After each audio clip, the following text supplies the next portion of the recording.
Because if you're not going to change the definitions, I'm telling you this right now, you will be an absolutely crystal clear, amazing looking Muslim, but you will be the biggest cancer in Islam. Now you tell me, Palestine is going on, now Iran is going on, tomorrow, God willing, Pakistan is going on. They've actually officially stated it. While Palestine's machine is still, being grinded and Muslims being killed every single day.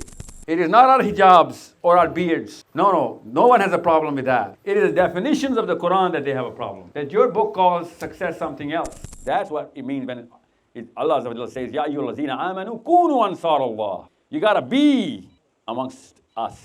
Have you seen the Palestinian girls grabbed by the IDF? Not just their hijab, they're thrown down, beaten, raped, killed. And Muhammad in Lebanon and Sahil in Pakistan. We're protesting. I swear to you right now, Netanyahu is not the problem. Israel is not the problem. America, I swear to God, is not the problem. This boy has written the problem right here. Muhammad from Lebanon and Sahil from Pakistan is the problem. We are the perfect enemy of whoever wants to damage Islam. Because we're not going to do anything. And that's the masjid. And you know what you did with that? You gave it to the most incompetent man to do nothing with it. And he's bullying you with a stick, telling you your own beliefs, even though he does not even know what you believe in. And you guys went to Cambridge and Oxford and wherever. 4 professors flew, 2 from England, 1 from France, 1 from Germany. 4 professors, I know the names. They took a flight from these 4 countries, 2 countries to America on the 9th of October. 48 hours later, America gave Israel $100 billion. That is spirituality. Quran commandments are all political, Asif साहब. कुरान पाक ने foreign policy दी हुई है पाकिस्तान को. करारदाद मकासद में आपकी लिखा हुआ है कि कोई फॉरेन पॉलिसी या पॉलिसी कुरान के रिपग्नेंट नहीं होगी. कुरान ने कहा था जाओ फ़लस्तीन, लिखा है आयत में. तो हमने क्यों रिपग्नेंट टू कुरान पॉलिसी बनाई हुई है? फिर कुरान में लिटरली लिखा है वमा लकुम ला तुकातिलूना फी सबीलिल्लाह वल मुस्तदअफीना मिनर रिजाली वन निसा. Why didn't we go there? Qur'an Maqasid has made sure we go there, but our army does not follow it. So if we are doing something which is repugnant to the Quran, do the math. Then you'll know the power of 20 million Muslims. Only 1% of Islam coming into your network, coming in as consumers only. If only 20 million people come into IMS, only one app, you can actually select the Prime Minister of Pakistan. That's the power you have. You can deselect any existing Prime Minister of Pakistan as well. أعوذ بالله من الشيطان الرجيم بسم الله الرحمن الرحيم والتين والزيتون وطور سينين وهذا البلد الأمين لقد خلقنا الإنسان في أحسن تقويم ثم رددناه أسفل سافلين إلا الذين آمنوا وعملوا الصالحات فلهم أجر غير ممنون فما يكذبك بعد بالدين أليس الله بأحكم الحاكمين. I seek refuge with Allah from Satan, the accursed, in the name of Allah, the most merciful, the most compassionate. By the fig and the olive, and by the Mount Sinai, and by this city of Makkah, a heaven of peace, surely we created man in the best mold, then we reverted him to the lowest of the low. Except those who have faith and do righteous deeds, this is a never-ending reward. Who then can give the lie to you, O Prophet ﷺ, about the reward and the punishment?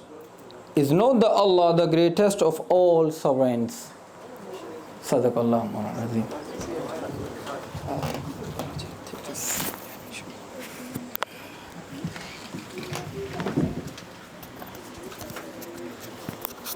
No. Do you want it? Let me introduce you to obviously he doesn't need any kind of introduction. So today's guest needs no introduction. We look forward to his transformative and revolutionary talk, which is sure to leave a lasting impact on the generation to come. Without any further ado, let's welcome Mr. Sahil Adeem. We need a mic for the kids. Guys, give the mics for the kids for now. This one is for kids. Okay, is it? Okay. Assalamu alaikum, sir. Alhamdulillah. How are you? Yes, assalamu alaikum. This is strictly English, eh? Now give me a cue. English only? Anybody here who does not understand Urdu? You don't understand Urdu? Everybody understand Urdu? You do not? What's your name? Yeah. Mohammed, where are you from? Lebanon, okay. English only, eh? Is it for me? Thank you. Okay, so Bismillah. Let's begin. What's the process here? You guys are gonna break the. You have some. There's a reason why we're on the stage, right? Okay. Okay. Donuts. Okay.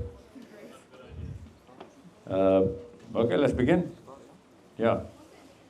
Well, the first question would be if someone makes the intention to change their ways to become better and closer to the deen, where should they begin? Can you say that again? I'm sorry. At the beginning. If someone makes the intention to change No. their ways to become better and closer to the deen, where should they begin? I have all of this based on, see, there's a problem. I don't want to start with such a serious note, but, did you get it? I don't want to, can you hear me? Better? Can you hear me now? Can you hear me now? You tell me. Now it's better. Oh, Say something. it's muffling, isn't it? No, it's okay. Now it's good. Okay. So I'm going to build it up because you just asked me what the biggest problem in all of Muslims from Lebanon to Pakistan. All right. We're not trained as Muslims to put our money where our mouth is. Okay. Talk to action ratio. That's what I'm saying. That's what my one of my teachers from Lebanon. I was raised by a Lebanese guy. Okay. I was a Jordanian guy, but his mother was Lebanese. So he used to say that if there's no talk to action ratio, then please change your name. Even if you want to be a Muslim, do not call yourself a Muslim in front of other people. Because then people will think that Islam is about the heart only. Islam is not about the heart only. Islam is about actions. Islam is not a noun. Islam is a verb. So intention is something that every Muslim in the world, especially the people who are in positions that matter, people in power, people with money, people with influence, they have found this as an excuse that since I am a Muslim by heart, that is enough for me on the day of judgment. And they keep quoting this hadith of إِنَّمَا الْأَعْمَالُ بِالنِّيَّاتِ, especially the women, our sisters. I'm telling you, what's your name? Ali?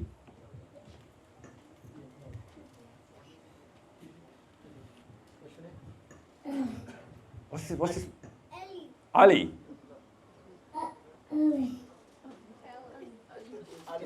So I think he's three. He's three? Who's the mother or father? Five. He's five? Five. He's five. Yeah. Okay. So by this age, and you are to 24. Okay. London, eh?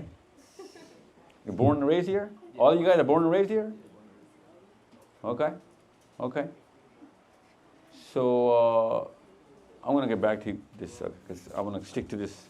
This bigger problem that we are actually facing is that people of age are transferring this very belief of Islam, and that is just a placebo. It's not Islam. I'm sorry. Because if innamal a'malu bin niyat was the translation of that hadith was the way we actually perceive it, then Allah Azza wa Jalla on the day of judgment, can anyone, especially from the sisters, can just raise your hand. I don't want to embarrass you because we're not trained into Islam, we just love Islam. Can anyone answer the 3 questions that Allah Azza wa Jalla is going to ask on the day of judgment? Can just raise your hand if you know the 3 questions. In the grave. No, not in the grave. On the day of judgment, the first 3 questions that every human being, any Peter, any Frank, any Muhammad, any Ali, any Sahil, anyone from Tunisia to Indonesia, from Alaska to Auckland, 3 questions will be asked. What's your religion? Is it that? No.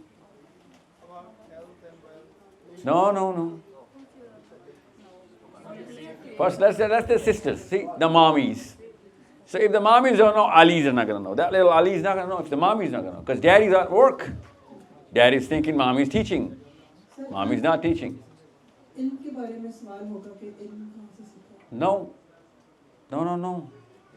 And it's not about one question or one idea of the question. See, the problem is that when we say, Amantu billahi, please complete it. Hold on. No, that's not the question. No, that's not the question. Let's not fluke it out. That's Islam, okay? I'll tell you, don't worry. That's why I said just raise your hands. If you know the answers, I'll ask you, don't worry. See, the problem is that we don't know the first thing that's going to happen on the actual day that we call the day of Islam. Yawmuddin. So, innamal a'malu bin niyat is a totally different hadith. When Ali or Umar or Abu Bakr or Sa'ad, when they heard this hadith, they knew what it meant. They showed us what it meant. They lived their lives and died on Islam. We know exactly what happened to them. See, that's you use the word intention, right? That's why I'm saying that if somebody says, okay, you know what, I'm your friend, I'm sorry, I can't believe it. What's your name, sir? Bilal. Where are you from? From Here. Pakistan. Oh, you're from Pakistan? Yeah, back home in Pakistan. Who's not a Pakistani from you guys? All you guys are Pakistanis? Okay. No? Okay, so you're 24? Yeah. Okay. So if Bilal says, you know what, Sahil, I am your friend. You know, boys know, that a friend is a verb. Friend is not a noun. We know that. We're boys. Because if somebody says, I'm your friend, I'm going to put you to the test. Everybody does that. Regardless of whether he's English or not. You guys are in England. You guys need a lot more friends than anyone else. Brown folks. You know what I'm saying? What's this for? Additional. Okay. Really? So there is some echo coming from your head. इसमें echo आ रहा है. Fix that. Yeah? That's better. Yeah? निकाल ली? No, we're good, don't worry. The price, the return on investment is not that much. Or at least fix this. Try doing the fairly structures. Yeah? Slow हो जाती है. In testing, we had issue with that because it's too sensitive. If you can use that one, it's better. I'm not gonna. In that case, we're good to go. Yeah, it's gonna change the whole tone of the program because my brain is, I'm not fully functional here.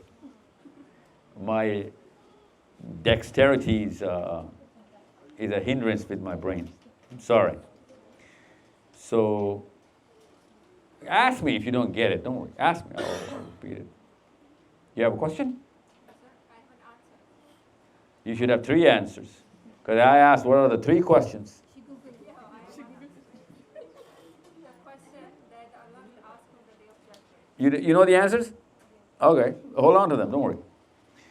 See, there are 200-300 people and only one girl knows the questions, right? 2. Okay, 2. So probability is, chances are, that Ali is not going to know. This Ali. He's not going to know.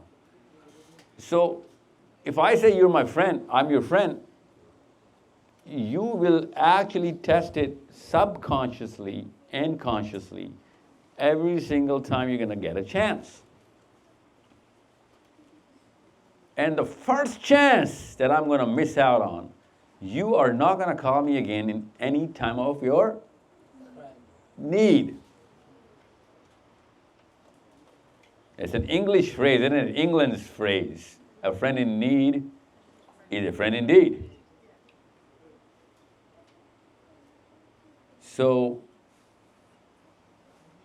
when we say that just a little thing as a friend, because we have many friends, but we keep relying on our friends. Allah Azza wa Jalla in the Quran reminds Muslims that, and I'm going to give you an analogy of the friendship, okay? Because Allah does not use the word friendship just so casually. He uses the word friend, you know that? It's very word.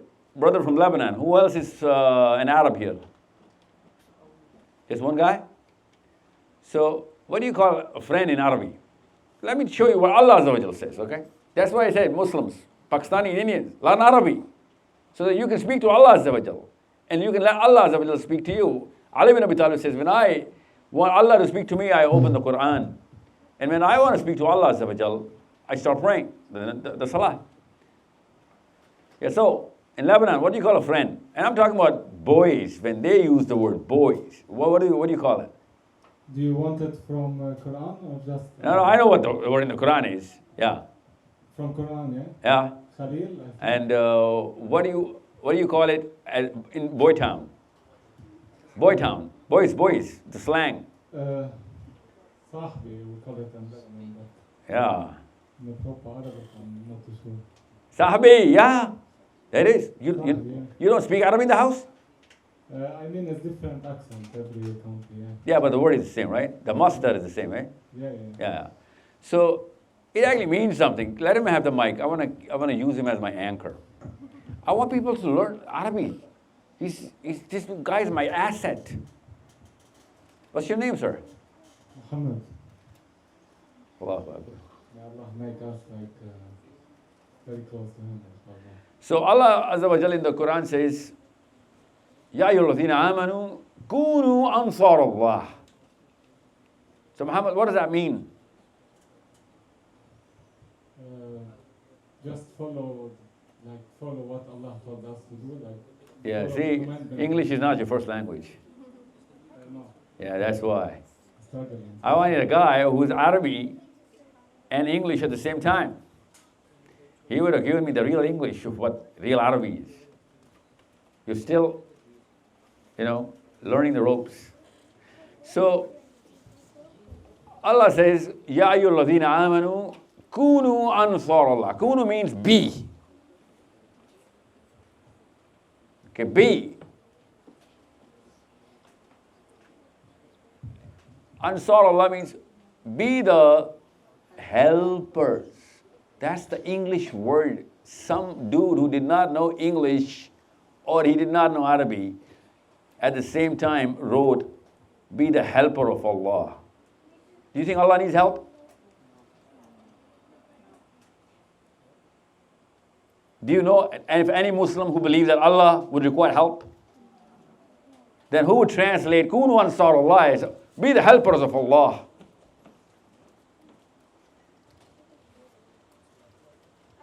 And he doesn't just, Allah Azza wa Jalla doesn't just stop here. He says, Ya ayyuhalladhina amanu kunu ansar Allah. Kama qala Isa ibn Maryam lil hawariyina man ansari ila Allah. Just like Isa ibn Maryam said to his friends, his followers, that who amongst you is the helper of Allah? And what did the Hawariyin says? Nahnu ansar Allah. What did they do? What do you think the 11 disciples of Jesus did when they said, Nahnu ansar Allah? See, the problem is that Christianity in its philosophy does not have that assertion that Islam in the Quran has. And Christians are 3 billion. They did every single, Philippines is Christian. You know how far that is from the King James Bible here in England? That's the farthest place on land. And you know, Philippines became Christian from what religion? Philippines is a Christian country. Before it became a Christian country, it was a Muslim country.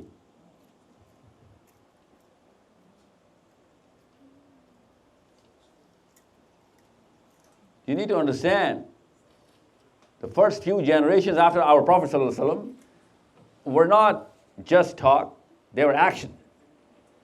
They knew innamal a'malu bin niyat means action. Because the amal word comes before niyat in this very hadith. But we have no amal but niyat, and we think this hadith applies on us. Allah's Prophet said, innamal a'malu bin niyat. We think we qualify for this because we have a great heart. We want to do stuff. We have good intent. And I'm sorry, we're not qualified because the hadith says, innamal a'mal. Well, we have no amal. So, I'm telling you this right now, like it or not, the IDF is on a higher scale in the very principle, higher scale.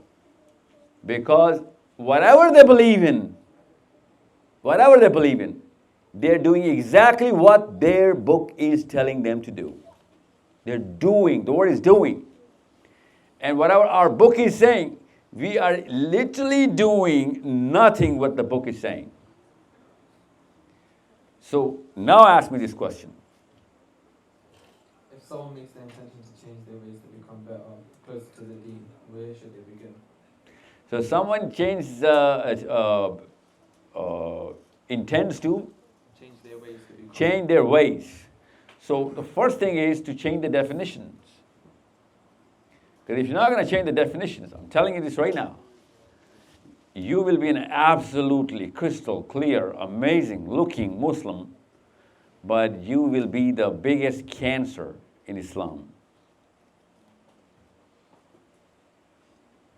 And on the day of judgment, you will be treated just like Hamza alayhi salam treated the Muslims from Mecca on the day of Badr. Do you know what happened to the Muslims of Mecca on the day of Badr? Bilal, they were your age, you know that? Between 17 and 24. Did you even know that there were Muslims in Mecca on the day of Badr? Do you think everybody migrated to Medina? There were still some boys who were daddies and mommies did not migrate. They couldn't. They were 18 boys. Well, there were more, but 18 of them were dragged into fighting Muhammad bin Abdullah sallallahu alaihi wasallam because their families were fighting against him.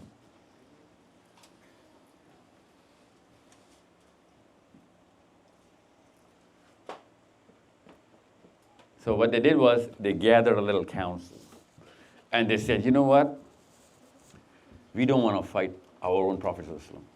Our folks are not Muslims. But we have no choice because they're going to beat us to be in Badr. They're going to beat every yard of the way towards Badr, and they will, and they did, by the way. They were beaten to join the army, and they went to fight the Muslims. They were Muslims. So they held a little council one night before. And boys will be boys. You know what? They were coming out, shortcuts and everything, right? So they said, I have an idea. One of them says, I have an idea. What we'll do is, we will go there, obviously, but we will not fight. And we're going to sneak out into the lowest ranks, the farthest from the Muslims, and we're going to keep ourselves there so that we would not have to fight. And then come what may. And that's exactly what they did. They stood in the last ranks. They did not participate in the fight. And we all know what happened in Badr, right?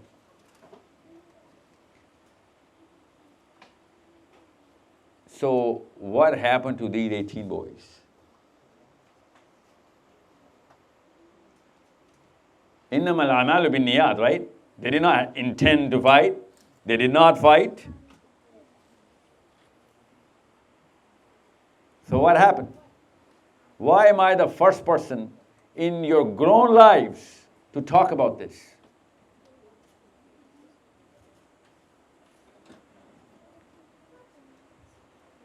So Hamza, the uncle of the Prophet ﷺ, he called him out and he says, do you know what just happened because of you?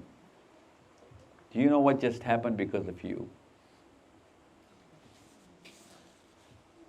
The boy was like, sir, we know, and you know that we know, and we know that you know. We were not a party to this. Everybody knows. Now our folks have lost the fight, but you know that we did not participate. So Hamza alayhi salam repeated, he said, do you know what happened because of you? Answer the question. They said, no, we do not.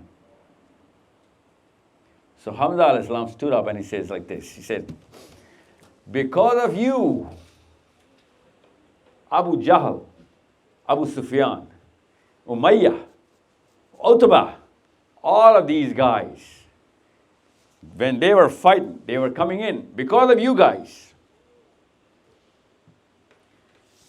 These 5 or 6 names that I'm telling you, they were not activated. They were going to come regardless of whether you joined them or not. Because of you, Allah Azza wa Jal, the creator of heavens and earth, he got activated and he had to maneuver a miracle. The whole universe came into action. And because of you, a miracle came upon Muslims that we were shown more to you guys and you guys were shown less to us. In the Quran, Allah Ta'ala talks about this miracle, and that on the day of Badr, we made them seem less unto you, and we made you seem more unto them. You know what that means? That means numbers. And you 18 of you, you thought you don't matter? You changed the whole ball game at the universe level. You think your little council last night was not known to Allah Azza wa Jal? So they were Muslims and they were killed just like the kuffar by Hamza alayhi salam. Now you tell me, Palestine is going on. Now Iran is going on.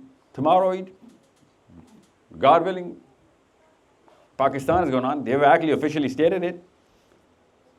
They have officially stated it.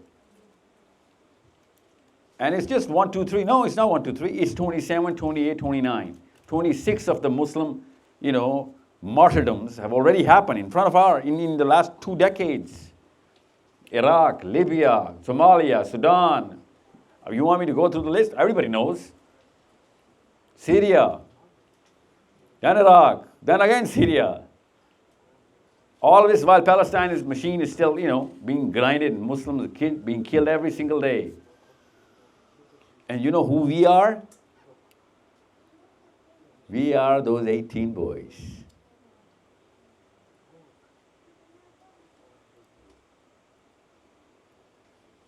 If I only tell you, and you should read, the prayers of those 18 boys, the tears of those 18 boys, during the whole pre-Badr campaign, the true hearts of those 18 boys. And what did it amount to? It amounts to very simple common sense truth. That either you're with us or against us. It's not George Bush, it's Allah Azza wa Jal in the Quran. Either you're with us or against us. That's what it means when Allah Azza wa Jal says, Ya ayyuhallazina amanu kunu ansar Allah. You got to be amongst us. You can't be around amongst us. Sorry. So, Bilal, you need somebody in, what's this word, Slough? We're in Slough?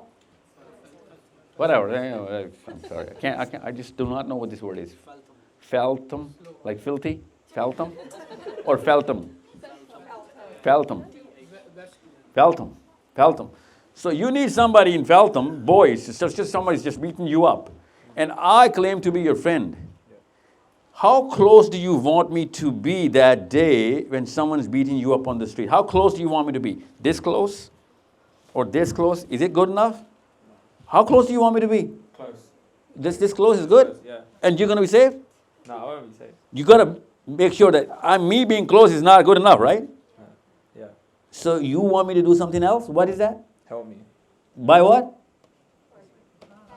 By doing what? Dude, I'm standing right here. Is not that help enough? No, but fighting. Oh, you want me to actually do something physically? Yeah. But I came all the way from Pakistan to stand like this close, man. No. That's not going to cut it? That's not good. Even just on the street, it's not going to cut it. And you think? So I'm not a friend, right? So if I come close, you know what I'm doing? I am worse than a friend. Because I'm trying to show presence so that I can score some points. Not to you, because you know I'm not a friend. To everybody else that I was there. That's the value of the protests that you guys are doing in England.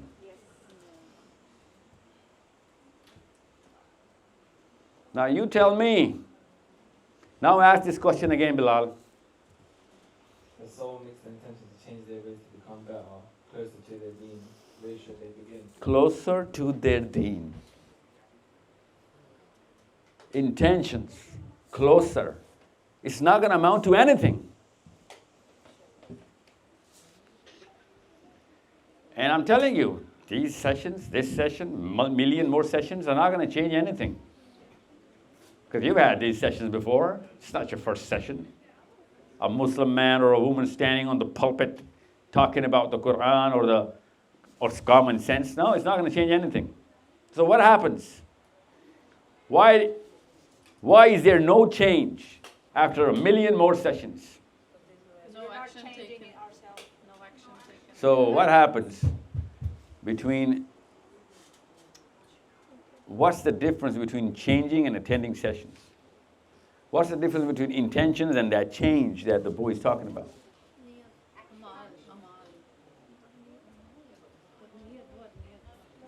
I'll tell you this right now, honestly.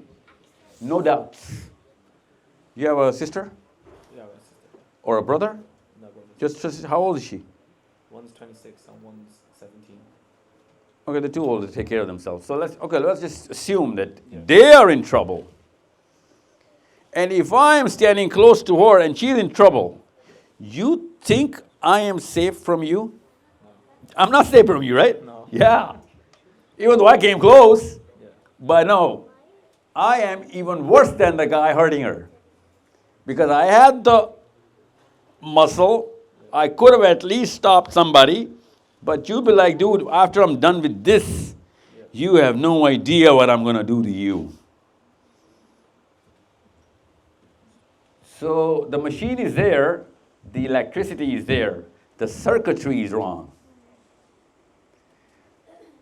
And that's what the Prophet ﷺ was talking about. He says, if this ummah is now one body, and one part of the body hurts and the rest of the body starts aching, then this is not one ummah.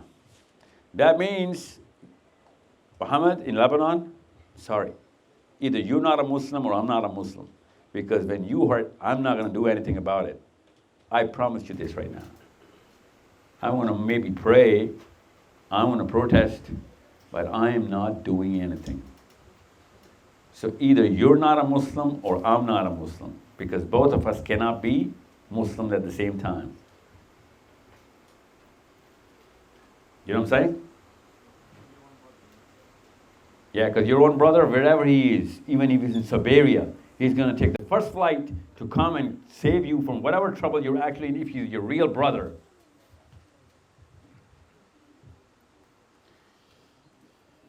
This age of a girl with hijab on, what's your name? Maryam, she was sitting on the stage like this. Not a stage, she was on the sidewalk. What do you call it? Pavement here? Pavement? And this guy from Banu Qaynuqa, a Jewish tribe, okay? What he does is, he takes up a nail and he nails her hijab on the pavement. No biggie. He didn't even touch her. She stands up and the hijab is taken off. That's all. Her head is unveiled. And they start laughing. That's all he did. They start laughing. She makes a huge cry that, oh my God, you are not safe anymore. You have no idea what you've done. Where did she get the guts to say that to the whole tribe of Banu Qaynuqa? See, if somebody does that to you in Feltham, you're not going to be able to do anything, let alone think that you're going to claim. That claim came true in 24 hours. You know how? You know how it got true? It became true? She stood up, she started crying. She said, you guys are all gone. You have no idea what you just did. And they were laughing because it was just a small practical joke on a Muslim woman. What? The hijab got turned off.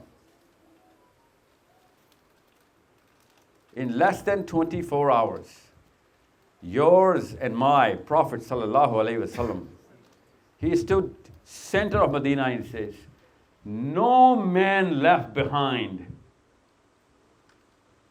Everyone in Medina was mobilized. And they all went to Banu Qaynuqa. And they chopped off that tribe from the face of the earth. They stood hid in their castle for 60 days. Prophet ﷺ, for the first time, you know what he did? He said, they're not coming out. Burn their trees. Burn their crops. They were Jewish. They knew the law. They were like, you call yourself a prophet. You know in the Torah, you know in your own book that you cannot burn trees and crops. Even in the time of war. The Prophet ﷺ smiled and he said, and now you are going to teach me what the deen of Allah is? We're going to call out the rats, we're going to smoke your sewers. All the rats are going to come out. And they did come out. What happened, Maryam? Just a practical joke, hijab off the head? Have you seen the Palestinian girls grabbed by the IDF? Not just their hijab, they're thrown down, beaten, raped, killed. And Muhammad in Lebanon and Sahil in Pakistan, we're protesting. Sorry. This question, can you unlock this? See, most of the Muslims are not going to do anything, I'll tell you this right now, because it has become overwhelmingly a task. Overwhelming that, oh, I cannot do anything. This is the idea, this is Netanyahu, this is America, this is Europe, this is the West. It's like a million, billion, trillion kind of figures in dollars and in, shells and in bombs and tomahawks and in fighter jets and all of those, whatever's going on there. And I'm just one guy. That's not the problem. I swear to you right now, Netanyahu is not the problem. Israel is not the problem. America, I swear to God, is not the problem. This boy has written the problem right here. Muhammad from Lebanon and Sahil from Pakistan is the problem. We are the perfect enemy of whoever wants to damage Islam. Because we're not going to do anything. And you think that's a surprise? Our own Prophet ﷺ says to the Sahaba, you are in thousands and Allah has put the world right under your feet. How did the world come under their feet? We're going to talk about this. But there will come a time you will be in billions. He used the word billions. And you will be served like chicken on the dining tables of the world, and they'll be chopping you off and you won't be able to move a muscle because you'll be dead meat. The Prophet said, the Sahaba said, Ya Rasulullah, we will be in billions and we'll be served like meat and people will be eating us. The Prophet said, Naam, yes. The Sahaba said, Kaifa Ya Rasulullah, how is that going to happen? The Prophet said, Prophet Sallallahu Alaihi Wasallam literally was speaking in psychology. He says, because you are going to suffer from wahan. Wahan, Ya Rasulullah. What is wahan? They asked. And they said, what's your name, ma'am? Mommy? You're a mother? Of mother of what? Mother of how many kids? Three girls. 3 girls? How old are they? 20, 18 and 8. Those are the names. Aisha, Anasha and Abisha. The Prophet ﷺ said, what's your name, ma'am? Mehvish. Mavish. He said, Mavish is going to start praying for 1,000 years for Aisha and Anasha and Abisha. Ya Allah, meri betiyan hazaron saal jiye.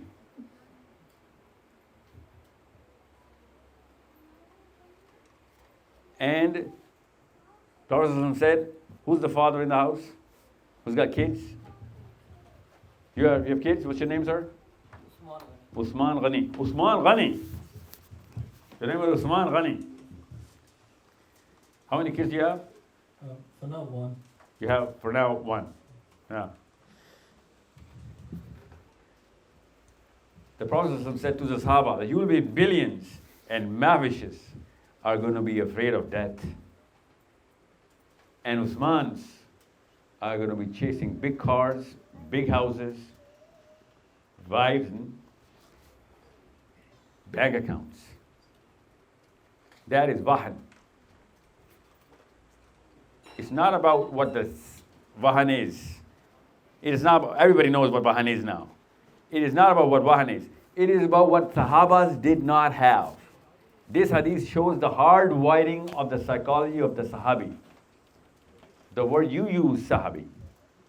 Okay? That's the hard wiring. That the Sahabas did not get afraid of dying. That's not naturally possible. No, they were not afraid of dying. They were afraid of dying, but they were afraid of dying useless. They were afraid of dying, but they were afraid of dying without punching some real achievements. Were they not in the love of dunya? Of course, that's natural to love. In the Quran it says you love your boys and your girls and your daughters and your sons and your wives and your whatever you got. Well, it's natural. But the Sahabas, were they hardwired into loving dunya? Well, they were hardwired into loving dunya so that they can spend it, so that they can construct whatever is going to come on the Day of Judgment. And that's, by the way, sisters, the first question on the Day of Judgment. The first question is anti-wahan. The first question is against wahan. So in other words, the first question is, did you have wahan? Of course, not the first question. Because whatever the first question is, that goes literally against what wahan is. Because the first question is, when we gave you power, which means you could move muscles, you could talk, you can walk. When you gave you power, somebody with money, somebody with health, somebody whatever. And when you gave, what did you do with that? So I, Bilal, can easily tell you what I do with my power. My wife and my kids. That's what my power's epicenter is. Actually, that's a scope is, not the epicenter. You are being trained to make sure your wife and kids only, even if you have to, whatever, sneak out from or snatch from his wife and kids. Because then you'll be a great father and a great husband. That's our hard wiring. That's the Muslim hard wiring right now. Yeah, I'm telling this, right? You're not even going to have a friend on the street of Feltham if you don't have enough of a, resource. You're not going to get married. Are you married? No, not yet. Yeah, no, you cannot get married unless you live up to the wahan. I promise you this, sisters. If I give you a resume of a boy which you would, if you were looking to get married, and if I give you a resume of a boy, whatever checkpoints that you have, that is the exact opposite of what Islam demands. I'll do a litmus test. Any Sahabi that you know of, you would never ever marry if he were presented not as a Sahabi to you. You would be mourning that day when your parents would say yes to any of the name that you know of. Abu Bakr, Umar, Ali, Uthman. Well, you would marry some Uthman profile, but you would not marry for more than a day, because then you'll be like, if you had to do all of that, then why did you get married in the first place? You would never give your daughter, all three of them, to any one of those profiles, especially of Ali bin Abi Talib. You know what the profile of Ali bin Abi Talib in this planet was? Do you even know Ali bin Abi Talib? Do you know his resume on this planet? A parent resume is? Do the math, you'll find out. So we are in the center of Wahan. When we are in the center of Wahan, we are going to procreate Wahan, recreate it in our own kids. Little babies, little Alis. That little kid, what's her name? Or his name, what's his name, boy or girl?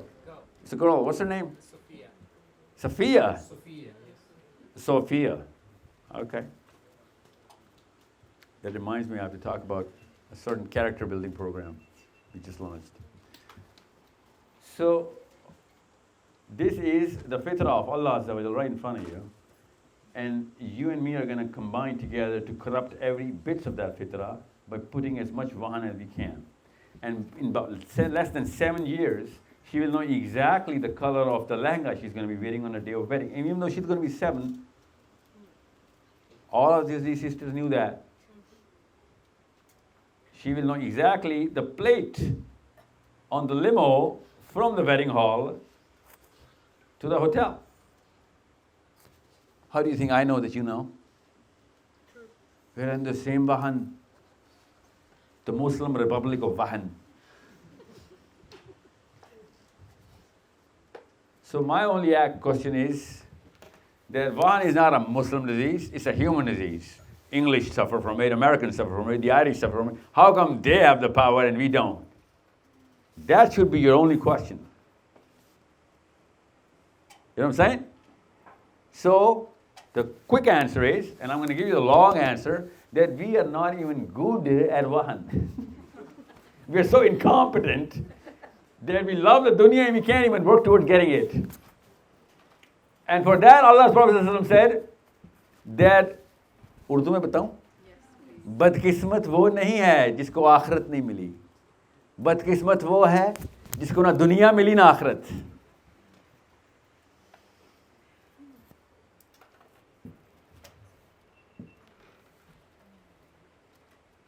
So the Prophet said, whoever does not know Urdu, that the true misfortune is not about just the day of judgment. True misfortune is, in the light of Islam, that you couldn't even perform here, so you couldn't perform there, and hence you're doomed in both. Idhar bhi zaleel, udhar bhi zaleel. Even Abu Jahl in hellfire will be laughing at the Pakistanis. Like, dude, at least I got, you know who I was on the day? I was ruling you guys on that day, and here we're in the same. You were calling me Abu Jahl? You were swearing upon me? Like you used to look down at me? This is what Abu Jahl will be saying to us.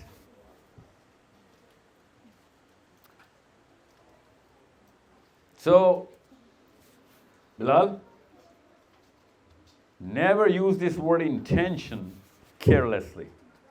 Because the word intention means action. Because if you had no action, you did not have any intention in Islam. That's the standard of Islam. It's so basic. I just told you. Can't even call you a friend, man, unless you know I got to put my money where my mouth is. I got to show for it. I got to show every single bit of it. Actually, at your age, we got to show each other some blood for it.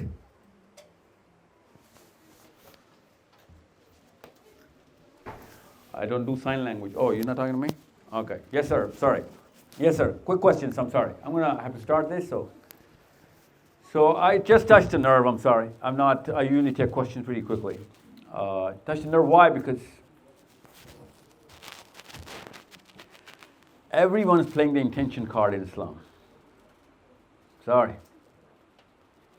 If it were your daughters, you'd know whether my intention is good or not. If they were in trouble, and I wouldn't do anything about it. Okay? Ta'ziyah is not enough. Ta'ziyah is not enough. I need your blood. I swear to God, I need your blood. You need my blood. I need your money. You need my money. Allah in the Quran says, who's going to give money to Allah? Abu Darda said when this ayah came, Abu Darda says to Prophet ﷺ, Ya Rasulullah, Allah is asking for money. The Prophet ﷺ said, yes, Abu Darda, na'am, Allah is asking for money. So you got to give me blood, you got to give me money. Ya ayyuhalladhina amanu, hal adullukum ala tijaratin tunjikum min azabin alim, tujahiduna fi sabilillahi bi amwalikum wa anfusikum. Take your money out. You know why? Because that's going to take vahan out. Then anfusikum. What's going to take out? Vahan out. Amwalikum wa anfusikum, love of dunya and love of fear of death, both of them mitigated. Mitigated. That's the only way. So I need money from you? Yeah. You need money from me? Yeah. If I don't show you the money and my blood, I am sorry. I should call myself Peter or Frank. You know what? Why am I saying Peter or Frank? They're putting a lot of money and blood in their endeavors. Peter and Frank are doing awesome, actually.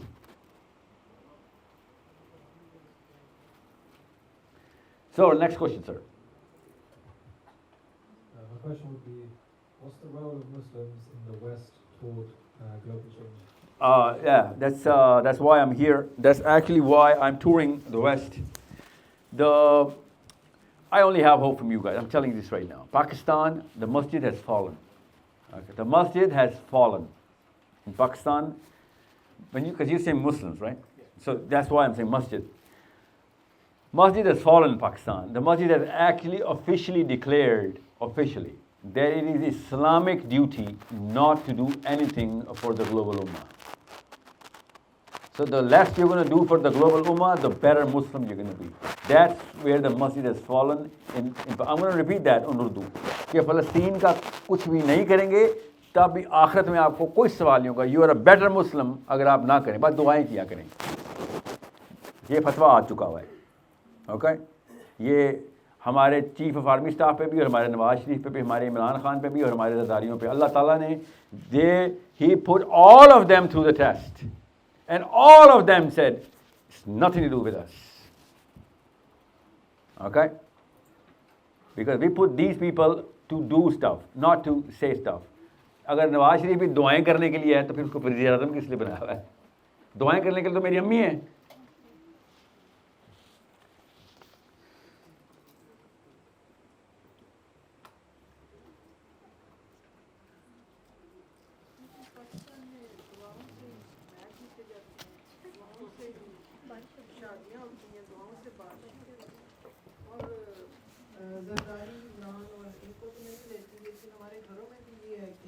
कोई मसला start हुआ है तो rather than you go for anything practical, कहा जाता है जी दुआ करें, वजीफे करें और नमाज भी तभी पढ़ते हैं बच्चे जब एग्जाम्स हो रहे होते हैं और जी पास होना है. तो ये कल्चर जो है ये पाकिस्तान में हमारी अम्मियों से हमने तो नहीं से सीखा.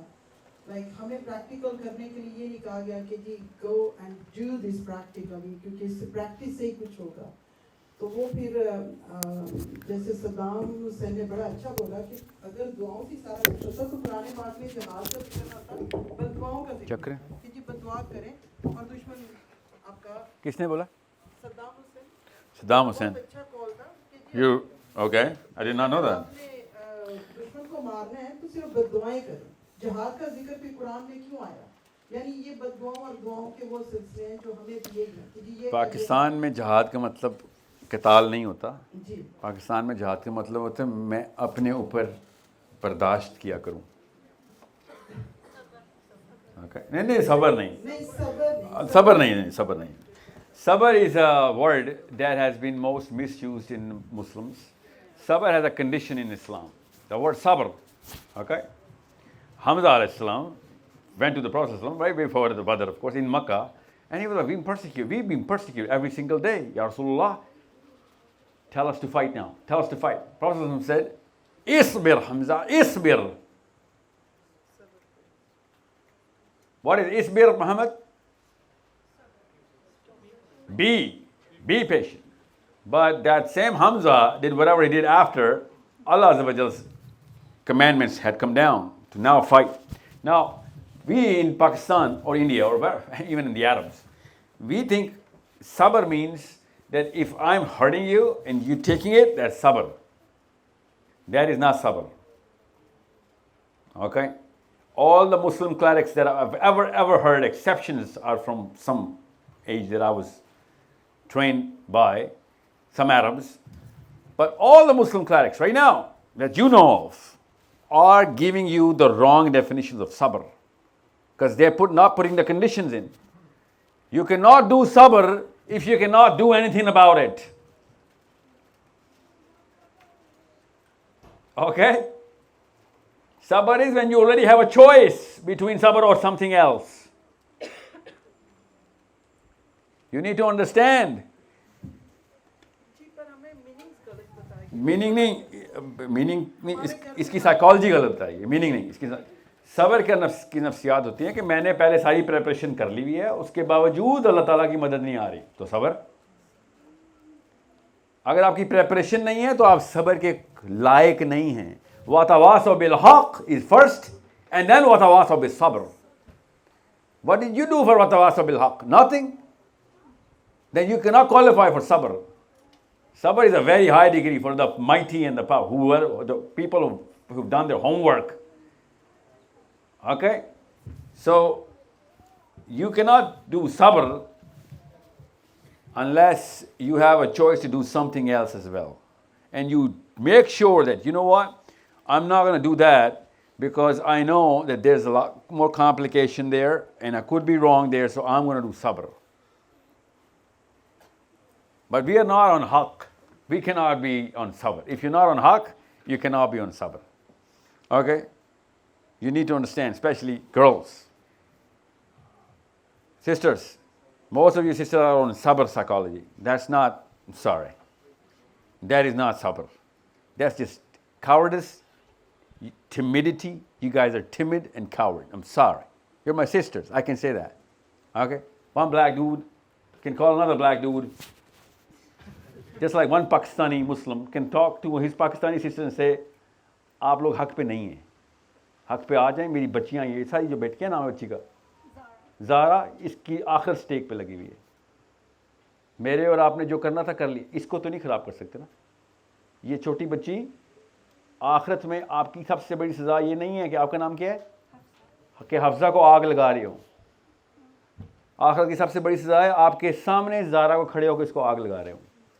एक सेकंड के लिए इमेजिन तो करें, इसको फरिश्ते आग लगा रहे।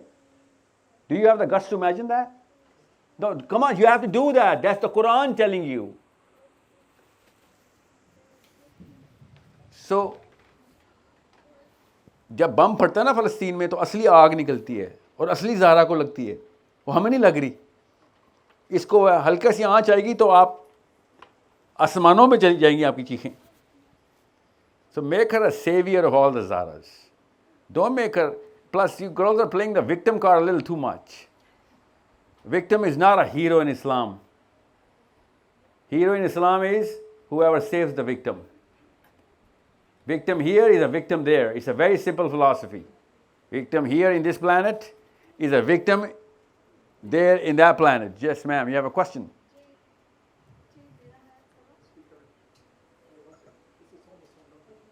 मेरा क्वेश्चन है कि एक्शन के लिए जहाँ पे एशियन लेडीज़ के पास गोल्ड बहुत ज़्यादा है, तो हम लोग अपने कहा भी था कि आप मस्जिद को कनेक्ट करेंगे ताकि एंटरप्रेन्योरशिप शुरू कर सके। तो गोल्ड अगर हम सब लोग करें और लाइक और या मुलजान ने बताया था कि पाकिस्तान में भी ऐसे होते हैं कि आप एंटरप्रेन्योरशिप शुरू कर सकते हैं। So like we all join our goals and stuff and just start. Good idea. I'll tell you what you guys are going to do. I'll give you an idea right now. The masjid idea, that Hayal al-Falah project. Yes. The first thing you're going to do is you're going to convert this masjid into a giving building, not a charity begging building. Masjid in Islam is not a beggar. You need to convert your masjids into business centers and make sure Muslims are being fed by the masjid, not the other way around. Invest. We need financial capital. We do not need your money. We need your profits. We need your strength, your muscle. You're not going to give us any money. We're Muslims. We're not beggars. No, I'll tell you. I'm answering your question. Listen. Your gold or whatever you have, you should know where to put it. You know how much real estate England has in masjids? The number one, bar none. There's a daylight between number one and number two. Number one real estate in England is owned by Muslims, and that's the masjid. And you know what you did with that, you English Muslims? You know what you did with that? You gave it to the most incompetent man to do nothing with it, and he's bullying you with a stick, telling you your own beliefs, even though he does not even know what you believe in. And you guys went to Cambridge and Oxford and wherever. सवाब नहीं है वो, गुनाह है, गुनाह है. Sorry, cancer के cell को तेल देना गुनाह है. That's it. इसको स्टेबलाइज करें. बर्मिंघम में, you know Shahid Bhatt sahab in Birmingham? Look him up. I just spoke to him. We spent the whole 2 days together on the road. He's showing me real estate. It's like, what can you do about this?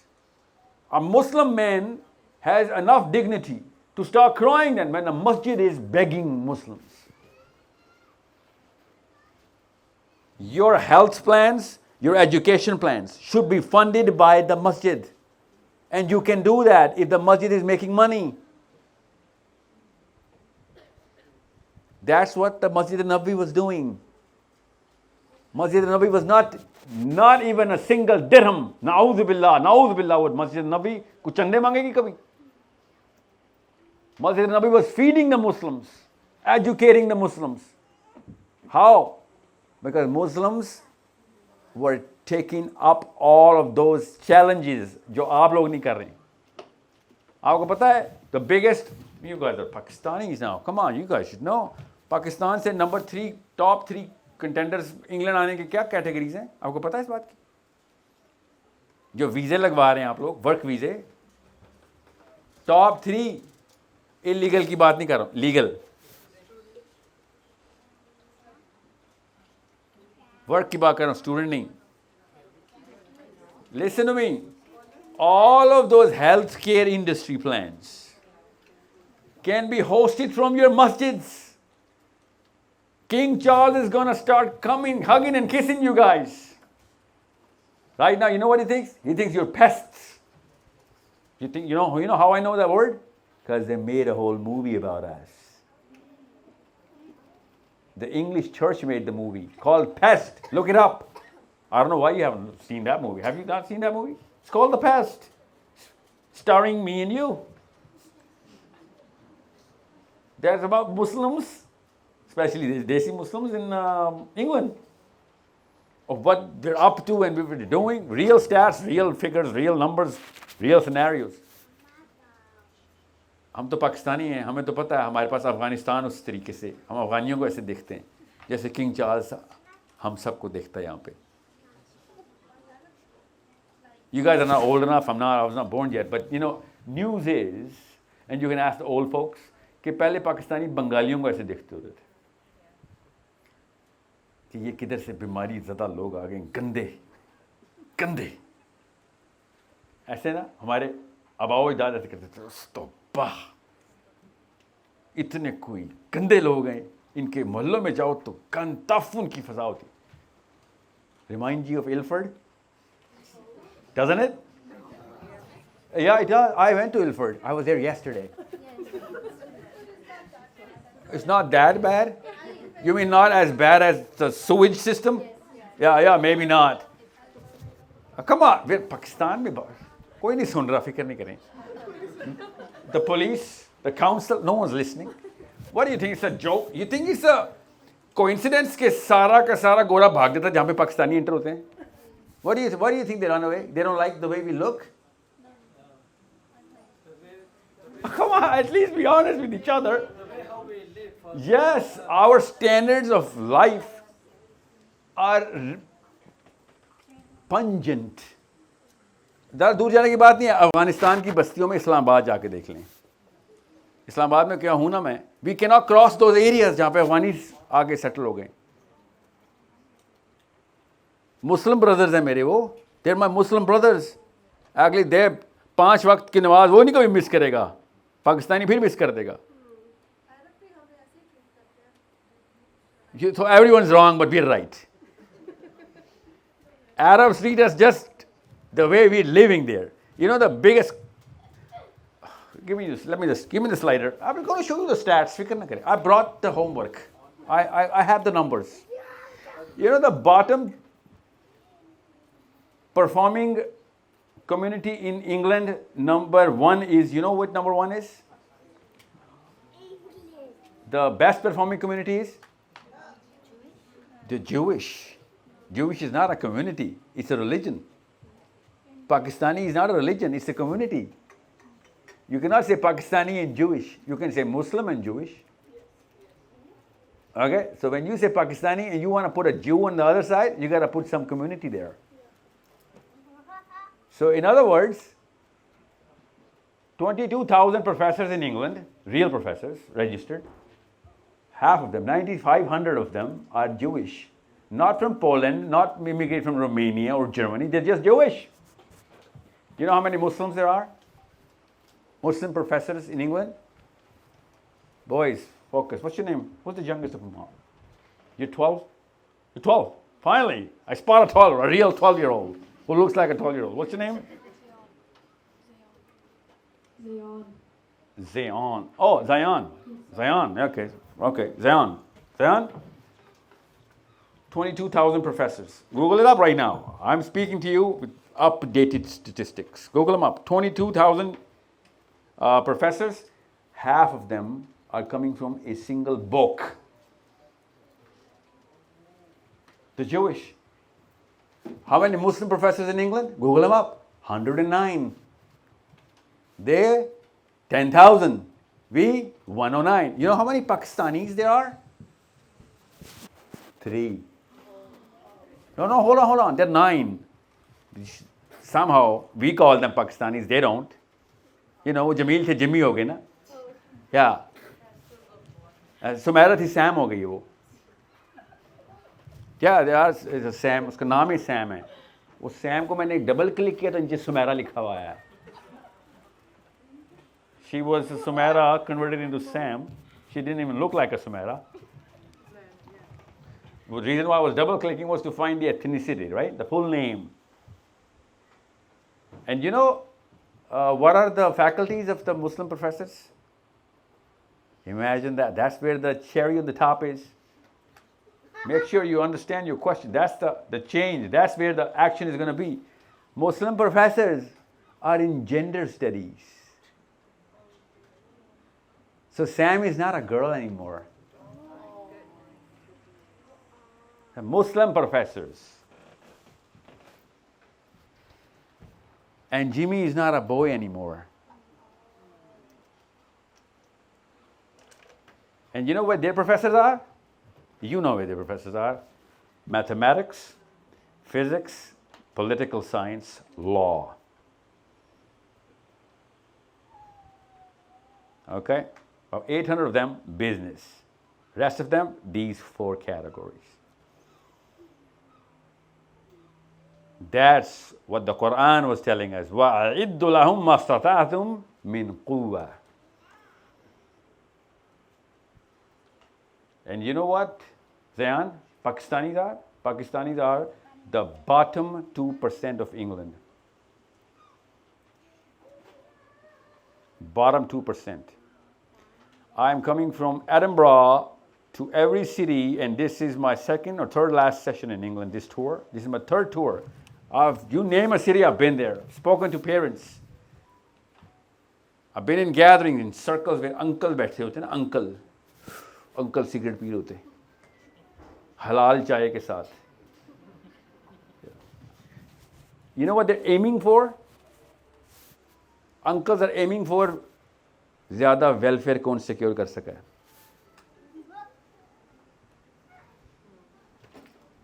ये घर के बुजुर्ग हैं हमारे. ज़्यादा ज़कात कौन secure कर सका है. And I'm telling you this, अल्लाह की कसम, सुम्मा अल्लाह की कसम, अफगानी पाकिस्तान में ज़कात नहीं लेता. मर जाएगा ज़कात नहीं लेगा. और हम उनको बेशर्म और बेगैरत हम कहते हैं उनको. फिल्थी मैंने कहा उनको भी, यस, मगर ज़कात नहीं लेता वो कभी. कभी देखा आपने अफगानी ज़कात भीख मांगता हुआ? कभी देख भी नहीं सकते आप. आपने समझा ही नहीं इसका मतलब है, इस्लाम का मतलब कि अगर आप ज़कात मांगने में भी ओके हो गए हैं तो, वो भी एक गैर मुस्लिम लैंड में आके.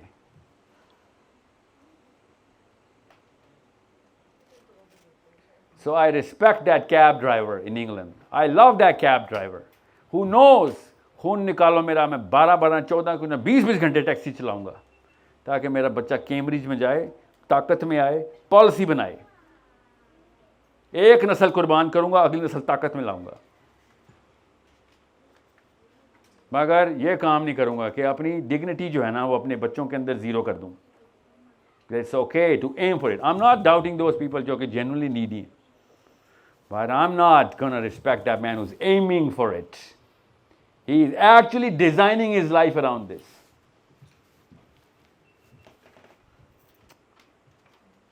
So you tell me, where should I begin? I know where to begin. I have the whole plan. But first zero पे तो आए हम, -247 पे खड़े हुए होंगे, -247 पे. मेरा प्लान तो 0 से 1 पे जाने का है. 0 इज ओके राइट नाउ. ये हालात हो चुके हुए हैं कि सर अभी तक मैंने कुछ ऐसा नहीं किया जो आप बोल रहे हैं. मैं हूँ 0 पे, अगर कुछ ऐसा नहीं किया. ये क्वालिफिकेशन हो चुकी है हमारी. Every lawyer that I've actually, because I had to speak to a lot of lawyers here, solicitors you call them, right? Solicitors. 13 solicitor से बात हुई है मेरी. And I am not saying कि हर ऐसा है, मगर 13 का सैंपल मैंने लिया बिकॉज ऑफ व्हाटएवर रीजंस. और 13 के 13 ने कहा सर लॉ को छोड़ें सर, टेक्निक बताता हूँ. सर टेक्निक तो मुझे आनी चाहिए, लॉ तुझे आना चाहिए. देसी सोलिसिटर्स लॉ ही नहीं, जुगाड़ लगाने की कोशिश करते हैं.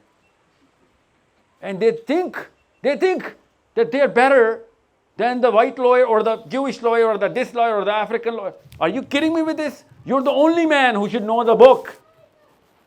But no book sir, law Shaw कुछ नहीं, मैं बताता हूँ चलता क्या है इधर. So that's the problem that you and I are going to change in Zayan. Zayan, you need to be disowned by your own elders if you do any of this. But your elders, if they recognize and respect you for it, they are the problem for you. Netanyahu is not that problem. By the way, in Israel, the real law is followed by every Jewish or anybody else. It's us who break the law in our own lands. That's why they rule us. Okay, so let me just take the questions quickly, and then, because I need you to, because this is the real thing. This is not intention slides. These are action slides. And I need that action from mothers especially.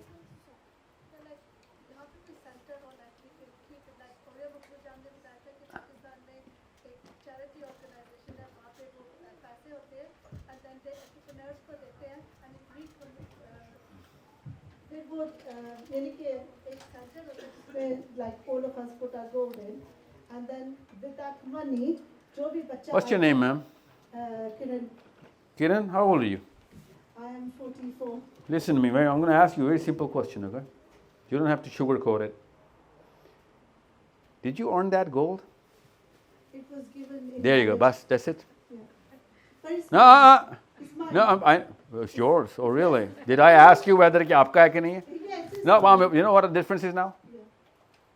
I need you girls to understand that you need to be emotionally independent. आपसे कब्र में ये सवाल हुआ और आपने जवाब दिया, ये तो मेरे शोहर से पूछ लें, तो मुनकर और नकीर ने पता है क्या ना आपको? You don't have to wait for my answer, right? You know. ये वाले सवाल का जवाब तो अबू से ले लें sir. But the ladies who own it, I'm talking about those ladies. I'm talking about those ladies who made it. Yeah. Okay? Just like every boy. किसके पास गोल्ड है जो किसी ने दिया हुआ हो? एक भी नहीं. हालांकि हमारे ही भाई बैठे हुए इधर. पहनने वाली बात तो की नहीं मैंने.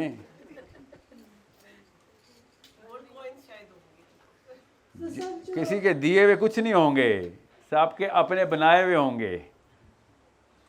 You understand me?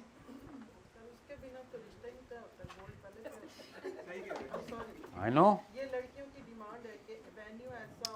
ओहो, बात कहीं और चल जाएगी, बात कहीं और चल जाएगी. तो किरण, you need to understand what Oriya Maqbool Jan is talking about financial independence of Muslims. Okay?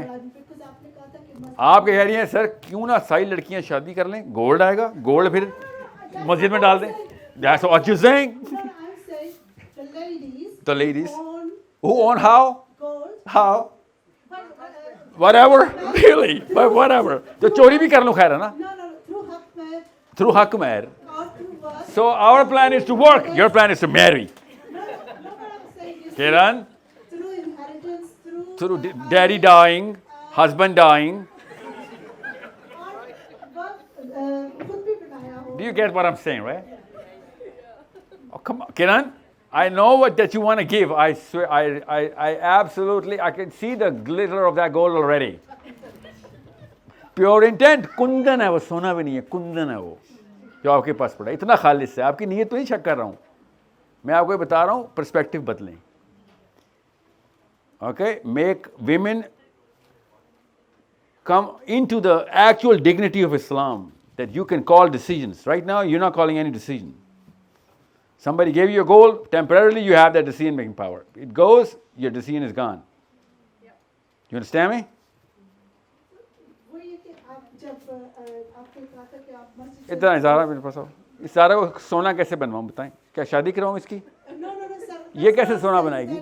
How is she going to make that goal? Look at her. Look at her. Tell her to become an active Muslim. What is she going to do? Get married? No, I'm not saying get married or stuff like that. Marriage is not the solution for everything.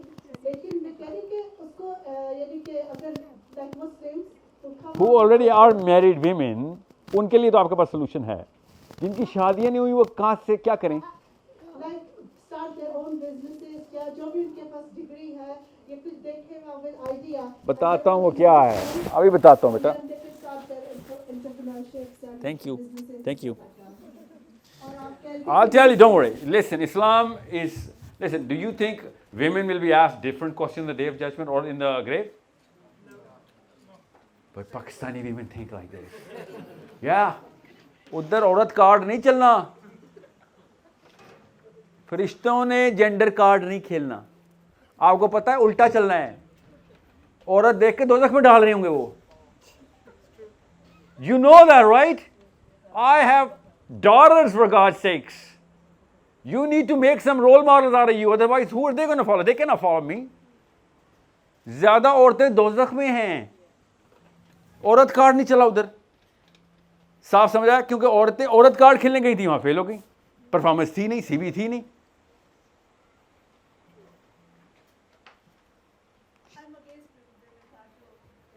So is the angels. So are the angels. They're against the women card. They're like, you gotta show some performance. Put your money where your mouth is. और हम तो इतनी अच्छी जगह पे हैं कि we can do make a difference. लेकिन हम आपको पता है हज़रत उमर की फाइनेंस मिनिस्टर एक औरत थी, जब उसने रिज़ाइन किया तो दूसरी भी हज़रत उमर ने औरत ही रखी, और पाकिस्तान में औरत का काम करना हराम है। तहखानों में जाके नमाज पढ़ो, मोमिनाई की निशानी, ये पाकिस्तानी मौलवी बोलते हैं, उनको पता चल गया इस्लाम का। हज़रत उमर को नहीं समझ आई, हज़रत उमर को इस्लाम नहीं आ रहा था, इलियास साहब को इस्लाम आता है मियाँ वाली में। क्या बात है ना। तो ये डेफिनेशंस गलत जाएंगी तो बच्ची ऐसी होगी, डरेगी फिर। Every Pakistani Muslim man, Mohammad from Lebanon, every Pakistani Muslim man, he soon as he starts getting money, he starts feeling like a criminal in Islam. He thinks he's going to go to hell now. Our wiring is done in this version of Islam like this. Allah saying, وَأَعِدُّ لَهُمْ مَا اسْتَطَعْتُم مِّن قُوَّةٍ, gather up, muster up whatever you can. And we, no sir, you know what, मैं तो motorcycle पे आता हूँ अपने मदरसे अभी तक, मैं इतना सच्चा मुसलमान हूँ। ये जुमले सुन रहे हैं ना आप यूट्यूब पे, ये निशानी है इस्लाम में। मैं मोटरसाइकिल पे आता हूँ तो मैं बहुत बड़ा मुसलमान हो गया हूँ। Imagine that. आप इनकॉम्पिटेंट हैं सर, इसलिए आप अभी तक मोटरसाइकिल पे आते हैं। अल्लाह ने कहा था, और टैंक खरीद, कौन कह रहा है जाके फरारियों में आओ, और टैंक की ताकत क्यों नहीं है तुम्हारे पास? Why do you are not financing factories and research centers and even universities? Why? Because sir हमारे पास क्या, हम तो मोटरसाइकिल पे आते हैं। हैरत की बात पता क्या, लड़कियां मोटरसाइकिल वालों से शादी भी नहीं करती। किसने जी नहीं, किसने कहा है?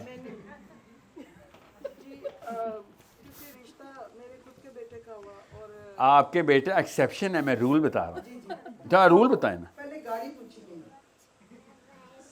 कि गाड़ी कौन सी है आपके बेटे से? बेटे वाली तो मेरे सामने भी ना आए ना, क्योंकि जब बेटे वाले पूछने पे आते हैं ना तो वो पूछते नहीं हैं, वो नापते हैं और उसके बाद खींचते हैं। आप नहीं हैं ना, आप एक्सेप्शन हैं। आप रूल क्यों नहीं मान रही हैं? आप सब जहेज दे के नहीं आई हुई? आपके अब्बों की नाक नहीं कटी जब जहेज नहीं दिया था? तो नाक की सलामत है? देते नहीं। और आपकी सास ने आपको छोड़ दिया। एक्सेप्शन है आप, एक्सेप्शन। और बेटा मुकाबले को आर वी इन डिनाइल? आप लोगों को पता नहीं आप जहेज के मतलब एक मिनट रुक जाएं, hold on, turn the cameras off. सच बात करते हैं। ये कौन, ये कोई रूल, ये नॉर्मल बात है जो कर रही है? मेरी शादी थी, सुन लें, कहीं दूर कहाँ जाते हैं, और मैंने कहा भाई जहेज अंकल जहेज नहीं होगा, एंड दे सेड बेटा फिर शादी नहीं होगी। ये लड़की वाले थे, एंड ऐसे क्यों? कि तो बेटा आप ना जितने मर्जी बड़े मोहम्मद अली जनाब बन जाएं, ये एग्जैक्ट जुमला है उनका, हमारे अपने ख़ानदान में भी हमारी बेटी की ना इज्जत मेंटेन हमने करनी है। ये आपका डिसीजन नहीं है। You understand me? So you know what I said? I said फिर आप अपने ख़ानदान में शादी कर लें, क्योंकि ये हमारा कल्चर नहीं है।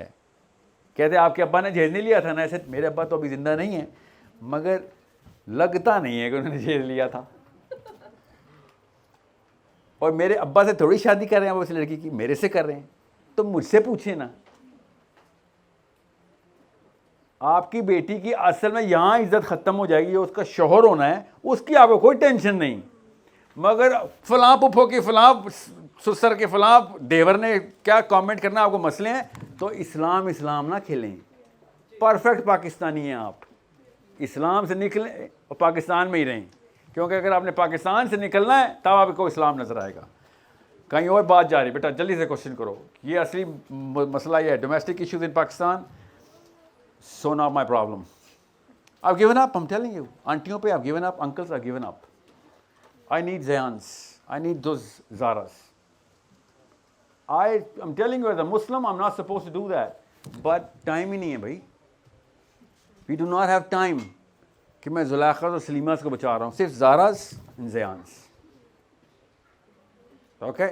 Yes, say that question again, please. Your question.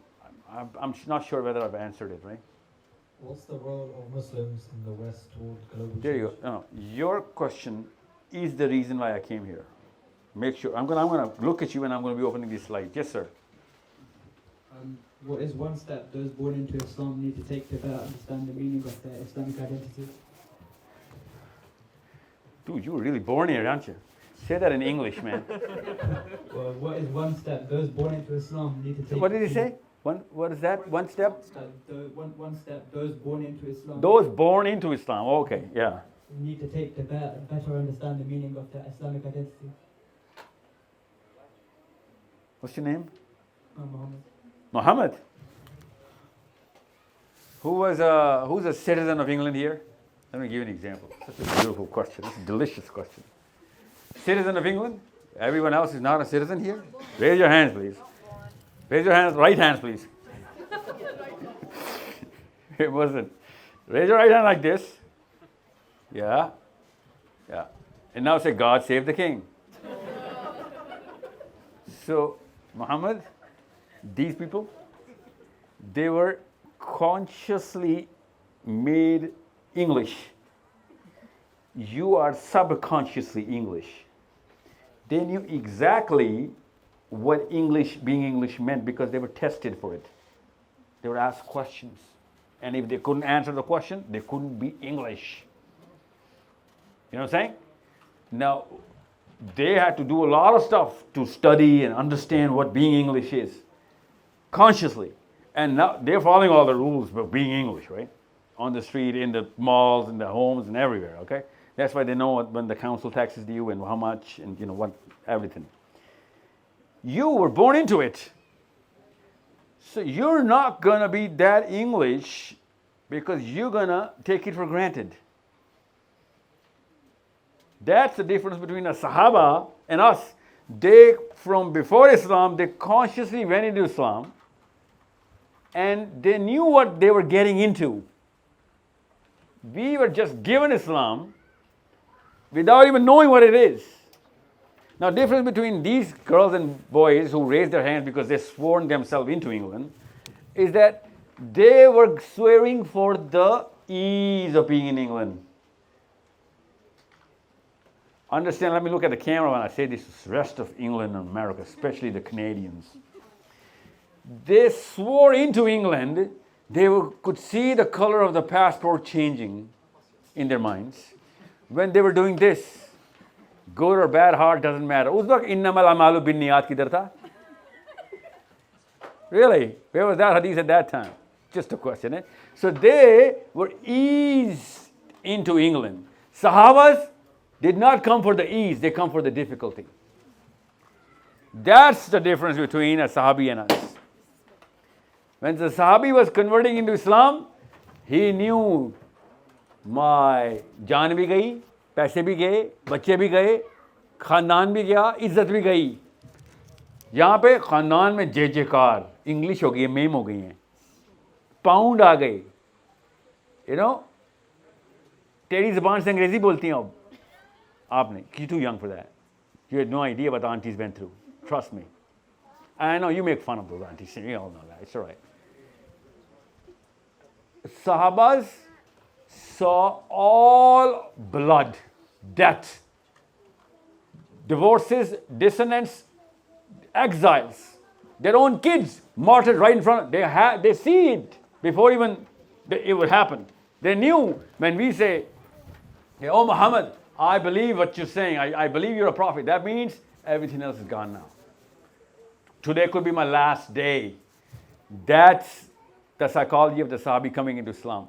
And these people who were sworn into England, that's the exact opposite of psychology. Because they were in trouble in Pakistan. I'm telling you this right now. Ask these women. एक पाकिस्तानी औरत ने जिसको हर पाकिस्तानी मर्द ने घूर के ना देखा हुआ हो. 35 करोड़ पाकिस्तानियों ने समीना को देखा हुआ है. दर्जी की तरह. यहाँ पे आके इसने कहा इधर भी तो मर्द होते हैं. इधर कोई घूरता क्यों नहीं औरत को? हर औरत अपने शोहर से पाकिस्तान के घर में पूछते इधर आदमी नहीं घूरते ना. क्या किसके लिए होती है? उसी आदमी को जो कि पाकिस्तान की सारी औरतों को घूरता रहता है. इमेजिन, आपको पहली फीलिंग यही आई थी ना इंग्लैंड आके, ओह माय गॉड, ये तो पर फैला के उड़ सकती हूँ मैं, नो वन केयर्स। आज़ादी की फीलिंग आई थी ना, या मुश्किलात। और आप आदमियों से पूछें ज़रा, पाकिस्तान में किस तरीके से हर बंदे से 2 नंबरी कर रहा था और आप सरवाइव कर रहे थे। फिर भी घर आके नहीं बताते थे ये आपको कि किस मुसीबतों को झेल के पैसे कमा के आप लोगों को खिला रहे हैं कि भाई 20 बच्चे मेरे, क्या क्या कुर्बानियां दे रहा था। इधर आके वो सारा डायनामिक्स बदल गया, मेहनत ज़्यादा करनी पड़ी होगी इधर। Obviously you are the first generation, but you knew कि भाई जो कुछ है वही है, जो लॉ है वो वही लॉ है, कोई हिडन मीनिंग कहीं पे नहीं आ रहा। हमने, लोगों ने नहीं, अब हमने ढूंढ लिए इधर तरीके 2 नंबरी के। Okay, so what I am saying is, ये आज़ादी की फीलिंग सहाबा को नहीं थी, सहाबा को मुश्किलात की फीलिंग थी। I'll tell you this story about, I'm sorry man, whoever does not understand Urdu, I apologize. I want to tell you this story of this guy for you, Muhammad, for you. This guy who is the friend of Abbas radiallahu anhu, who is the uncle of the Prophet ﷺ.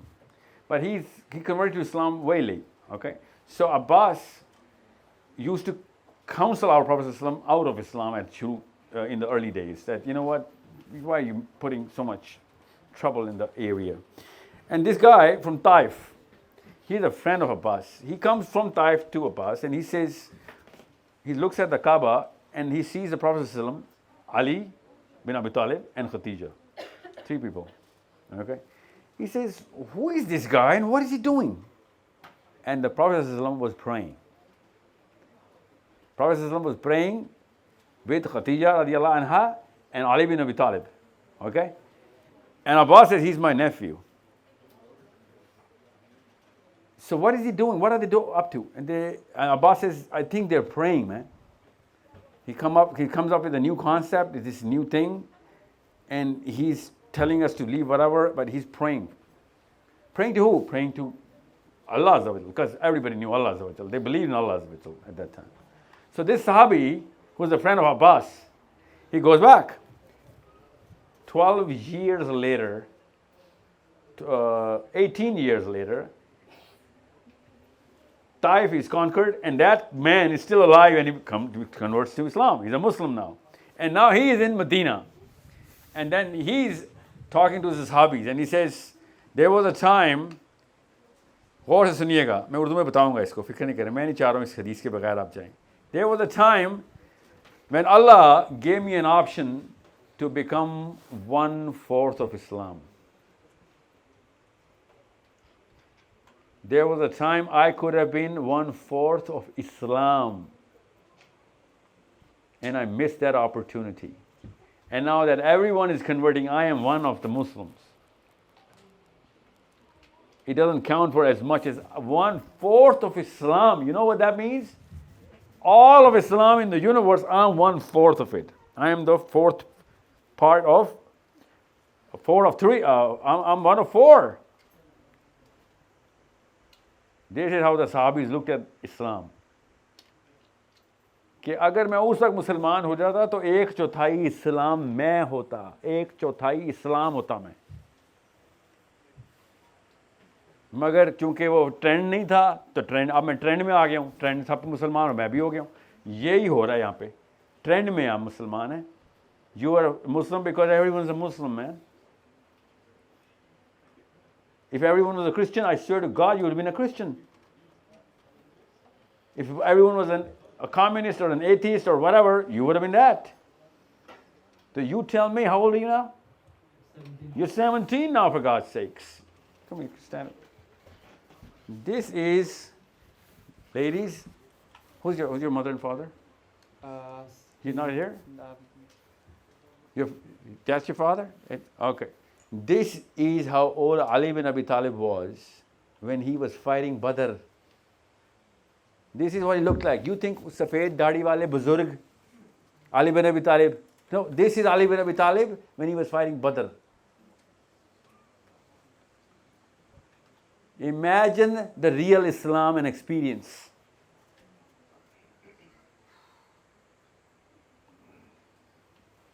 So, and by the way, there were Sahabis younger than him as well at that time. Okay? Zaid is younger than, please sit down. So, what you need to understand is, unless you know that you got to reset the clock, I'm sorry, you're going to be just like the way you folks are. I'm sorry, I'm sorry. You're done. You got to reset. Challenge. Isa ibn Maryam, Jesus, Isa ibn Maryam, says to his own disciples that you cannot be a disciple of mine unless you do unto your father whatever I've told to do unto you. That means unless you challenge your own father, you cannot be my disciple. You got to go against your own father's philosophy, not you. Isa ibn, because those were the kuffar, right? So you need to see where the whole inheritance of, that paradigm came into place, and calling yourself Muslim but not doing anything about it. Unless you're challenging that, you haven't taken your first step. You got to take an oath against this paradigm. That's what becoming conscious Muslim means, that you have taken an oath against the paradigm. So do you even know where to begin? That's your job one. How to begin challenging my own status quo, my own father, my own elders, that this is going to stop now. You guys have failed. I have failed in front of you. I'm your last generation. I've failed. You cannot be like us.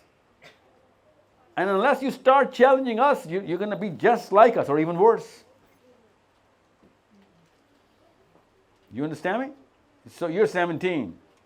Okay? People used to run countries as kings of your age less than 500 years ago. So don't call yourself a child or a kid. You're 17. Every rule applies on you. Start the game, man. So this ties into some of the stuff you've done. नहीं चलेगा, mic नहीं चलेगा बोला. Considering that ideally one would aim for actions based upon values of a more spiritual nature, how necessary is it for some proportion of their values, or how necessary are superficial and tangible values as a means to an end to acquire any sort of action and any sort of positive action for those who... What's your name? Umar. Umar. Muhammad and Umar sitting together, huh? MashaAllah. So Umar, yeah? Can you hear me? Everyone? What do you mean by spiritual, man? What does that mean?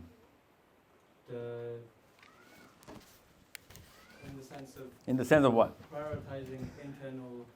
Internal, what does that mean, internal? Like a doctor going into my body? What does that mean? Values that you don't base upon materialistic things. You think that's spiritual? It's spiritual comes within something that's not materialistic. I'll tell you why I'm asking, Umar. This is the one word that the whole Muslim nation is pivoting around. They pivot their incompetence around spirituality. They think we're spiritual people, we're spiritually correct. Ruhani tazkiyah. We're not spiritual people, man. Umar bin Khattab was a spiritual man. Current day Umars are not spiritual. Okay? One time Umar bin Khattab was, and since your name is Umar, so it's going to hit you, that's why I'm giving you. Umar bin Khattab is Amir al-Mu'mineen, the Caliph. And spiritual clan comes to Masjid al-Nabi. A spiritual clan, mutawakkaleen. They used to call them mutawakkaleen.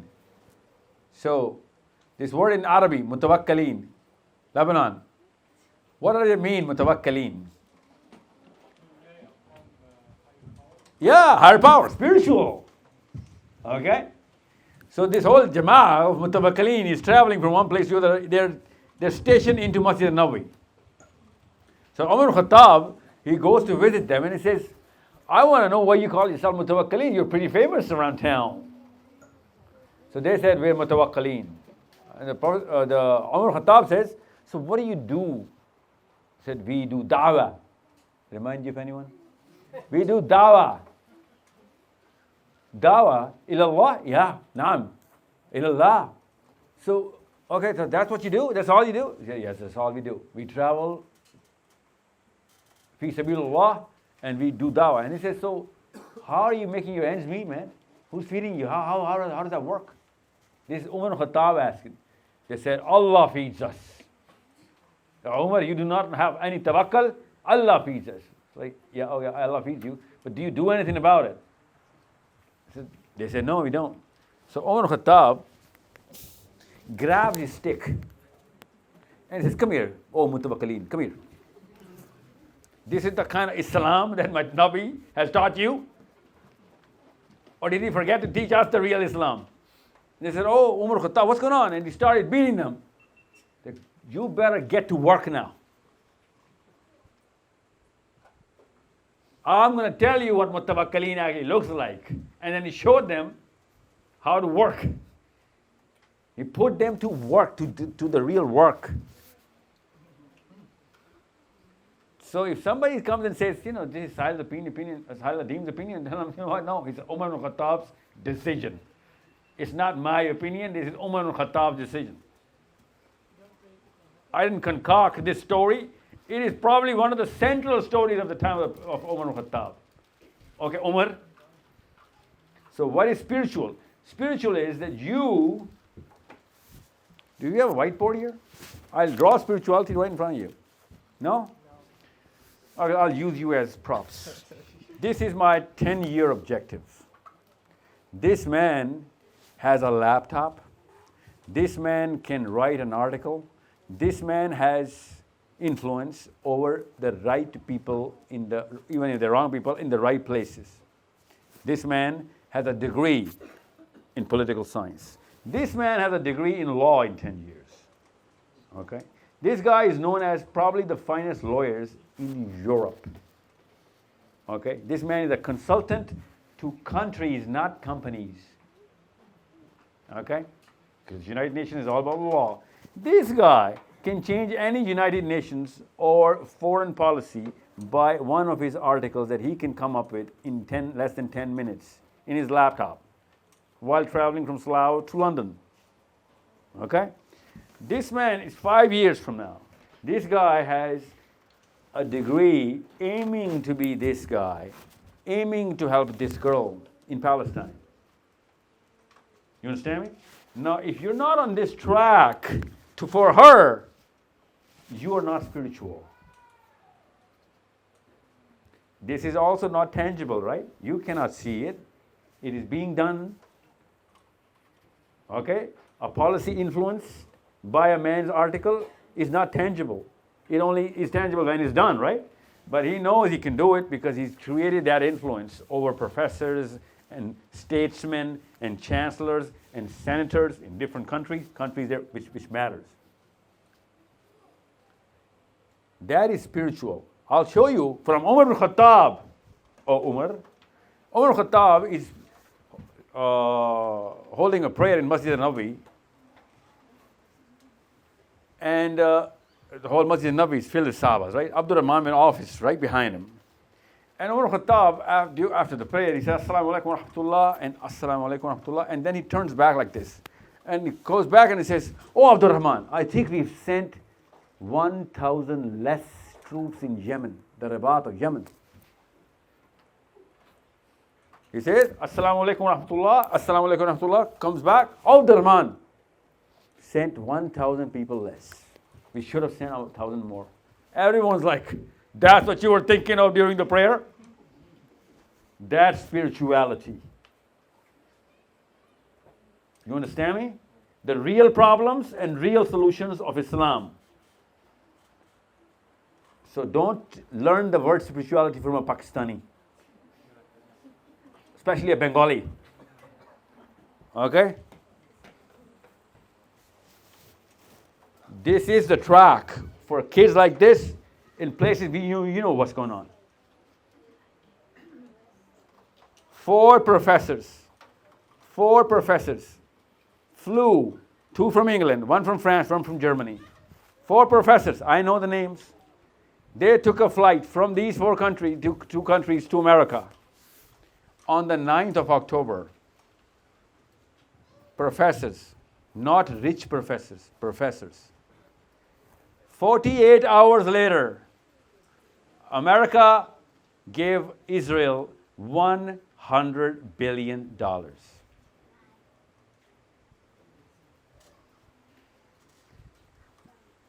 That is spirituality. Okay? The whole work, पूरा काम जिन्होंने पूरी life गुजारी है वो अपने एक दीन के मकसद के लिए गुजारी है उन्होंने। उमर खत्ताब पीछे मुड़ते हैं और कहते हैं नमाज के फ़ौरन बाद उसी सेकंड में वो अब्दुर्रहमान 1000 बंदा कम भेजा यमन के रबात में। और आगे से अब्दुर्रहमान बिन औफ क्या कहते हैं?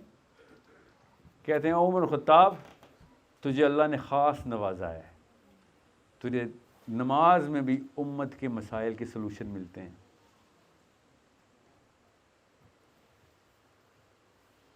You understand me now? और हमारी नमाज रब्बी ज़िदनी रिज़्क़ा, रब्बी ज़िदनी रिज़्क़ा। ऑफ कोर्स इन उर्दू या अल्लाह पैसे, या अल्लाह पैसे। By the way, to your amazement, I was studying under some Jewish rabbis, obviously in some university in Canada. So I asked him, you know, because I was a problem child, you can tell. So the professor used to like pick on me. I was like, sir, you know what? Why don't you chat over coffee or dinner or whatever? And we used to be in the university cafe all the time. Different professors, by the way, mostly Jewish. So I learned it such a, इतनी मुझे हैरत हुई है सीख के, आपको नहीं पता, आपको पहली बार बता रहा हूँ, that Rabbi Zidni Ilma is a prayer that every Jew prays every day. It's mandatory in their religion. Rabbi Zidni Ilma. I found that out when I spoke to them. You know what? That's a mandatory thing for Islam as well, but we just choose not to do it because we want to say Rabbi Zidni Rizqan. And he said, did your prophet tell you this prayer? And I was like, no, he didn't. He taught us Rabbi Zidni Ilma. We just took the words out and we used it for our own convenience because we know the word rizq is in Quran. And we think we're speaking Arabic to Allah. It's going to be heard better. And they said, but you know, it's part of the Jewish faith. Namaz hoti nahi hai unki, jab tak Rabbi Zidni Ilma, जिस तरह हम दुरूद पढ़ते हैं, इस तरह रब्बी ज़िदनी इल्मा पढ़ते हैं। इसलिए वो 22,000 में से 11,000 प्रोफेसर प्रोड्यूस कर लेते हैं। So, you got the spirituality thing? Khana khana hai, sir. Yeah, that's the one thing about Pakistan. In Lebanon, you have no idea. You know? You have no idea. You know, I'll tell you something.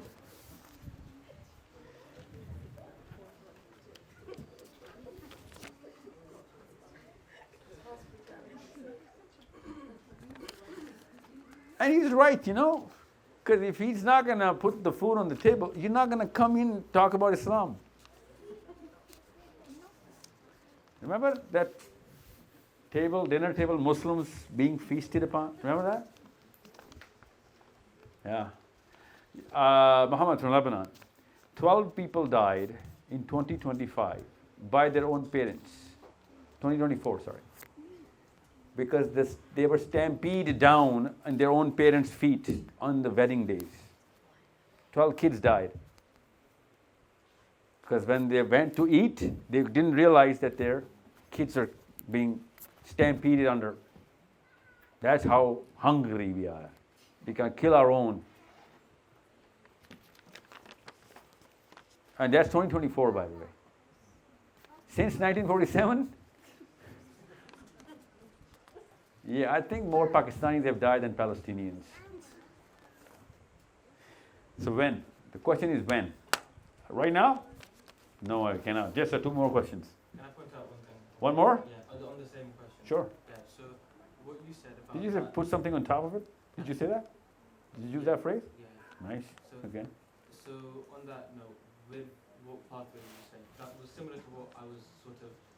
Planning on? The kind of thing I wanted to hear, essentially, yeah. And with that, I wanted you to highlight the pathway itself. Like you said, it's not tangible. I'd argue that to an extent it's. What's not tangible? What you said, the pathway to. Oh, it's super tangible, the way you're thinking about it. It's not tangible as in that a laptop has an article and a policy is changed in Norway. You don't see the connection like that. Otherwise, yeah, you're right, it's tangible. It's as tangible as it can get, man. But the values behind it, how important is that pathway when it's independent of the values behind it, in the sense that when someone is going on that pathway, part of their motivation towards it will be superficial? I'll tell you what superficial How important is that part of it? Someone who wants to... Oh, मेरा बच्चा करोड़ रुपए का सवाल है. The best question of the year. I'm telling you, bar none, the best question of the year. You're 14, 13, 15? 19. You're 19? Okay, so you're in the bracket. See, but these folks are never going to get. I'm a practicing psychologist. I know the disposition of your age. They don't. They're going to give you translations which you'll be like, that doesn't even make sense what you're saying. Okay? And you're going through that problem, okay? So let me use those words that you used, and I want to translate them so that you can make them usable. Okay? Give me the words that you gave me. Tangible, and then superficial, and one more word.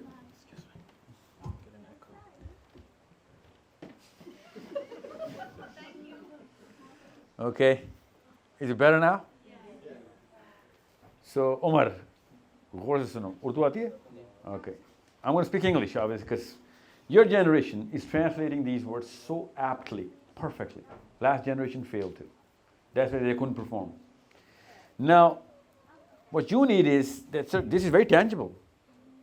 I become a competent student, then a competent teacher, then an influencer, and then I influence countries and I change policy. Very tangible. For you, it's totally not tangible for the last generation. Okay? It's all right. You're not from that generation. But you use the word superficial. Because I said something. What did I say? Well, sorry, what's your question again? Ask me, because I wanna use your question. The original question? No, the one that you put on top. How important is the pathway independent of the values behind it? Yeah, because in your generation, there is this certain disease, okay? And admit it as a disease. My generation and my own. Your generation had this, you don't call it the cool profile, because you don't use the word cool. You use the word? What's the new word that you guys are coming up with? Doesn't matter. But what matters is, you know what cool is, right? You will think that you are cool, and it is so cool that no one knows that I am behind the whole change. Your brain is going to make you come out of the whole bubble, and you're going to go in some dungeon, and your brain is going to portray this picture that you're writing on your laptop, some policy, and no one knows that you're behind this. You're like that Sigma male who no one's aware of, and you're making the big change. You're the puppeteer. No one can see the strings, and everyone's being changed, okay? That uniqueness, that what's the peculiarity has become cool in your generation. By the way, it was cool in my generation too, okay? But we had grown out of it because being part of the gang was the thing, right? Forget the gang, man. I want to play the gang without even them knowing about it. That's something only unique to your generation now. And your folks don't know about this. And I know the disease because I work with kids of your age, okay? You're not kids, okay? You're adults. So what I'm going to tell you is very, very important. Very, very important. Do not be cool alone. Do not be cool in isolation. I'm telling you, you're going to lose the grip on Islam and the bigger objective. And on that day, you might be cool here and you might be cool there as well, but you will not get anything. That was the one thing the Prophet ﷺ actually came in, and no one's going to get it. What are you talking about? I'm telling you, no one's getting it. Only you and I are talking about this, and your brain knows what I'm saying. That you going in that dungeon, in that basement, in that backseat of that car, typing that article or that email, is only going to matter if some other people know that you're doing it, and they're also on the plan. Okay? It takes a gang to make that movement. A gang, not like a street gang, a lobby. And they should know what you're writing. It's a coordinated community effort. I'm telling you this right now. That's the difference. And you're going to have all the temptations for the rest of your life to make that cool thing happen. No one knows. Even my own lobby, my own gang does not know that I'm the guy behind this. And I'm just going to go quiet down on this. And I'm going to sulk in my own, achievement alone with some landscape behind in your mind, the backdrop. Okay? Don't do it. I'm telling you, don't do it. You're a part of a certain lobby or community. You going in isolation, even if you achieve everything, is not going to matter because we need this connection between whatever you're up to and whatever I'm up to, and we have to coordinate every single achievement that you can do. And your potential will grow tenfold if you coordinate that. Based upon what? I do not know what your life is going to unfold in front of you, but based upon the fact that more heads are better than one. Okay? I'm still working on going as deep as I can possibly come in because, you're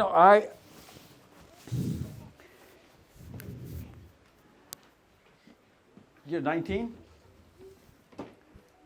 So you've gone through a certain time in your head, because you're 19 now, where maybe you have started to give up on going in your room alone.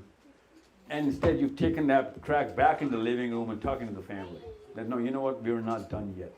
I'm not done yet. Have you done that? Have you taken that journey yet? Have you? Really? So, so I know. So you got to confront that inner demon because they don't even know about this, man. And I'm telling you, we're going to cut this out of the video as well because no one knows about this. Only a 19-year-old, 15, 14, 19, 20-year-old can get what I'm saying right now. Because there's this archetype of cool that you guys have defined. Every one of the men has gone through this. You just don't remember. My profession has enabled me to remember that. I've worked with so many men to know that, you know what, this is that crossroad that we took a left, we should have taken right. And we would have been part of a way bigger force. But every man chooses to be that Sigma man, that cool man, that, you know what, I'm going to be that shadow with that hat on my face. No one can recognize me. Don't be that guy. I'm telling you, I swear to God, it's cool. I know it's cool, but don't be that guy.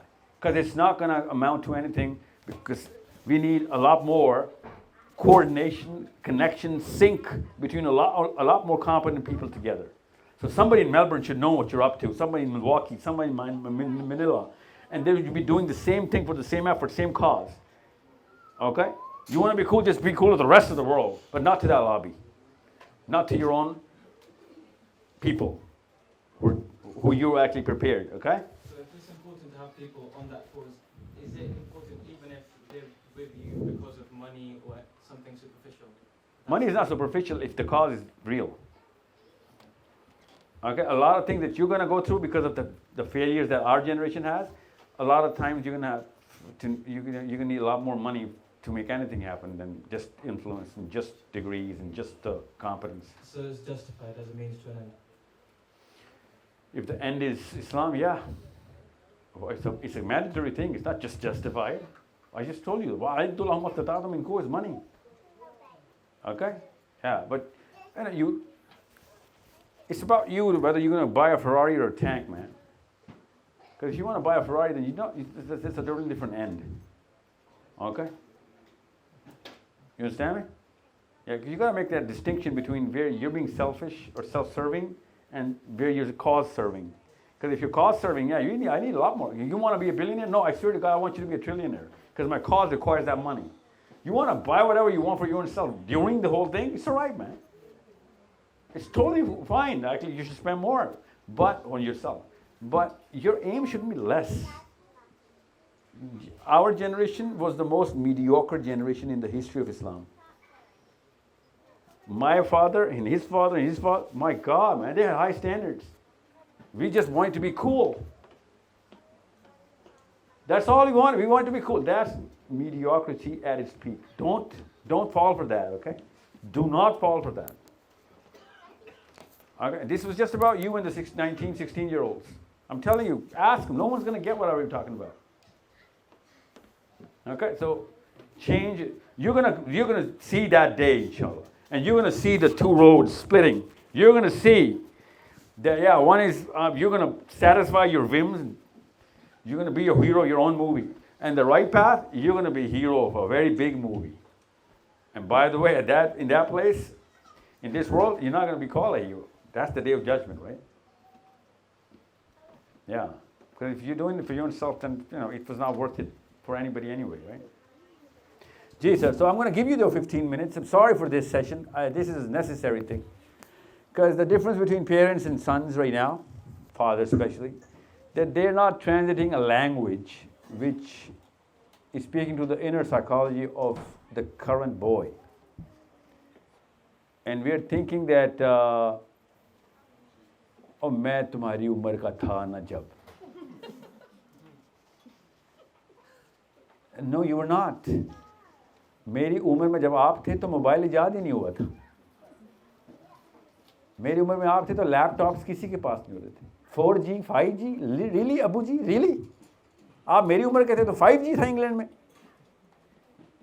No, आप मेरी उम्र के नहीं थे कभी भी. मेरी उम्र बिल्कुल नहीं है. So you gotta come up with solutions to his problem, not solutions to your problem. You were 19.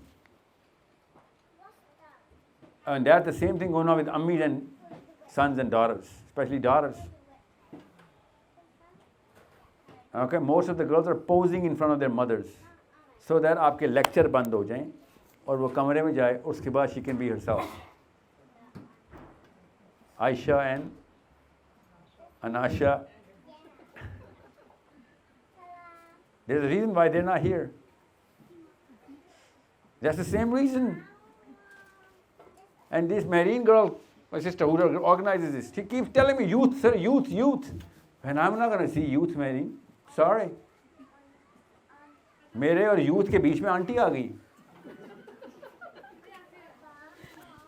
Yeah, I'm just saying.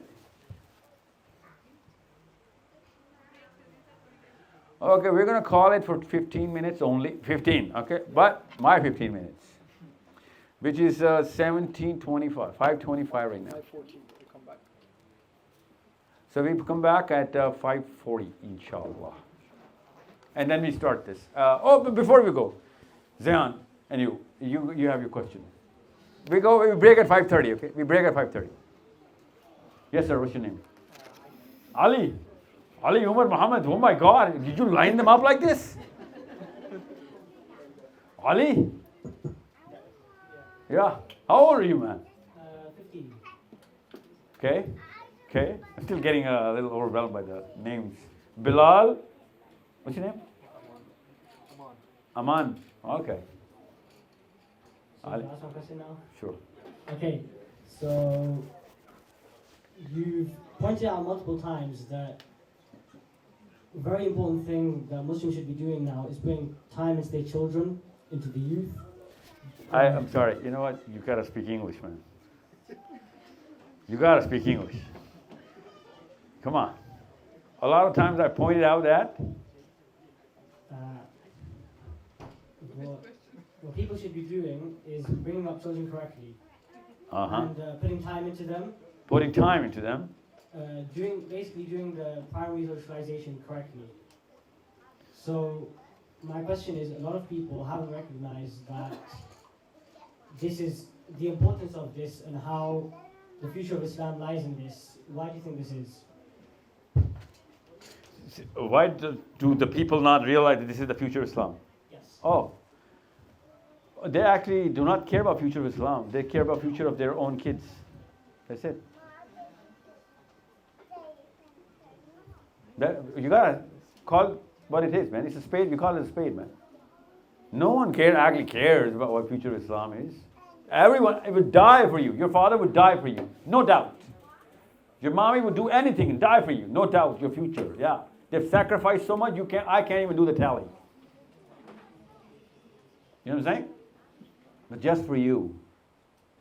वो जो कहते हैं ना इस्लाम में हुक्म है एक इंसान की जान बचाना सारी इंसानियत की जान बचाना है. मेरी अम्मी ने कहा था वो एक इंसान तू है बेटा. अम्मी नहीं कहा और इतने क्योंकि अब्बू काम पे डॉलर पाउंड बना रहे होते हैं, गर्लफ्रेंड्स बना रहे होते हैं. Are you telling me खाली अम्मियों की रिस्पॉन्सिबिलिटी नहीं है। आप अगर खाली अम्मी की ले लेना रिस्पॉन्सिबिलिटी तो अब्बू की खैर है। नहीं, लेकिन मेरी बात सुने, अब्बू भी तो इक्वल है ना, बच्चे तो दोनों के हैं, तो अब्बू को भी चाहिए कि बच्चों की जो अपब्रिंगिंग है उसके बारे तो में फिर ये बात जजेस को क्या करें कस्टडी केसेस में ना, जी, उस वक्त तो आप बच्चे छीन रही होती हैं। वो भी एक चुड़ैलों वाला ही काम है कि बच्चे छीन रही होती है। बेचारा कि बच्चे आदमी और औरतों मतलब माँ बाप दोनों के होने चाहिए। बात सुने, क्या नाम है मैम आपका नाम क्या है? आपका नाम यास्मीन। गौर सुने, when he is how old are you now? You're 15. You got no mommy now. Do you think you have a mother? You do? She's not your mommy anymore, man. She's practically your sister. You're still dependent on your mother now. There's a big problem with your mommy and your daddy. Okay? You got it? Are you ill? Do you have leukemia or something? No? Can you walk? You can eat yourself? You do not need a mommy, man. Okay? You dress up on your own? You go to the bathroom yourself? So why do you need a mommy? You're 15. Allah is going to ask you in the grave and the day of judgment questions which He asked Ali bin Abi Talib. Same questions you, Ali, and him, Ali. You cannot say, Allah, I was only 15. Only 15? Only 5 is in Islam, is only. Okay? 15 is not only in Islam. You got it? So how do you not become only, how do you not remain only in Islam? 15 is not a big number, but why is Islam calling it a big number? Because you got a 12-year-old track record which your mommy and daddy had to put in on behalf of you, which they didn't. They kept treating you like a little infant. That's where your answer, your question is. That's where the restructuring of the prioritization is. So, Yasmin, आपका बच्चा 15 साल का आपका नहीं है. Okay? He should be taking care of you, not the other way around.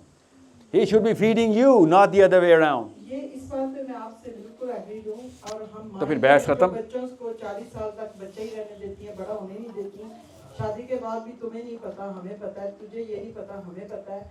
लेकिन वहाँ पे फादर का भी रोल बनता है कि वो अपने बेटे को या बेटी को. यास्मीन, खुदा की कसम कोई भी फादर आज खुश नहीं है सेशन से, क्योंकि उन्हीं की तो बैशिंग हो रही है इधर. आपको क्यों लग रहा है कि मैं उनकी तारीफें कर रहा हूँ इधर बैठ के? नहीं, आपकी अम्मियों का कसूर जो भी हो, आपके बच्चों पे तो आप जिम्मेदार है ना. You guys are responsible for your kids, and you sponsored a 20-year-old infant. You sponsored it. You endorsed it. You promised all the world to your wife, because Pakistani से ज़्यादा जोरू का गुलाम दुनिया में कहीं नहीं है. मानना तो पड़ेगा. In Lebanon, you have no idea, man. The Pakistani man practically worships his wife. He would change his religion over her. You know what I'm saying? They chop off their mommies and daddies like this for their wives. हाँ पाकिस्तानी हैं. अच्छा ऐसा करते हैं, उर्दू में बात करते हैं, उसको आवाज़ नहीं आएगी. हम सबको पता है इस बात का. जितना हम अपनी बीवियों की वजह से पर्सनैलिटी चेंज करते हैं ना, अगर कुरान की वजह से की होती तो हम जन्नत के सरदारों में होते. आपको नाशुक्री हैं, आपको पता नहीं चला. नहीं तो इतनी ट्रांजिशन एक आदमी अपनी बीवी के लिए कर जाता है कि सर से लेके पैर तक, कपड़े पहनने से लेके खाना खाने से, दिन के एक दोस्त नहीं बचा हमारा.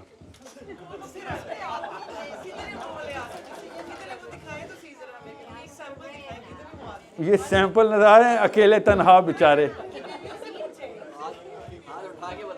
हाँ हाथ उठा के बताएंगे. No, we can't, because Ali, you got the answer? Yeah, can I have one thing repeat?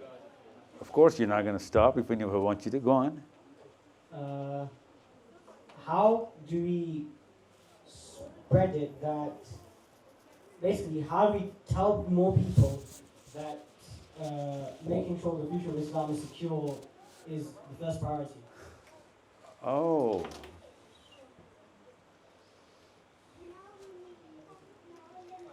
Oh my God.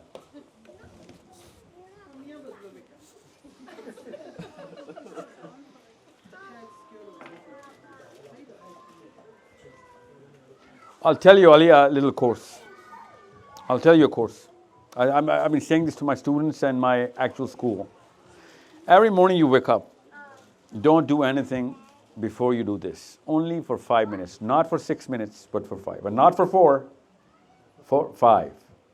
Is it too much to ask? No. And it's not a physical effort. You don't even have to get out of the bed. No money spent, no nothing.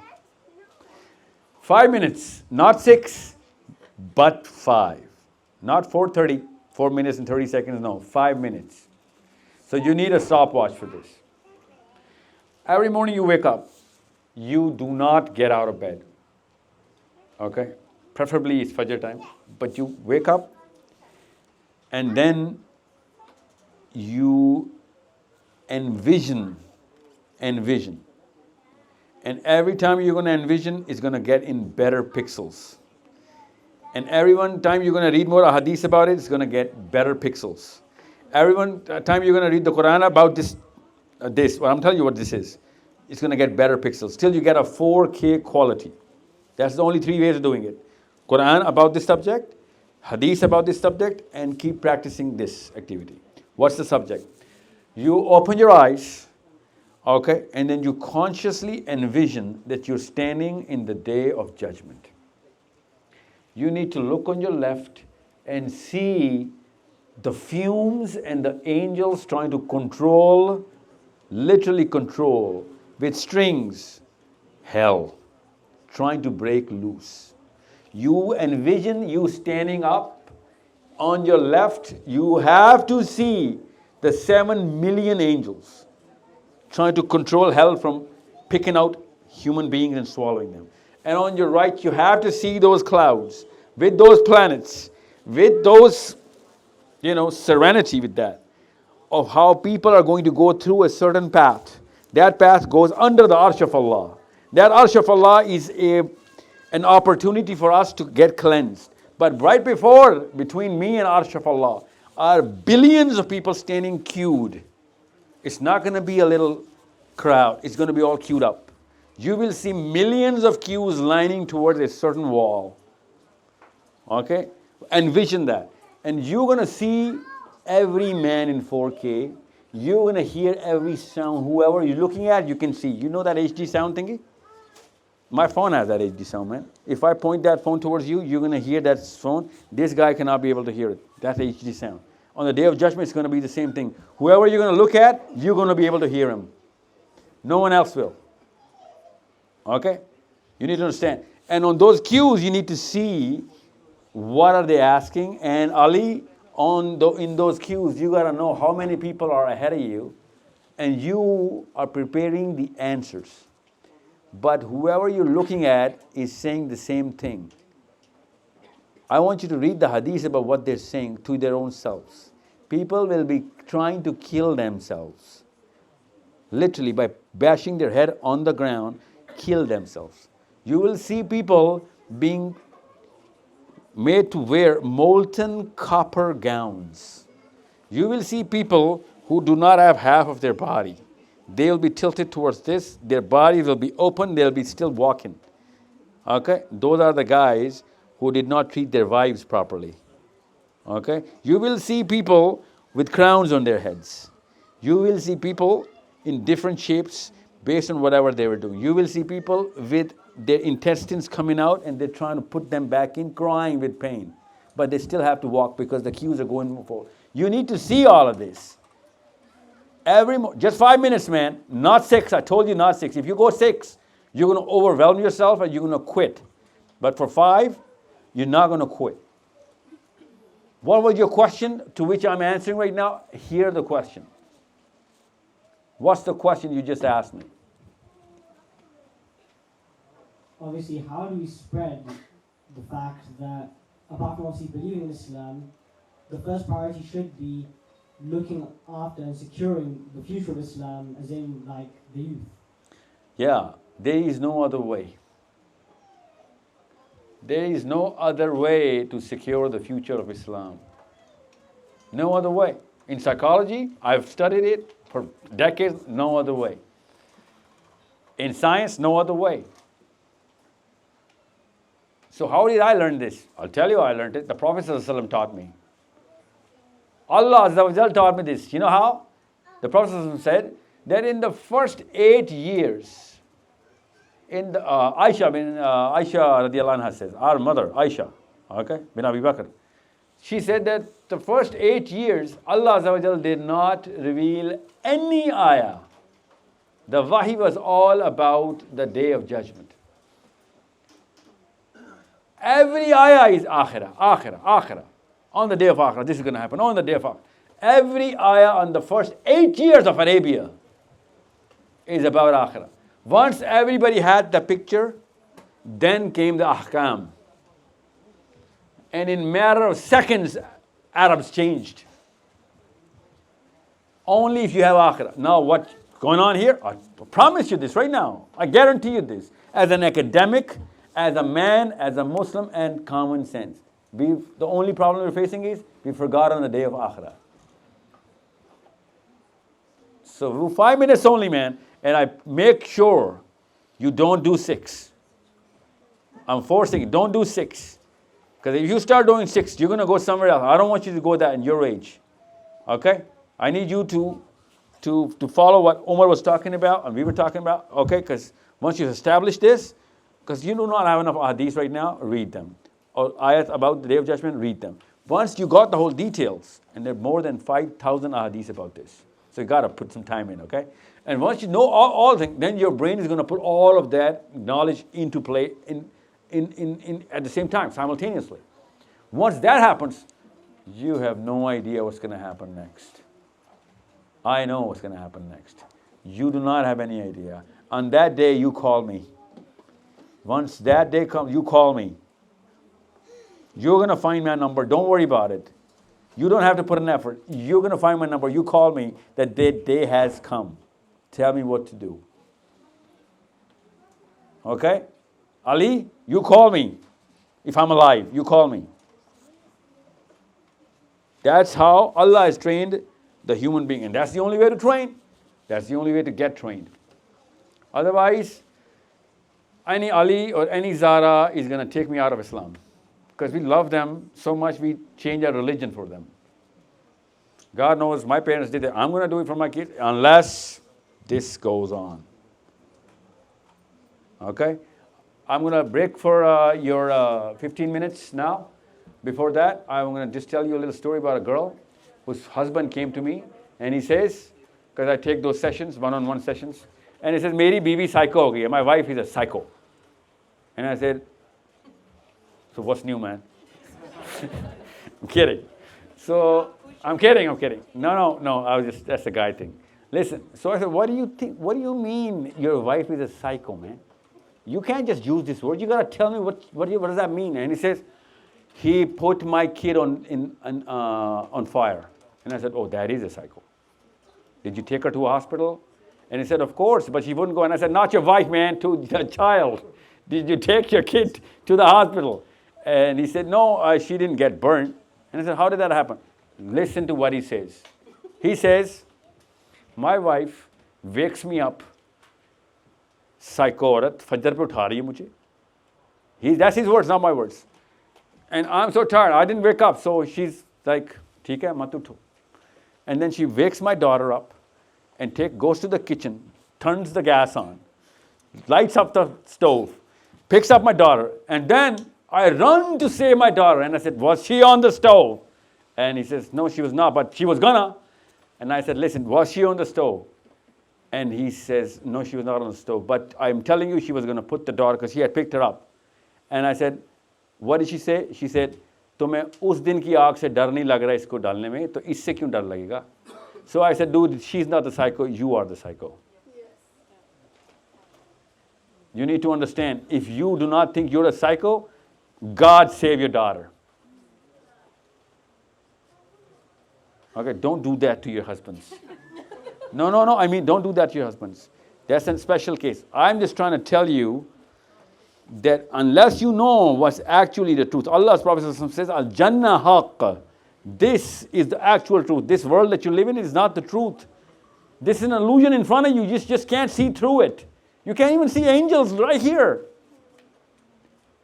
There are 2 angels right here. You can't see them. So that means this is the truth? No, this is the truth. Did you know the Prophet ﷺ told us the technology on which the angels will be recording data and presenting it to the world? These two angels? We use that technology now, by the way. Okay? So, not that technology, but I don't know, an analogy of that technology. So, Zayan, I'm going to take your question after this. You're going to stay with me because you're the youngest. 15 minutes right now. The time is, what's the time? Oh, 45. So, we see each other at 6, inshallah. What time is Maghrib here? Oh, it's England. Yeah, I get it.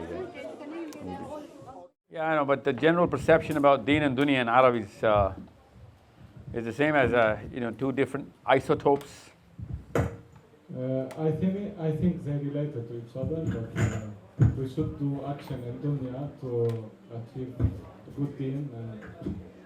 So Zayan, are there two planets that you can live in? Are there two lives that you have? So this dunya, where did this word come from? Think about it. This dunya word, the word dunya, where does it come from? What does that mean, dunya? Is that your own question? You read it? Okay. Dunya is a word in Quran. Okay? The word is dunya. That's how we know the word dunya. Okay?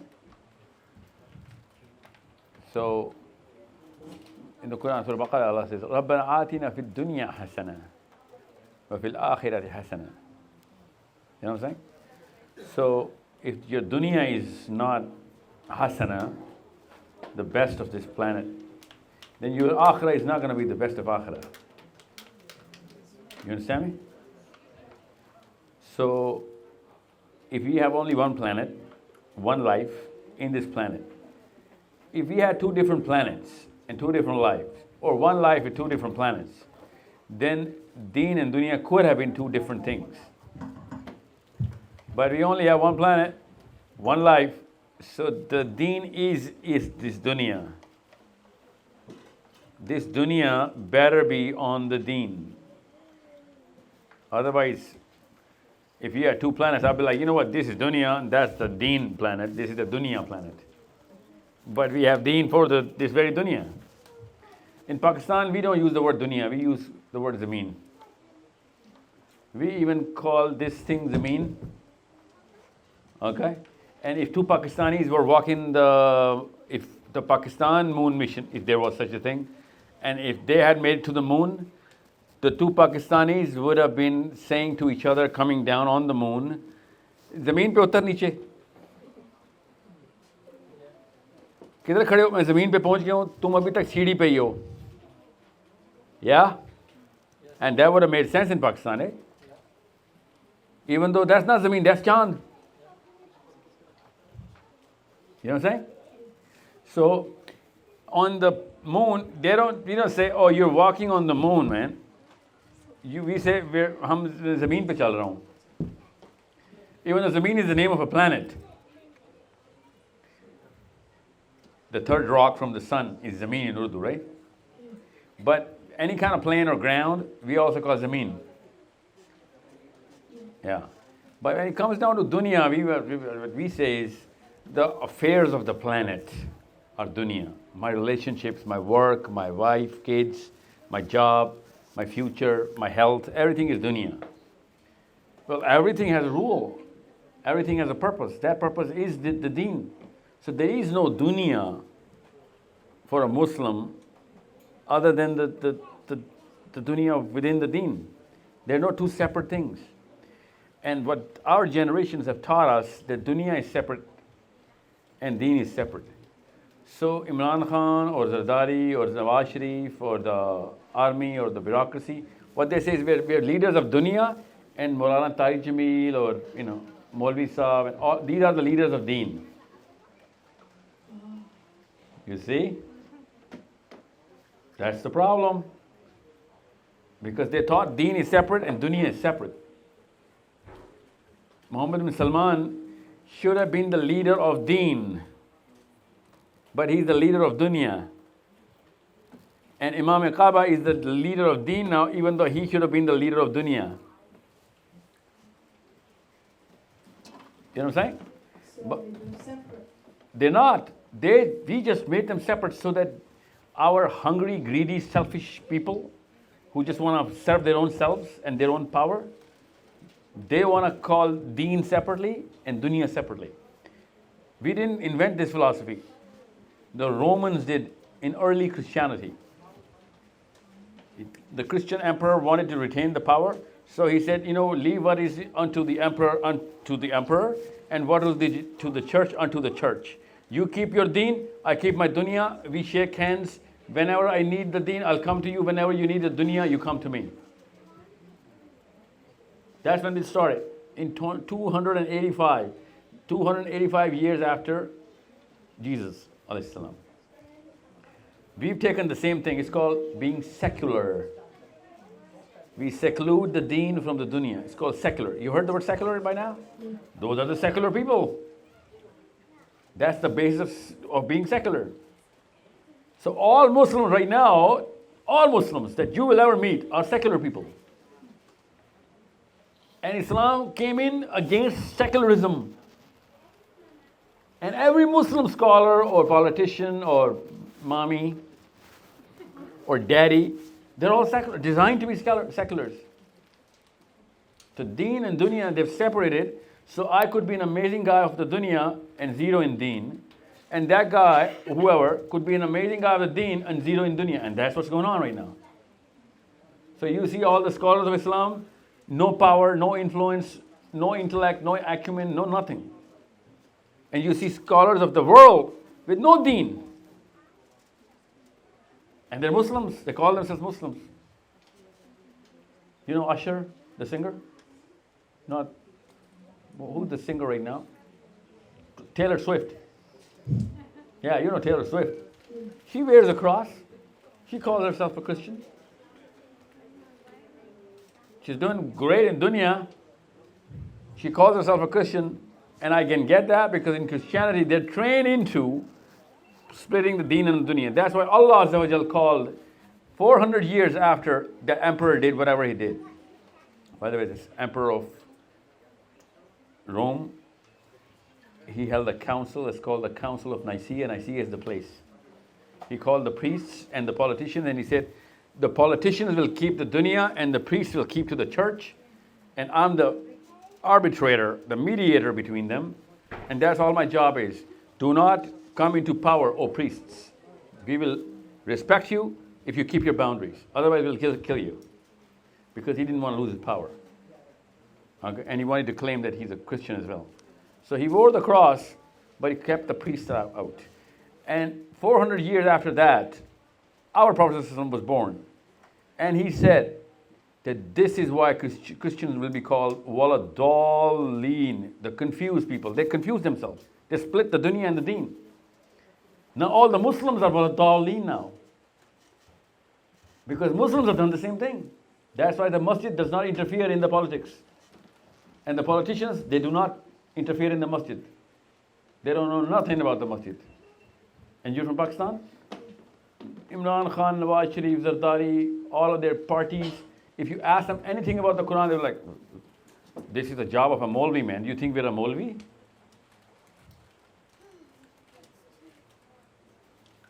You know what I'm saying? Yeah, that's the problem.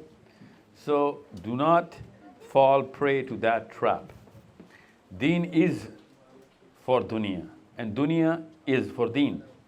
You separate them, you're not a Muslim anymore. You're just a secular, confused, waladallin, afflicted by the disease that Christians got afflicted by. Did you know that Christians are called waladallin in the Quran? Yeah. See, the Jews are not called waladallin. Did you ever think that Jews were never called waladallin? Even though Allah says, أَفَتُؤْمِنُونَ بِبَعْضٍ وَتَكْفُرُونَ بِبَعْضٍ, that you believe in some of my word ayahs and do not believe in some, but they're still not called waladallin. Allah says to the Jews, you use your own pen in my book. That means you invent more ayahs and call it God's word. But they're not called waladallin. And Christians didn't do that. Christians didn't use their own pen. Actually, Christians never used their pen. That's why you can see the book of John, Matthew, Mark, Luke. You can see Paul all over the Bible. You do not see the book of Jesus. You see the book of Paul. Actually, you see 14 books of Paul. Out of the 23, 14 are 27 books in the King James Version. 14 of them are written by St. Paul. Rest of them are written by Luke, Paul, John, Matthew. Many books. Jesus didn't write a book. So they're Waladdallin because they split the religion and the world. They did a lot of other things too, but this is the basis. Before that, real, true Christianity existed. Actually, this is after that as well for a little bit, but it just vanished because you know what? There were too few and they didn't survive. Last question. When we pass away from this world, I think no one is in Jannah or Jahannam right now. I'm not sure. So when we pass away, where do we go? Like what happens? We are in a transition, and there's a new fitna coming in the Muslim world that is saying that there is no torment of the grave. There is no life in the grave. Okay? Because they somehow think that they know physics, and they think, oh, since now you're out of time, so how can you be waiting for the day of judgment? You're either going to be in hell or on the day of judgment, and everyone else is waiting up on it. सुन लिया आप लोगों ने कि कब्र का तो अजाब होता ही नहीं है, कहीं पे कुरान में नहीं लिखा हुआ. So to all of those skeptics who think they're intellectuals, it's just a common sense answer that if I die right now, Zayan, and my son who I taught Islam is still practicing Islam, he has not died yet. His son, who in turn he'll teach, he has not died yet. People who I wrote a book, I taught somebody, that book is teaching other people, they have not died yet. That tally up is still upon free will of the people. And if they keep choosing the good out of whatever I taught them, I'm still going to keep getting credit, right? So that whole tenure is not going to be able to stop until the last boy or girl is born. That whole tenure needs to be tallied up in my account. Till that tally is continued, I'm still going to remain in buffer. You get it? That's the life of the grave. And there's so many ahadith about this, so many, that during the torment of the grave, some people get relief. And they ask the angels, why are you relieving me of this pain? And they're like, because your son did this now. Somebody prayed for you there. So a lot of ease is going to come in. Okay, the Prophet said, grave is either one of the ditches of hell, or one of the gardens from the garden of heaven. One of, not the. And the most matawatir, consistent prayer of Allah's Prophet sallallahu alaihi wasallam, every prayer he prayed, what was it?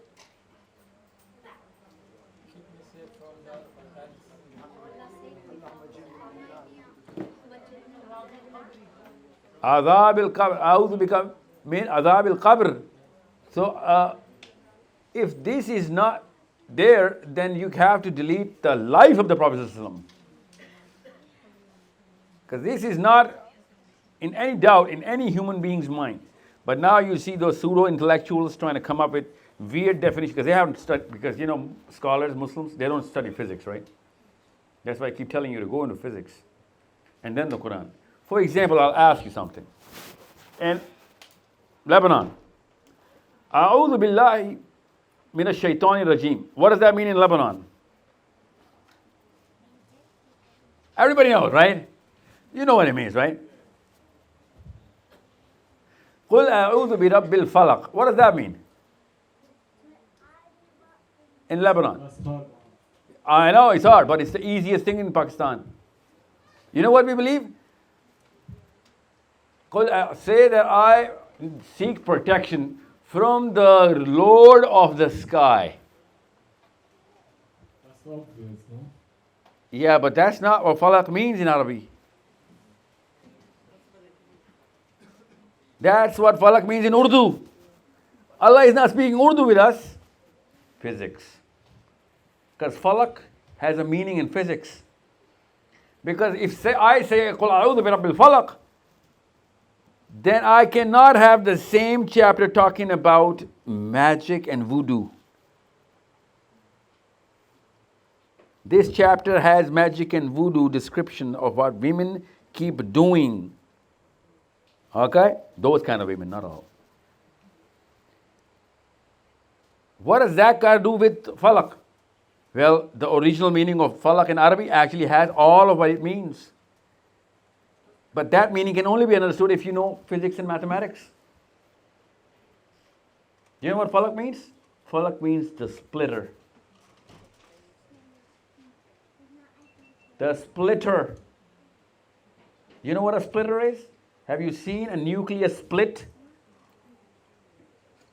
The uncles and aunties haven't. That's why they went to the Maulvi Sahib and said, Sir, jadoo ho gaya, sir. If they only studied physics, they would not have gone to the Peer Sahib.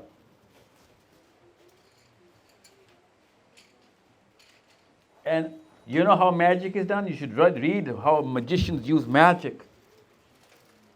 Okay? And how they're splitting two different halves of the same personality by virtue of what kind of technology that they're trying to claim that they use. I'm not saying go into magic or understand what it is. What I'm saying is go into physics and understand what it is. So if you go through physics and then you read the Quran, you'll find out that all of the definitions that Allah Azza wa Jal was saying was the definition of the universe. The Quran starts with Alhamdulillahi Rabbil Alameen. What does that mean in Pakistan?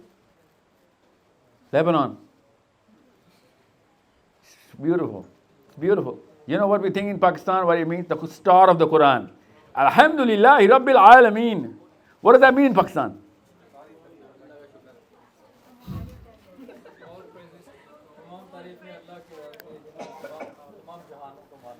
Oh, and the word Jahan doesn't even exist in any mind and any psychology.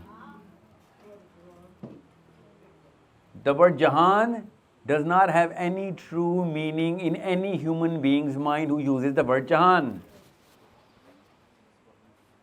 And Allah is trying to confuse us, na'udhu billah. Starts the Quran with such a grey ayah, which has no actual tangible meaning.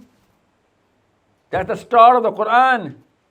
Alhamdulillahi Rabbil Alameen means these people have seen the cosmic microwave background. They think that's the end of the universe. That's your first, if it is. After that is water.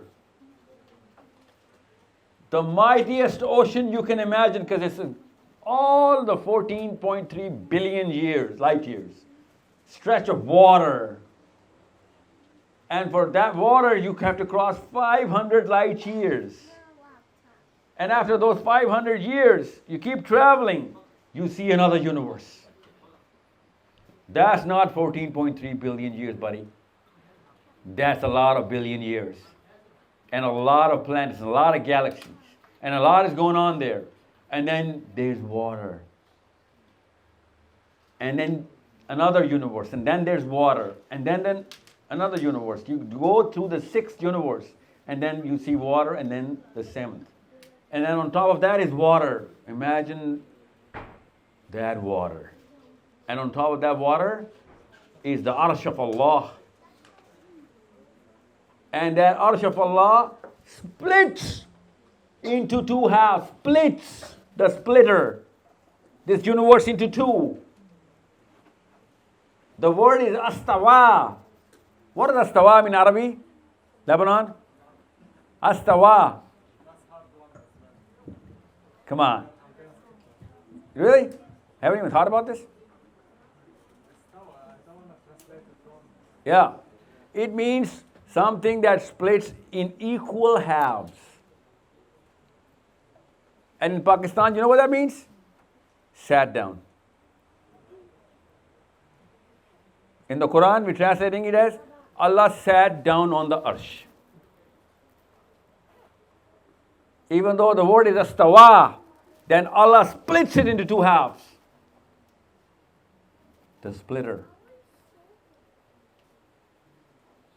You understand me now? How are you going to understand this whole geometry? The first ayah of the Quran is demanding you to go through all of this. Study it, learn it, so that you can understand not what Allahu Akbar, how Akbar Allah is, no, but how Asghar we are. So Allahu Akbar does not mean Allah is the greatest, because we cannot imagine how great that greatest is. Allahu Akbar means how small we are.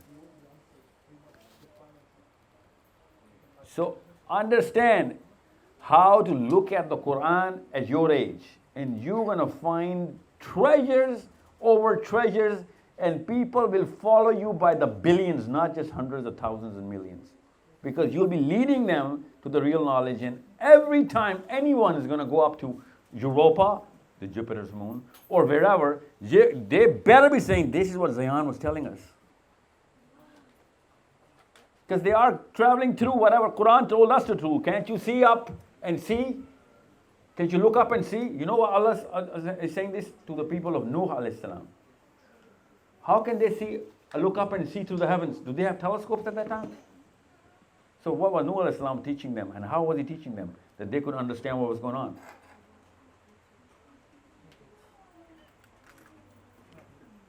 You know what I'm saying?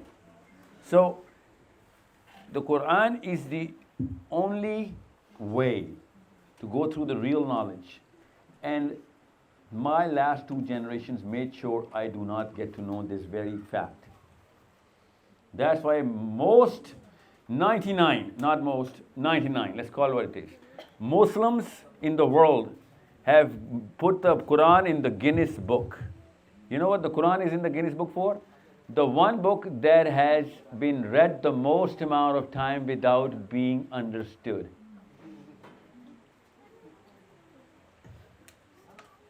All the Muslims can read the Quran without knowing anything, any alphabet about it. फिर कहते हैं अल्लाह का अज़ाब क्यों आ रहा है हम पे? आपकी किताब के साथ मैं ऐसे करूँ ना, और आपसे कहूँ मैं आपका बहुत बड़ा फ़ैन हूँ, रोज़ आपकी किताब रट के सोता हूँ, और आप कहीं कुछ समझ आई, कक समझ नहीं आती सर, बल्कि मैं आपका बहुत बड़ा फ़ैन हूँ. इसको हम कहते हैं हिब्बुल्लाह, इत्तक़ुल्लाह, कि हम तकवा कर, मोहब्बत कर अल्लाह से. You think this is mohabbat of Allah or taqwa of Allah? That I'm not going to understand a word you're saying, oh Allah, I'm going to keep kissing your book, reciting it without understanding a word. That's exactly why you wrote it, na'udhu billah. Imagine me doing this to any of your book.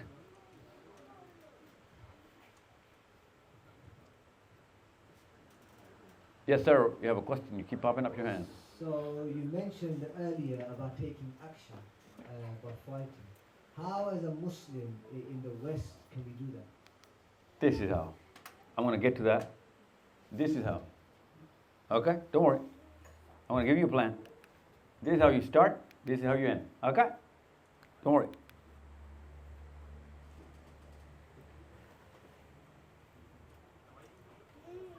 I want to show you the machine. Don't worry. So when are we going to address that? When are you going to address that?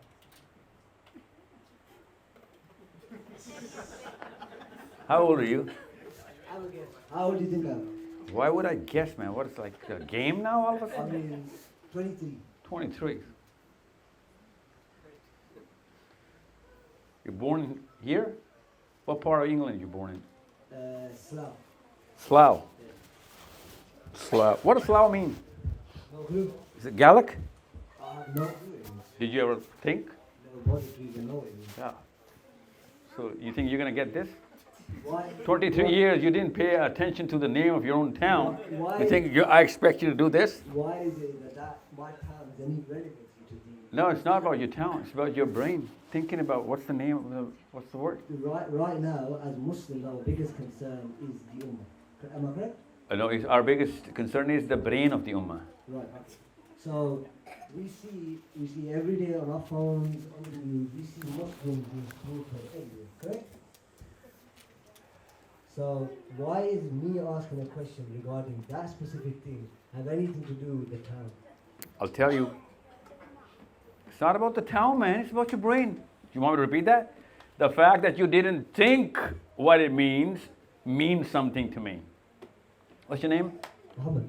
Muhammad. What does that mean? Muhammad is the name of our prophet. I don't know what it means. What? I don't know what it means. You never even thought about it? I've thought about it, but I haven't given myself that time to understand it. That's the problem with the Ummah. There you go. We're not just giving enough time. So that's why we're here together, to learn that. Yeah, not just to learn that, but to change the perspective first. Because I'm telling you, I can make you do a lot of things, but I'm not going to be able to make you do. I'm not going to be able to make you do stuff. That's something even prophets can't do to their people. Doing something you got to do on your own. Right, but we have to understand what we need to do. Not just that. I'm going to give you more than that. I'm going to give you a strategy. Inshallah. Right now.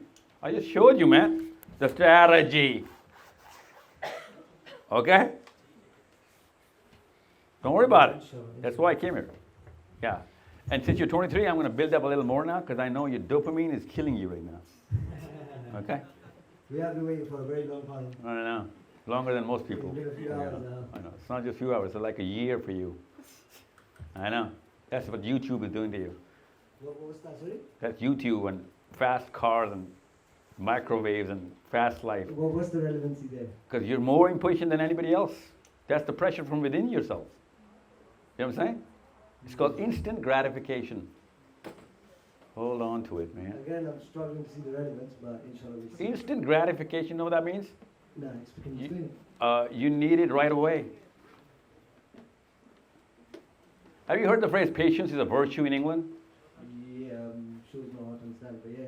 But you heard it, right? Yes. Patience is a virtue. Why do you think it's a virtue? Explain it. I will. Yeah, I will. Don't worry. See, the 20-year-olds and 15 to 30-year-olds, you guys are going through a lot of pain because I show you this and then I change it. Inshallah. Yeah. I'll tell you something. You know what dopamine is? Yeah, You know how it works? not so It's a pain, man. It's a pain. Okay. It's a pain. It's a pain. It's heroin has dopamine, most amount of dopamine, heroin. Then cocaine, descending order, okay? Then marijuana, okay? Then cigarettes, okay? Heroin. And more than that, more than heroin, more than a shot of heroin is in 2 minutes of FIFA on your PlayStation. Right. I'm still struggling to... Yeah, so if you're a heroin addict, and I'm telling you, you know what, I'm going to give it to you, don't worry, I'm going to give it to you. What are you going to do to me? You're going to come and bite me. That's where the phrase comes from, bite me. Because it says, be patient, okay? So, just like that, 20-year-olds, you've gone through this whole fast life so much that you want everything coming fast to you, okay? And you cannot wait, and it's all right. You'll have to train yourself into a little more, what's the word? Cruise control. Cruise it in, okay? Yeah. All right, inshallah. I'll tell you something. I went out for a break because I had to work with the little equipment thing with Mohsin, my teammate. We went outside. And on the way back, when he took a right turn, there was this red bus coming in. And on that top bus, you know what was written? Which was like the most astonishing thing. Everybody stopped. This red bus, which is a regular London bus, eh? But that's the most weird thing in Urdu was written. Everyone in Slough stopped. What the hell did this driver do? What did he say? What was something about? Nothing, I just made it up. I just wanted to show you what dopamine looks like. That's what dopamine is. Everyone's like, what the hell? Yeah, that's dopamine flowing through your blood. To me, it just seems like the question I asked doesn't want to get addressed. Dude, I'm trying to do therapy as well as training.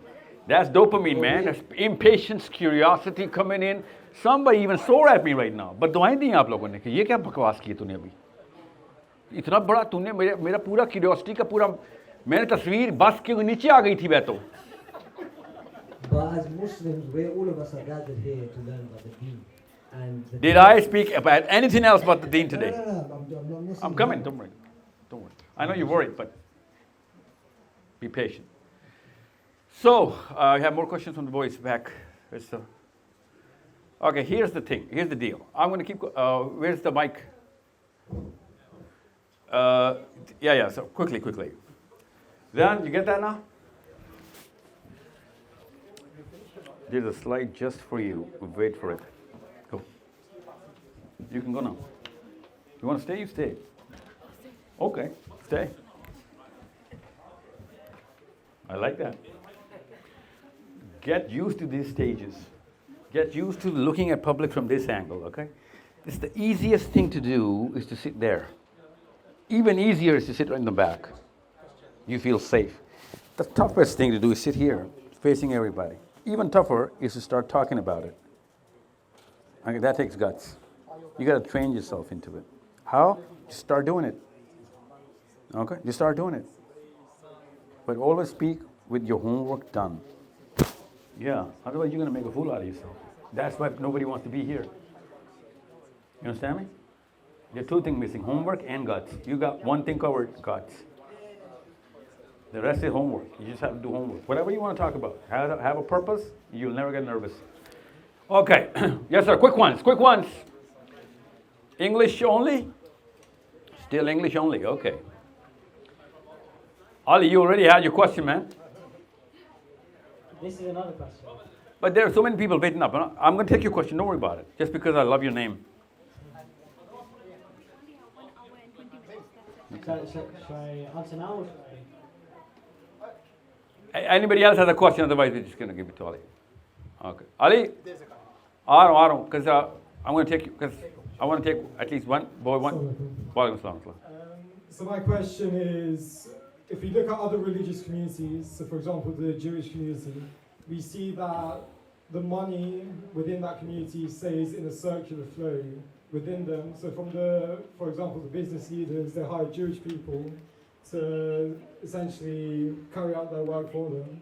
Yeah. Despite the fact that we've been blessed with Islam, why hasn't that psychology and mentality remained the same within our own community? Boys and girls, especially of that age, in 20s and 30s, okay? Even 40s, don't worry. Unless you know the psychology of money, the economy of wealth, the psychology of wealth, and train yourself how trade works, how money actually is circulated within a system, learn it. That's a science. It's not a coincidence that rich remain rich and poor remain poor. It's not a virtue to be poor.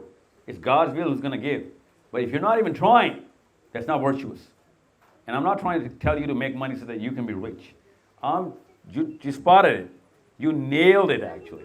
That if you are doing it for the community, then you have no idea how important you are. You are probably the biggest asset in Islam. Okay? But the fact that you and I are in some sort of a competition, that is given by the household. Okay? You're Pakistani? Yeah. Oh, so you've been competing with your cousins ever since like this. You didn't even see your cousins. They were in Miawali somewhere. But your mommy and daddy were like, wo kar gaya, tu abhi tak baitha hua hai. You understand me? That's how the ummah breaks. It's called fragmentation. Muslims are fragmented into families. Every family is competing with the other family. You understand me? That very community that you said, I didn't, you said, were forced to live in the sewers of Germany and Europe. And only on Thursdays they used to pick up the manhole, come out from the sewage. From this, you know what sewage is, right? Come out, all you women and men, do your groceries and get back in. That's where they did something, which I'm going to tell you what they did. That's why they stuck together. Okay? In the sewers, they used to go together, and their elders, their fathers and mothers, used to tell their kids, that don't worry, because next year we will be in Jerusalem. Next year we will be in Jerusalem. And those kids used to cry because it's the sewers. Everyone knew that this is the worst any human being or any community can go through. Live in the sewers. But don't worry, next year in Jerusalem. Next year in Jerusalem. Did they make it next year? No, they didn't. It took 30 years. But only 30 years, and they are on top of the world. They're the least amount of numbers and most amount of power. I swear to you, somebody asked me in Pakistan, कि और क्या कर सकते हैं ना ऐसे sewers? हमें भी गटरों में बंद कर दो, शायद कोई उस वजह से इकट्ठे हो जाएं हम. You need to understand, the word Gentile became a thing because those Gentiles put them in the sewers. And one of those boys out of the sewers stood up and he wrote a 60-pager only called the Jutenstadt. And he says, listen, you men and women, it is not their fault, these Christians, these Europeans, it is not their fault that they always do this to us. Because when a cell within the body has its own philosophy, on its own doing, its own mechanics, it becomes a cancer and the body has to kill it. Our philosophy is for the day of judgment. Our philosophy of the covenant of God. These people are not of God. So they need to kill us. It's not their fault. It is us who has a different philosophy. That's why we are a cancer to Europe. We are the cancer to wherever we've been in Africa or Spain or in Andalusia and in England now or in Germany. So what do we need? We need our own homeland where we can practice our philosophy. That man's called Theodor Herzl. That book is called the Jutenstadt. What does that? The Jutenstadt mean? You guys got taught German in here? No? Obviously not. This is England. 300 kilometers down, and of course, German is the first language in North Europe. The Jutenstadt, look it up. Read that tiny little pamphlet that changed the world for them. From sewers to next year in Jerusalem coming true. That's what Muslims need to do. Not because they did it, because we are the cancer to the rest of the world. You know why? We have a book that guides us. That book does not recognize the success that they call success. That does not recognize the failure they call failure. It is not our hijabs or our beards. No one has a problem with that.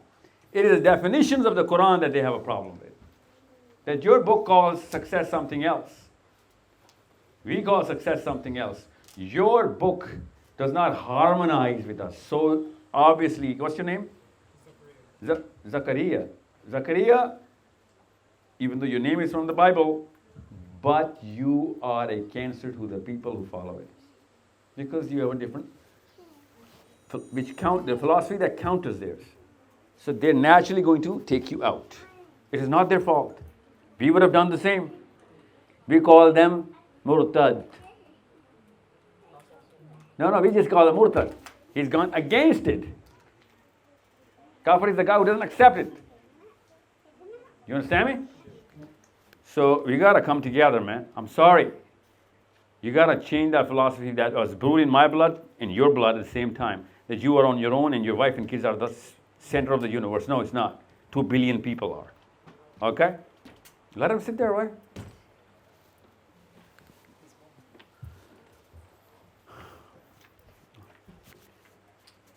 Zakaria, you got it?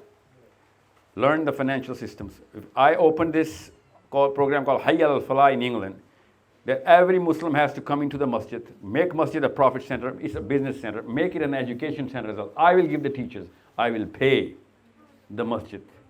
We will hold the sessions every Saturday, Sunday, because you got to go to school, right? So on Saturday, Sunday, you just have to spend 2 or 3 hours, and we will train you in what? That very word that you use, financial systems, business sense, wealth, how to circulate money, how to establish money, how to actually do it for the community, network together, how to build networks, how to create a lobby, how to make sure the lobby is working. There's a science behind this. It's not one man's opinion. Everyone who's done it has done it the same way because there's the same formula. Have you ever paid for Facebook? Has anyone ever paid for Facebook? No. But still, Mark Zuckerberg becomes a billionaire. You understand me? You need to understand how this system works. We're not trained in this system. And we are the people who aspire money the most. We judge people based on money, but we never are going to learn it. Just like the Quran. We love and judge people based on the Quran. We're never going to learn it. Okay? So there are 8 things the Jewish community did. I'm going to give you a letter on which those 8 things are described and explained. One of them is what I literally in very words that you just said. So amazing that you said it. Well, how old are you? 17. You're 17. You're on the right line. In the wrong place. Okay? Change everybody. Okay? You're right. You got to change everybody because you cannot divorce all of them. They are your brothers and sisters. You cannot get out. I'm sorry. Otherwise, you're in the wrong religion anyway. We have to work for everybody, right? So you got to train everybody, man. Your next session should be yours here in this very hall. Zakaria, I mean it, on financial systems. How money should be circulated within Muslims, should be prospering other Muslims. Give an example. You know Prince Karim, the Aga Khan, Prince Karim? He stands on the pulpit, is giving a lecture, and this boy stands up and says, you know what, our community looks out for each other, I heard. And he says, yes, of course, you heard right. Why? I don't have money to go to that educational program at that university. I cannot make it even though I have the grace. I just don't have the money. And Prince Karim hears this boy, looks at the crowd, has a glass of water, sips it, puts it back. And he says, everybody, I need you to bid for this glass of water. That boy got $8 million right away. That's how community works. That's the definition of one family. You tell me any Muslim can stand on the pulpit and do this for any other Muslim? Think about it. Any Muslim. Right now, any Muslim alive. We claim to love Imran Khan in PTI and Muslim League, Nawaz Sharif and whatever. Yeah? You think Imran Khan can do this in PTI? No. So there's something wrong with the base wiring. You need to change the base wiring. That's why you also start with the 17-year-olds, okay? Because they're going to listen to you, and the virus has not gone into you guys yet. Plus, you know the systems. You know how it works. You've seen England work right there. Chamberlain was the name of the Prime Minister of your country. Your country, Chamberlain. Have you heard the name?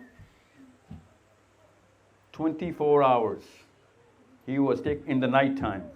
He was taken out, made to resign, and Sir Winston Churchill was made to enter the Buckingham Palace so that he can enforce the Judenstaat in Palestine that very night.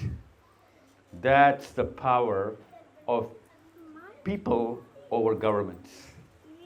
Not even a single Jewish member was a part of the British Parliament or the Senate at that time, or the cabinet. How did they do that? The power of the financial systems. That's how it works. That's why I said, envision your laptops, your written words, big changes happening somewhere else. I'll give you an example. A 23-year-old girl called Cynthia, I know her in Sweden. You know what she's written? She has actually written the foreign policy recommended, which is going to be implemented, of Pakistan in Sweden. How many years do you think you put in it? 4. To write that, to come to that level of that literature, right? But it took the first 15 years of parenting to make that fascination go into that girl. That's why Scandinavia is ruling the world. Because they want to, they were aiming for it. If you're not aiming for it, you're not gonna. Zacchaeus today, if they start aiming for it, then you're gonna achieve it. Because our mothers and fathers was not even aiming for global or ummah level objectives. They were aiming for family level objectives.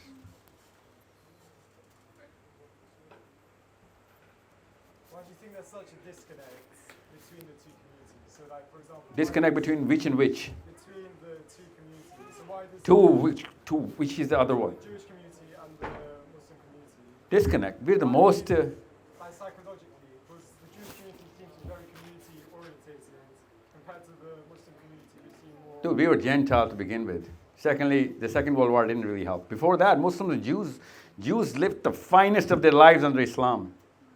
No, but I mean, not the relationship between them. But I mean, within their own communities, why is the Jewish community? Why do they seem more willing to help each other out compared to the Islamic community, where there's? They didn't actually. If you read through it, you'll have to have a little more memory than just 70 years, right? If you read the history of the Jews, they are the most beaten up community in the history of the planet. Everyone comes in and starts beating the Jews, regardless of wherever they are, whoever they are. You know what I'm saying? The Africans, the Muslims didn't really do that, just isolated incidents, but they did happen. The Spanish, the Portuguese, the Germans, the British, you know, there was a day called Hanukkah, which still is. England used to come out just to beat Jewish kids. And not pre-Holocaust, I'm talking about after Pakistan has been made. In the 50s and 60s and 70s. English boys used to come out on the Thursday, and you know what, today is Jew beating day. So they didn't enjoy a good time, they performed, man. They performed. How? You just said it, financial systems. Physics, mathematics, economics, law, political science. Just 5 of your majors, any one of them. And connect all the Muslim boys and girls. That you need to go through these so that you guys can connect with the purpose. You need to write down that purpose. Remind me to talk about this. Somebody, I don't want to leave this session without this, okay? Remind me. I'm going to end with this. Let me just go through this now. So your heart of your question was, and all of them, you guys are on the right page. So what to do? You were saying, niyat kafi nahi hai, kaam, so kaam bataएं to say, what to do? Okay, I'll tell you what to do. It's not the first time anyone has come to say that we got to do something. Here you go. This is one case study, which you all love, by the way. The way Muslims talk about LGBT, nobody else does. So beautiful. It's delicious, actually. And this is the second case study. This is another community, okay? The climate change people. Have you heard of them? Obviously, you've heard of them. Have you ever seen them? No, you haven't. You've seen a lesbian or a gay, but you haven't seen this. If you compare the money between this, the financial, running through their campaigns and the whole system that they've made, and the influence, you'll be like, oh my God, this is bigger than any lobby in the world. Every country, every statesman, every senate has this bill being discussed or passed already. Who are these people? How do they get it done? You guys have a taboo against LGBT. I'm going to tell you how it works. Zakaria, you need to know how it works. Because they're going against everybody. The biggest force against LGBT movement is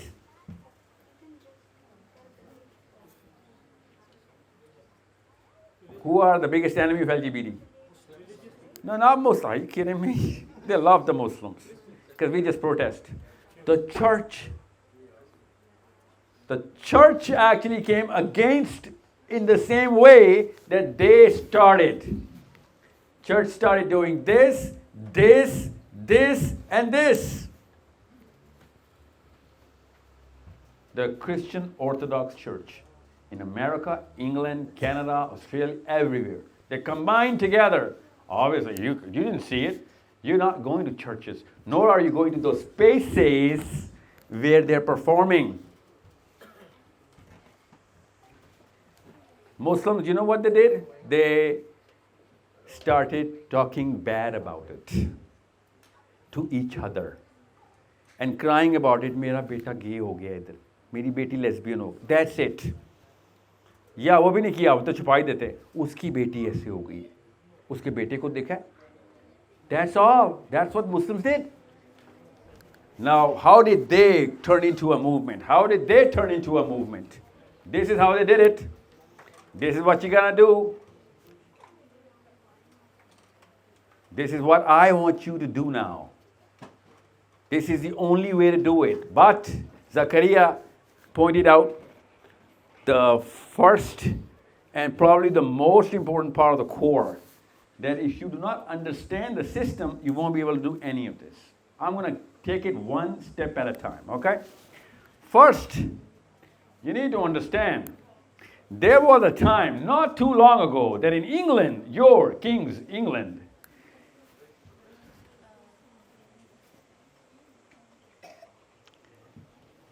every LGBT guy had to be admitted to a hospital, otherwise he would go to jail. In your England, if somebody associates themselves as L, G, B, or T, or any of the alphabets, he will be treated with medicine and electric current. Who started it? England started it. What? The therapy and the treatment. And then England, from this, comes to this. Mandatory. How many years? 1990, Zakaria, to 2024. That's 34 years. You see any reminiscence from the sewers in 34 years of Israel and this in 34 years in UK as mandatory? Imagine how things are envisioned and put into action. This is the only way. Muhammad, if you're not going to listen to this, then why did you ask a question, man?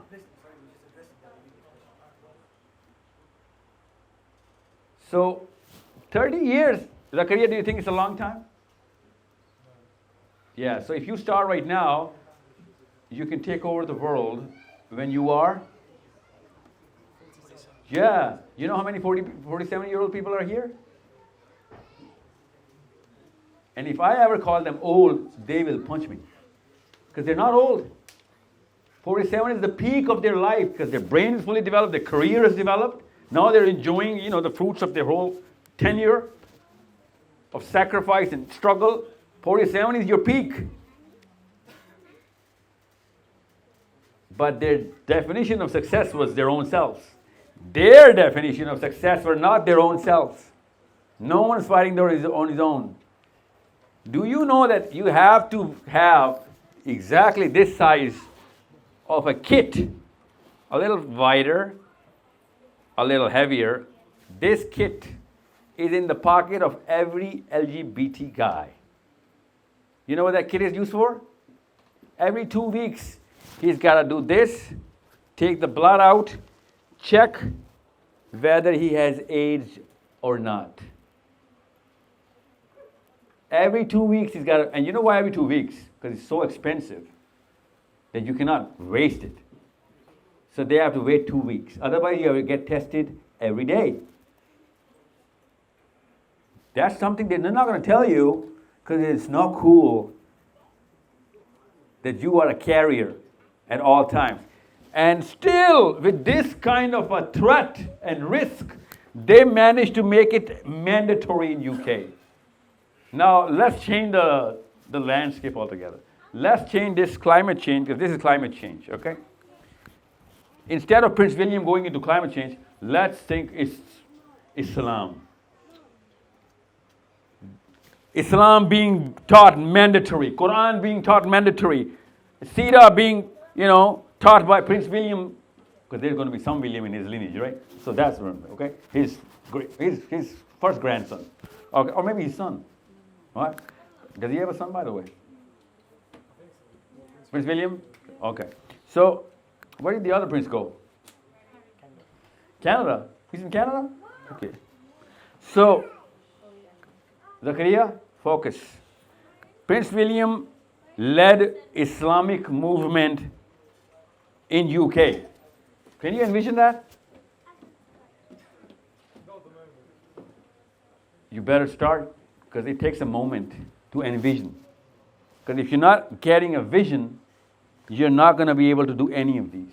And even if you're doing it, no one's going to join you. Zakariya's, Muhammad's, and Ali's, and Omar's. Where's Omar? Wait for people to come in only if you have the vision. If you do not have the vision and you do not have the ability to describe it, do not wait. No one's coming. I'm going to give you a little example so your age you'd understand. An airplane takes off, and there are 200 people in there and crashes on an island. Everybody survives with some injuries. Okay? This guy stands up like me. Okay? And he says, listen, ladies, gather up. See those leaves? It's going to be nighttime soon. I do not see any kind of signs of help coming in. So please gather the leaves. We're going to stash up some leaves. Sir, you go to the airplane, get the ration out, try and see what kind of ration we have. We need to measure everything so that we can see how many days or whatever it can do. 10 people from the back. Go on rendezvous the whole, spread out, check out, rendezvous right here. Give us a report of what kind of resources we have. Everybody starts listening to me. Huh, Ali? I am leadership material. Everyone's like, whoa, this shukara ye banda jahaz mein tha. He's like, he's the dude, he's the guy. And everyone starts doing whatever I'm telling them, because my confidence, my tone, my stature is right for the moment, and I'm doing the right, I'm actually saying the right things. Everyone should do whatever I'm saying, right? Muhammad? Makes sense? And I'm feeling, yeah, you know what, now I got this. Somebody says, Sahil, do you know what you're saying? Dude, I got this. Don't worry, I got this. People are listening to me. Please take care of the sick. See whoever has any kind of medical conditions. Any doctor, any nurse in the house? Yes, sir, you are the doctor. You two are nurses. Please make sure you make a tiny little hospital right here so that we can actually attend to the ill. Emergency taken care of. We have to do the right thing. All of a sudden, Zakaria, what's your name, sir? Boy, sir, what's your name? Come here. All of a sudden, no, you don't need a microphone. I need you to see this, Zakaria. Stand up, come here. ऊपर आओ ना. क्या नाम है आपका? What's your name? Abdul Hadi. How old are you? I'm 8. 8. Omar, listen to what I'm about to tell you. That's the power of vision, okay? That's the power of vision. I'm doing all of this, and Abdul Hadi says, "Pakro mujhe jacket ko pakro." Uncle, I need something to say. And I said, dude, listen, boy, go to your mother. Please, somebody take care of it. And then he says, no, tug back. And uncle, I have something to say. And I said, okay, what do you want to say? Because I want to seem like a leader. So I'm being empathetic. I'm so passionate and kind to children. It's like, Beta, what do you have to say? And then he says, uncle, I was on seat 41B. When the plane was going down, I was on a window seat tilting left. And I saw an island right there. People were there cooking, cleaning, everything. There was a whole village there. And it's right there. Now you tell me, Umar, who's the leader? Because this dude gave a vision. All of my skill is worthless now. I have to follow him. He's going to lead the way or wherever. He saw the vision, saw that village, and everyone's going to follow him. Omar, that's the power of the vision. So generate a vision. That's what it means. Next year in Jerusalem is a vision. Everybody was told about what Jerusalem looks like and what's there and what God promised us, what's going to happen there. People drew the picture. That's what they did. That's what they did. This is what they said in 1969. This is what they said, that we will make it mandatory that you recognize and accept and embrace our identity. In 1969, they gave their lives for it. And now it came true. So much so that a lot of your friends cannot be addressed because you do not know what to say to them, because you keep evading using the word he, she, they, or whatever. It's like, yeah, let's talk about me, man. Let's not talk about you. You know some. A lot of people know a lot. And they are generating their worldview and life objectives based on this because they had a vision and this was the execution. How does this happen? This happens very simply. This is how it happens. You start here, you go here, and then you end up here. Which you call the Jewish lobby is called the command room. There are so many books written about that lobby without that lobby ever being seen. People keep guessing. We've come up with a new word called deep state now. Heard the word deep state? You haven't heard the word deep state yet? A lot of you guys have. Some of them even guessed what deep state is. A lot of people are guessing, but it does exist. This is how you start. How do you start? You start by creating Zakaria, Omar, Ali, smaller groups and clusters who can listen to you when you talk with arguments which make sense, with solutions of problems people actually have. Not random topics, not stand-up comedy, not movies and dance and, dramas and whatever. Talk about problems and talk about solutions. How are you going to talk about solutions? You got to read, open up. Books, study real facts and numbers and start arguing and telling people that, you know what, we're suffering here. We're suffering. And then you start training people. Get people to get trained. I have a platform. It's for free. It's called IMS. Use that platform. Become a cluster member. Go start training people. We are actually getting you real professional teachers for free so that you can get those skills of financials and economic and mental programs, raise IQs. You know what the average IQ of a Pakistani is? 81. Zakaria, do you know what is the IQ of a boy when he's born into the Down syndrome? 72.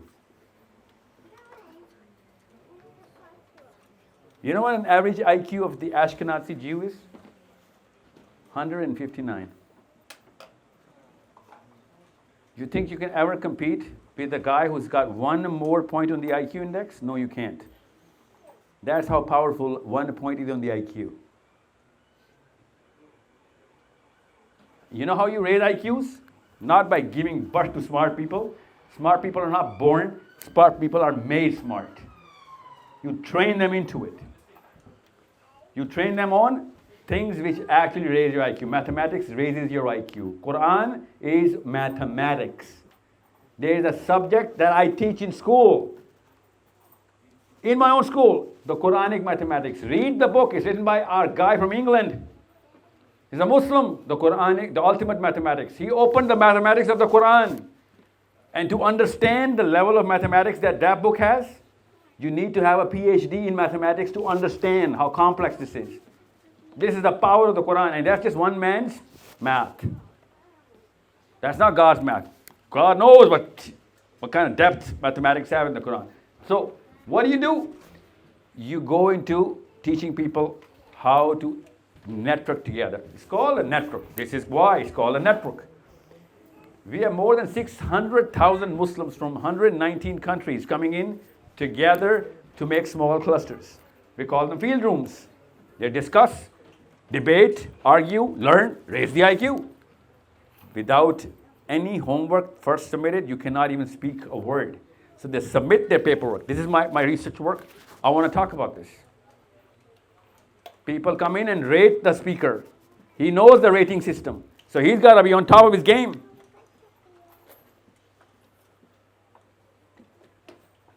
Once you have this, then you move towards this. It's called the engine room, where you rightly said, if you do not have the money, talking about money is not going to cut it.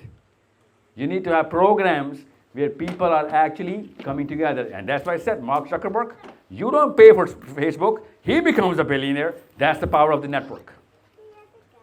You have enough network coming in whatever you do, which is competence based though, you're going to actually generate money. That's called business. So we have 600,000 customers. Have you made anything this year to sell? If you made it, we have 600,000 customers already. It's got to be relevant, it's got to be real, it's got to be quality. That's why every Jewish product is in every Muslim home, because it works. Their shampoo is better than any other shampoo. Their cars are actually better than any other cars. यहूदियों का plan नहीं है, यहूदियों की competence है.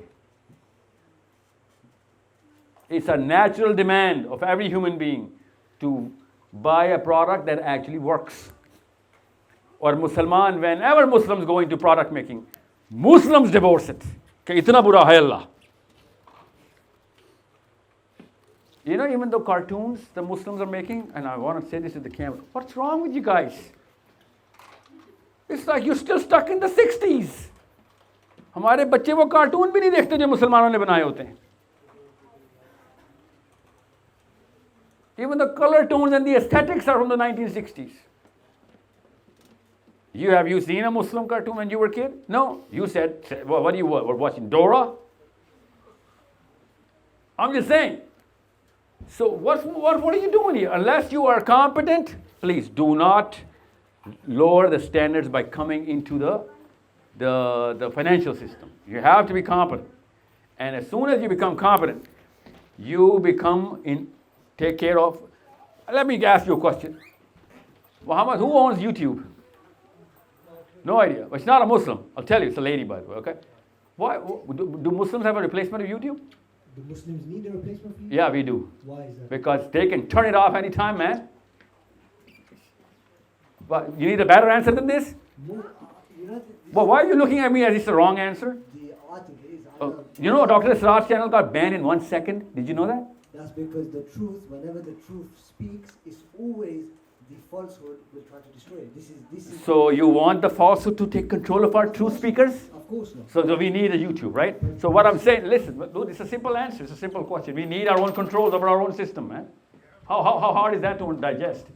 Especially media, man. You think I want to watch Fox for what's going on in Israel? I'm sure we need it, but I don't think now is the time for it. Oh, really? Yeah, I know, you're right. That's the first thing you say, you're right. Because we needed it 30 years ago. You're right. Now is not the time. That was 30 years ago. So we need it yesterday. We don't just need YouTube. I don't care about YouTube. We need media. YouTube is part of the media. Part of the narrative. Part of what? Part of training the brains of this age to understand that cartoons were not your answer when you were 7. But your mommy shoved cartoons down your throat because she had to watch her own TV channels. Sorry. That's why. So, you need to redo the curriculum. You cannot do that, Zakaria. Your network can. They did the curriculum. They did the curriculum really well. It's part of the curriculum. You've been to schools. Have you actually been through the school at the time when the sex ed program had LGBT in there? No, but it's in there right now. Grade 3. That's part of the curriculum. It's called the education system. So this boy, when he's going to be in 3rd grade, he will know what and how this works more than you and I combined, because he'll be institutionalized into it. So I'm not saying it's going to happen tomorrow. 30 years, still worth it. But it's going to happen way before 30 years. You know why? Because these folks did not have social media here. They did not have smartphones here. They did not have the kind of network power that we have now. Hell, they did not have the kind of money that Muslims have. If you only played the numbers, we are 2 billion. Even if you take 1% of it, you're still doing better than most of the Jewish entrepreneurship in England. But you're not even going to have 1%. You know what 1% of 2 billion is? Zakaria, come on, man.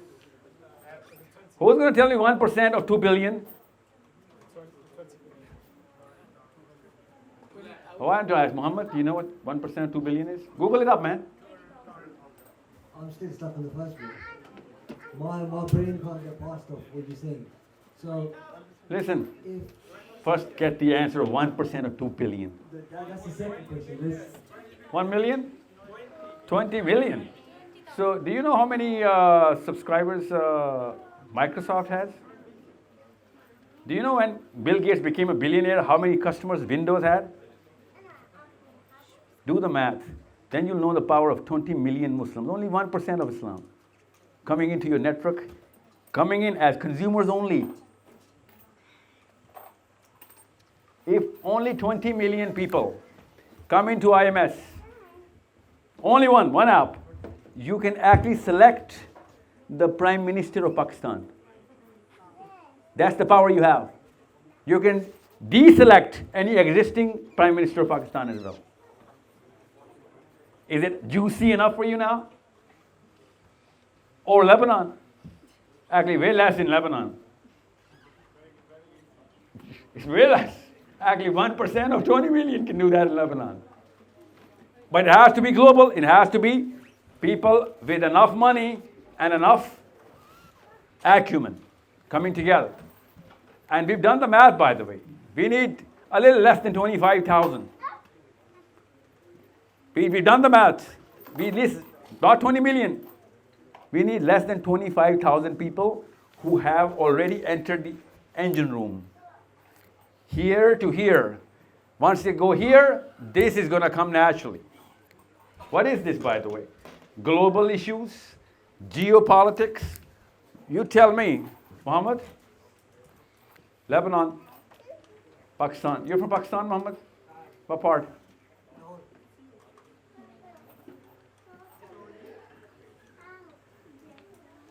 Why is that shocking? No, I'm not shocked. I'm just trying to make a wait so that people can go quiet, man. Don't worry. Not everything's about you, buddy. What's wrong with you? What's the full name of King Charles? Because you know what Nawaz Sharif is? Yeah, I do know. But you're English, man. Okay. You don't know King Charles' name, but you know Nawaz Sharif. I don't need to know neither of the names. I happen to know it, but I don't see the need to know either of them. You really don't think you need to know the king's name of England? Why? You tell me why is that significant? What makes his name significant? Because it has Mountbatten in it, man. You know who Mountbatten is? No. Okay, we need to bring you back to zero first, then we'll start talking, okay? You're not at zero. Again, everything, all the questions I've said, I've not. Because you're not qualified to understand what I'm saying, buddy. You need to be competent in, consciously incompetent to know how incompetent you are. You're not even consciously incompetent right now. You don't even know what you don't know. So you see what I'm saying? So we need to have YouTube first. Right? No, not YouTube. You need to have a book. Okay. Start reading from A onwards. And that okay? Science, physics, the Quran, man. The Quran is the only book we need. As Muslims. Listen, Umar. Ali, what's your Muhammad? MashaAllah, 3 good names. If you do not know physics, you cannot understand Quran, okay? No. Think about what I said. Okay. If you do not know physics, you cannot understand the Quran. So at the time of the Sahaba, yeah, they understood the Quran and they because they understood cosmology taught by the prophets. That's called Yatlu alayhim ayat. So we stopped it. Now I want you to start it, man. So we need to be able to understand the Quran, we need to be physics, mathematics, biology, political science, psychology. My question. Yeah. At the time of the Sahaba, did they first study the Quran or did they first study the physics or anything else? They studied it by the Prophet at the same time. Abu Bakr Siddiq says, I was taught by the Prophet Surah Baqarah in 8 years.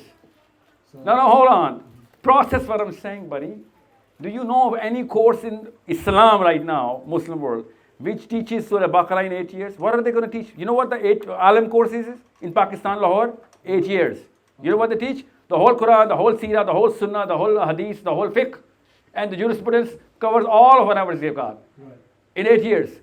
And Abu Bakr Siddiq is studying Surah Baqarah only in 8 years by the Prophet. What do you think he was learning? Everything. The Quran Everything. Is all we need. Were you not saying that Sahaba did not learn physics first? But the Quran has everything in it for us. It's all about being able, finding people who can teach it, teach us. Yeah. So I want you to become that teacher, man. You understand me? Is that too much to ask for? But I'm with you now. That part I'm with you. What part are you, what is the other part that I'm actually talking about? I've lost you on this whole part of the media and this, and we need to basically have our own platforms and all of this. What do you think وَأَعِدُّ لَهُمْ مَا اسْتَطَعْتُم مِّن قُوَّةٍ means, man? Explain it to me. You're the one with the knowledge. Muster up all whatever you can in power, quwwah, against them. What does that mean? So power comes from? Influence, man. Money, network. What else do you think power is? What do you think power is? Me doing my biceps? Of course not. There's obviously different types of powers. Well, this is the power Allah is talking about. Because in this very ayah, Allah says, pro against the enemy that you can see, and the enemy you cannot even see, only Allah knows. This very ayah. That's what I'm saying. You become a teacher of the Quran, you'll have to learn the Quran. Okay? Now, Omar, you with me on this? You got to take up a target here. You can't just be with me on this by words. You got to take up any one of these targets. And you need to have a 5-year strategy on this. If you're not putting your 5 years with the plan, with the vision, and a plan to achieve that vision, I'm sorry. You're going to go through the same kind of depression and the SSRI drugs your folks are going through all over England right now.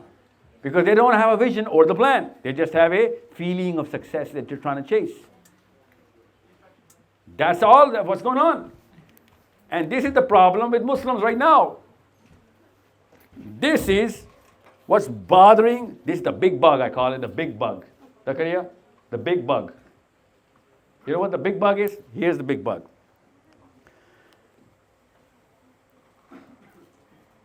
Unless mummies and daddies are grabbing Zakarias when they're this age. How old is this boy? 5. What's your name? Afan. Afan is 5. Afan is 5. Mommy and daddy come together. Yes, sir. I just got one question. So you know how you were explaining the LGBT community, for example, they've got a movement and that's the name of their movement, isn't it? And then you've got the structure that you're showing us, the pyramid, and how to build up the Muslim community. LGBT didn't do it like that, but yeah, recipe is the same. They're a movement, and that's their name. And now talking about the Islamic communities and the movement, what do you think? What type of movement should they be under? What should the movement be called? The LGBT or the Muslims? The Muslims. It's called Islam, man. No, but Islam is a movement. Yeah, but there must be some sort of governing body in Islam for the people. No? Yeah, we have one. His name is Muhammad bin Abdullah sallallahu alaihi wasallam. Yeah. The body is the Quran, the Seerah and the Sunnah is the process. Yeah, but... By the way, this is exactly what Seerah tells us to do. You want me to show you events from the Seerah in this pyramid? Yeah, but blue to green to yellow, all events in the Seerah. Let me narrate to you if you want me to. But that's not your question. Go on. What I'm saying is the name of the movement for the LGBT community, their name... Well, they don't, obviously, because they did not have a... What's the word? It's just a manifesto without a vision, right? Because they came up with, because they keep adding to their name every single day. It's all right. That's what they want to call it. Who cares? So you know as Muslims, should we not have a khilafah that is the governing body? Khilafah is an instrument, buddy. Khilafah is not the purpose of Islam. Not the purpose, but as in to unite us all and Yeah. to make a change Yeah. for Palestine. Should that not be the main governing body for all Listen, Muslims what do you around think the is world? more important? The ability to choose Khilafah or Khalifa or the Khilafah itself? What is more important? Khilafah. Really? So somebody can just change it? You, listen, I'm asking you a simple question of common sense, man. Khilafah is more important or the ability to create and change Khilafah? No, it's not, buddy. But it needs someone to obviously... I know, we'll put a Khalifa, man. Don't worry about it. We want to call it a Khalifa, who cares? Point is not Khilafah. That's not the purpose. Khilafah is the man, right? Islam is the system which creates the man, puts him in the place. So why would I put a name which is less than the purpose? Islam is the purpose. So we don't have to come up with new names, man. Our Prophet ﷺ gave it a name. Allah gave it a name. Kulu aslamtu. Who said? Ibrahim alayhi salam. That okay, I'm going to do whatever you tell me to. This is the manifesto. Okay, I'll take the manifesto. That's what Musa alayhi salam did. That's what our Prophet ﷺ did. Right? So what do you think? Ibrahim alayhi salam is the most widely followed man in the planet right now. Ibrahim alayhi salam. From Siberia to Chile, everyone is the follower of Ibrahim alayhi salam. From Auckland to Fairbanks, Alaska, everyone is a follower of Ibrahim alayhi salam. Such a global name, isn't it? You'll have to make sure you become global instruments. Because our Prophet ﷺ was global, is global, will remain global. That's not something that anybody can change. Alhamdulillah. وَرَفَعْنَا لَكَ ذِكْرَكَ is going to be there. But are we an instrument to that agency? No. We're just a local instrument trying to pull Islam down to my own household only. And it's not going to work. Islam does not work on a single household for the sake of working for the household. You know what I'm saying? It's like you go to the Pacific Ocean trying to put all the water in your home. It's going to destroy your home. It's not going to work for your home. It's not designed for tiny little capsules like me, my wife, and my kids only. That's too less of a capsule. If you want your house to survive with that kind of flow, you gotta make sure you are for the flow. The flow is not for you. You understand me? It's rather simple. Everybody gets it once you get to this. This is the problem. Now, a lot of people are going to object. It's not just object. Actually, people are going to fight against you about this.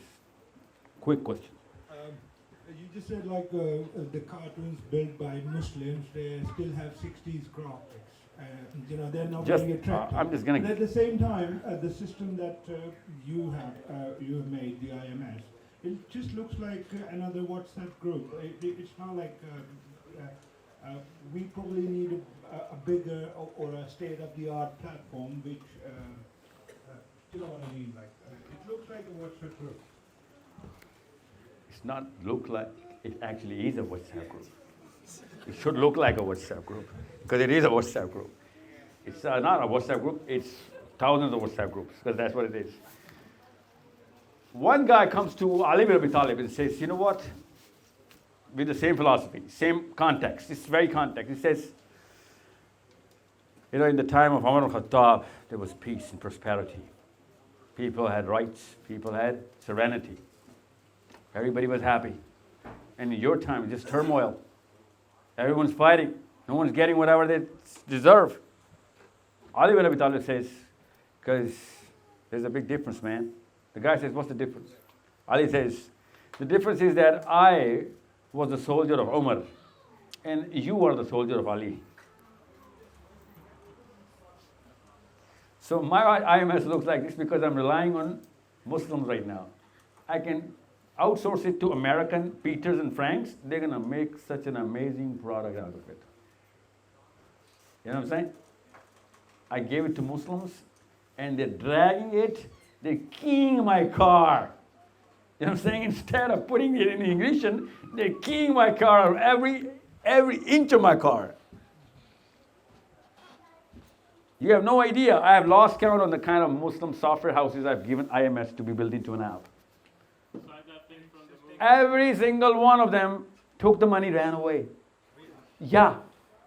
That's why I rely on Zacarias now. Zakaria, you're my only hope.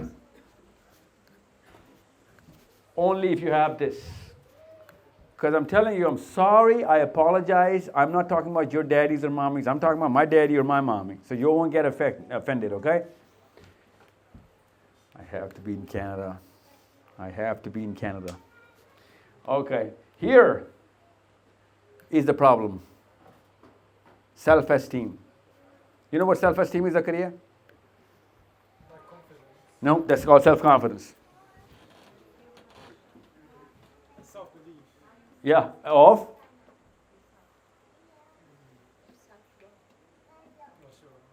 where you put yourself in the crowd. For your age, that's what I'm going to tell you. And I'm talking about the crowd of the world, or your friends, or wherever that crowd is. So if you're not competent, you better not have self-esteem. You understand me? If you are competent, you will naturally have self-esteem. And Muslims have a very loud voice and mouth, no performance to back it up. That's why they use the Quran as a hunter. Because if you ask anyone about the Quran, from the guy who's talking about the Quran, he does not know how to explain it, so he starts beating you up with it. You know what that means, right? So Muslims are not performing, so they cannot have self-esteem. It's that simple. I'll give you a little example, task, a homework. Tomorrow, Monday, call a Pakistani solicitor for any random thing.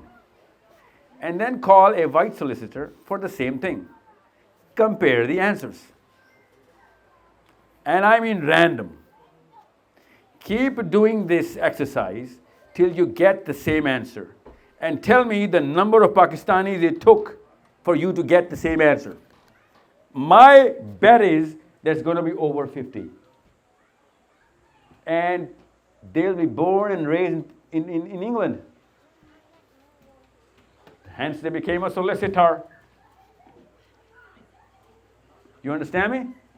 And that's just one area. Of what, beta? Of what? Educational reform. Because there cannot be two different laws in England. That's the one thing that cannot happen. There's just one law.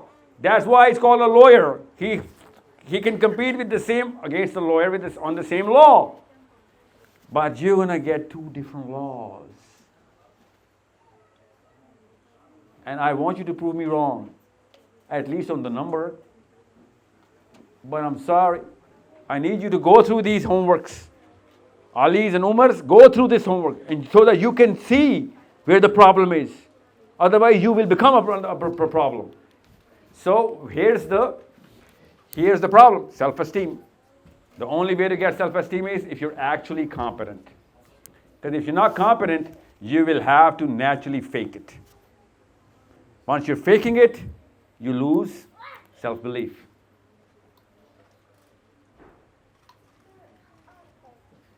Okay? So this is the problem. Self-esteem and purpose. Now, the second problem Islam is suffering from right now is Muslims with a local purpose. Muslims with a local purpose. They will never go global.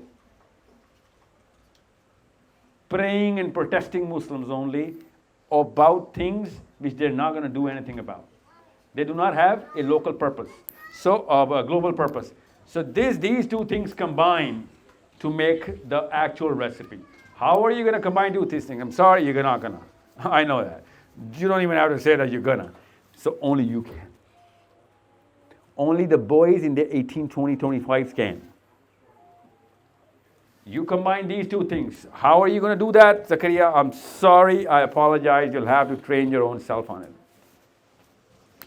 You can get some support from your family, but you got to train yourself on it. If you're not global, you are the problem. You have low self-esteem, you are the problem. So, once you got a bigger purpose set, which is Islam, once you have your own competence going up and up, you're going to have self-esteem. This is the problem you need to be very, what's the word in English? Wary. Here you go. If you have low self-esteem but a high purpose, which most Muslims do not even have, okay, because they don't think global. If you have low self-esteem but a very high purpose, all talk and you want to feel and you start feeling the Palestinian pressure and everything, you're going to go nihilist. Because you'll know the truth and then you'll be like, oh, I can't even do anything about it. Nihilism will seep in, depression, guilt, and you see what's going on, especially in women. Because they can feel whatever a man can feel, especially looking at the Palestinian thingy, a woman naturally is going to feel 10 times more. Allah has given you guys the ability. So you feel it, but you cannot do anything about it. And that's where the depression comes in. And I'm just talking about conscious Muslims. Those Muslims who don't even care, I don't even care about them. So they don't even count. Then, Zakaria, hold on, okay? Forget this. Listen to me. If you have a low self-esteem and a high purpose, you will have nihilism. You know what nihilism is? You know what nihilism is? What is it? It's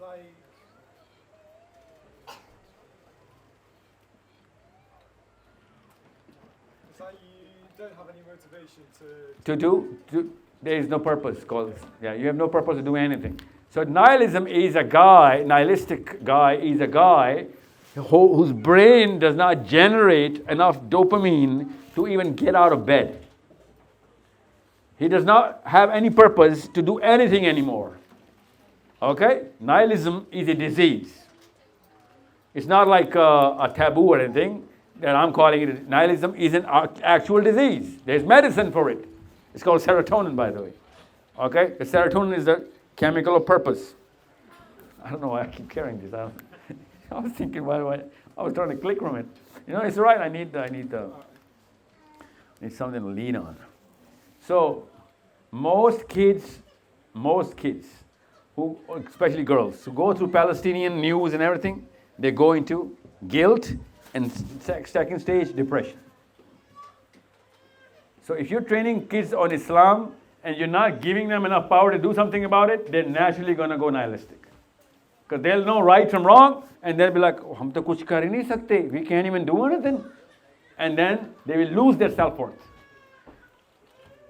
It is that big of a problem. Now, let's just say you have very high self-esteem, but a low purpose.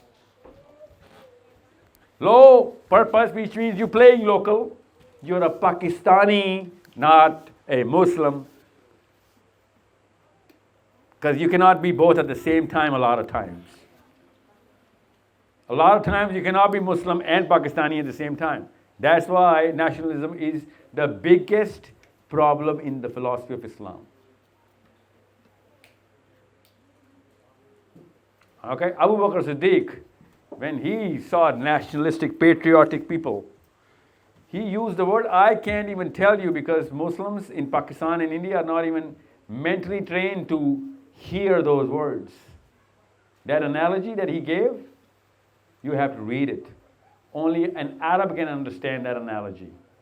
Because Abu Bakr Siddiq said it to that man in the center of thousands of people and said, whatever you said reeks of something. And he said, what? He said, you want to find out the flavor? Go to Naila. You know, Naila was the idol of the Romans in the Kaaba. Their Valentine. Yeah.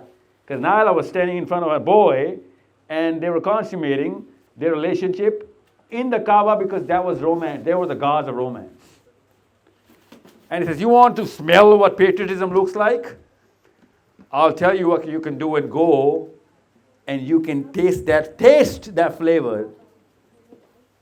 Go to Naila, and she's going to make you taste it. This is Abu Bakr Siddiq giving us till the day of Qiyamah of what patriotism is, how disgusting and filthy this disease is. And Pakistanis, you know what they do? When they read the hadith, they're like, ज़ईफ़ hadith है, ये तो अखलाक के ही खिलाफ लगती है. ये किसी ने ऐसी लिख दी है. उनको अरब की साइकोलॉजी पता नहीं चलती और पाकिस्तानी साइकोलॉजी में इस्लाम फिट कर रहे होते हैं. पाकिस्तान की साइकोलॉजी में इस्लाम नहीं फिट हो सकता. You want to know Islam? Mentally migrate to Arabia. See how the Arabs think.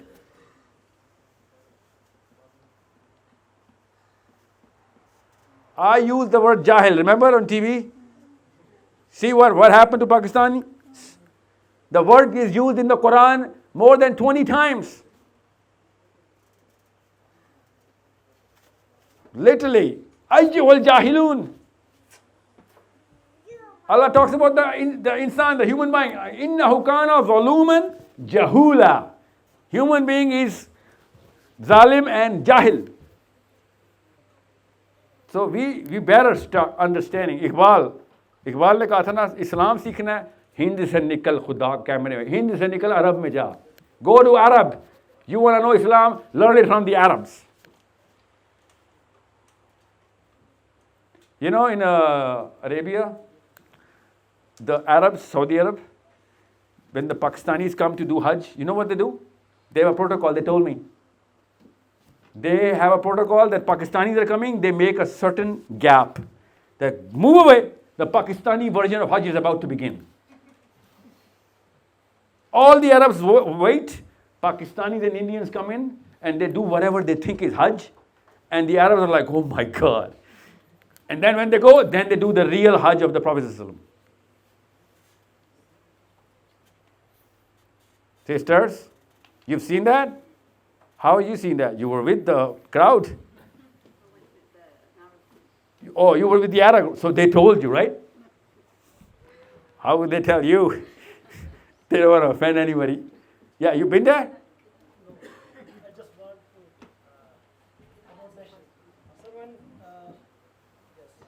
Yeah, I can hear you. Nationalism of Pakistan is based on religion of Islam. No, it's not. Nationalism of anything cannot be based on Islam. The country of Pakistan. On which definition Pakistan is a nation? On the base of religion, we are a nation. Pakistan is a nation on the base of religion. So when Pakistan is not. Listen, I know what you mean. आप उर्दू में पूछिए. आप ताकि मैं जुमला अंग्रेजी में गलत बोल रहे हो. उर्दू में पूछें. जुमला ही गलत है. पाकिस्तान का सब नेशनलिज्म इस्लाम पर बन गया. देखा ये गलत है. अंग्रेजी ना तो बोलें. पाकिस्तान का नेशनलिज्म हो या मक्के का नेशनलिज्म हो, इस्लाम पे नहीं हो सकता ना वो. नेशनलिज्म इस्लाम पे नहीं हो सकता, चाहे मक्का में हो. So on the which base Pakistan came into being? Pakistan claimed to be a nation on which ground? On the ground of Islam. We said we are Muslims. Pakistan was made on the philosophy that we cannot live with Hindus because we are Muslims. So Islamic. आगे मैं पूरा जुमला करूँगा, आपको समझ आ जाएगी.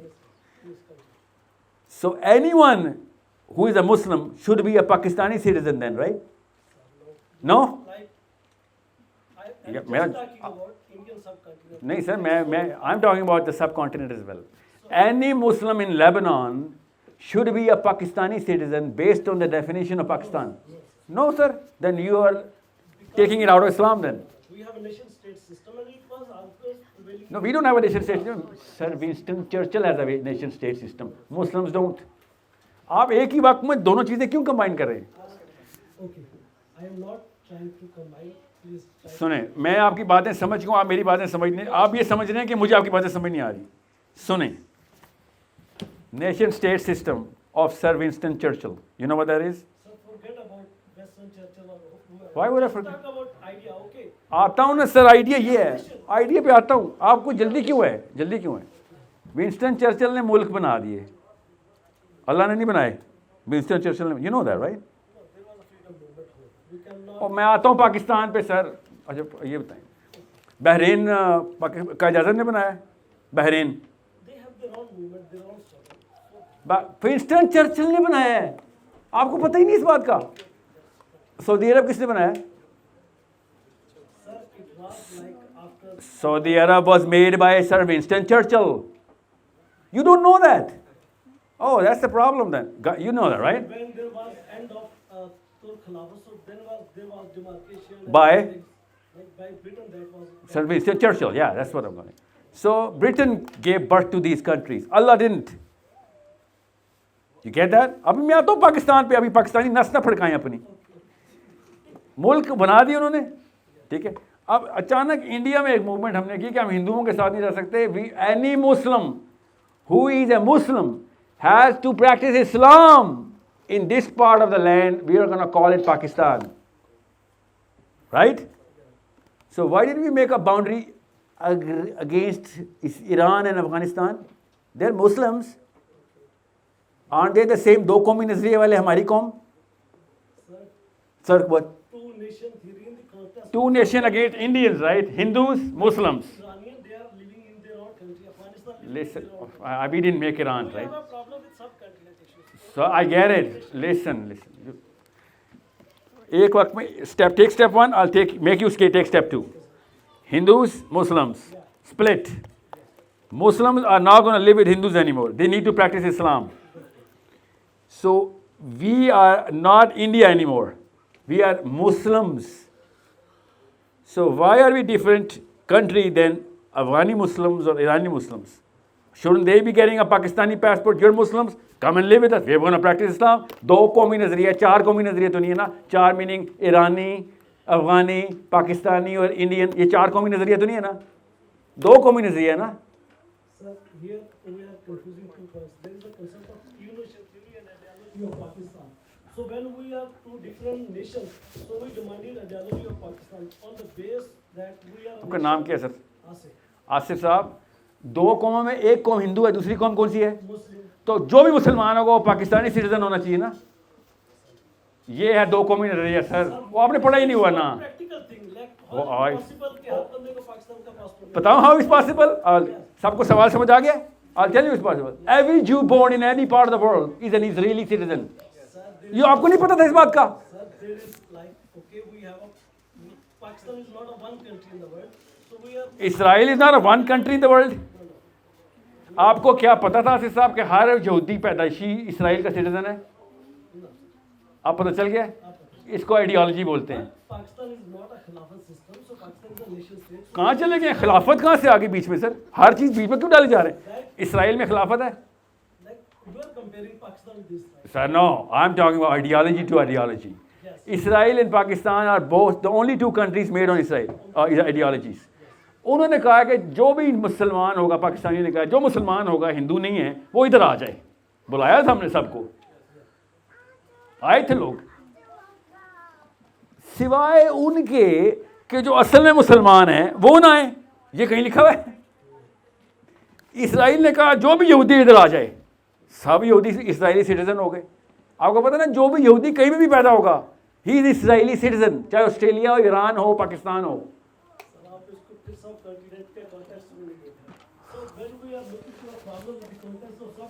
अच्छा आसिफ साहब सुनिए, आप मुझे एक जुमले में बताएं आपका कॉन्टेक्स्ट जहाँ पे मैं गलत हूँ. आप गलत नहीं है सर. हाँ?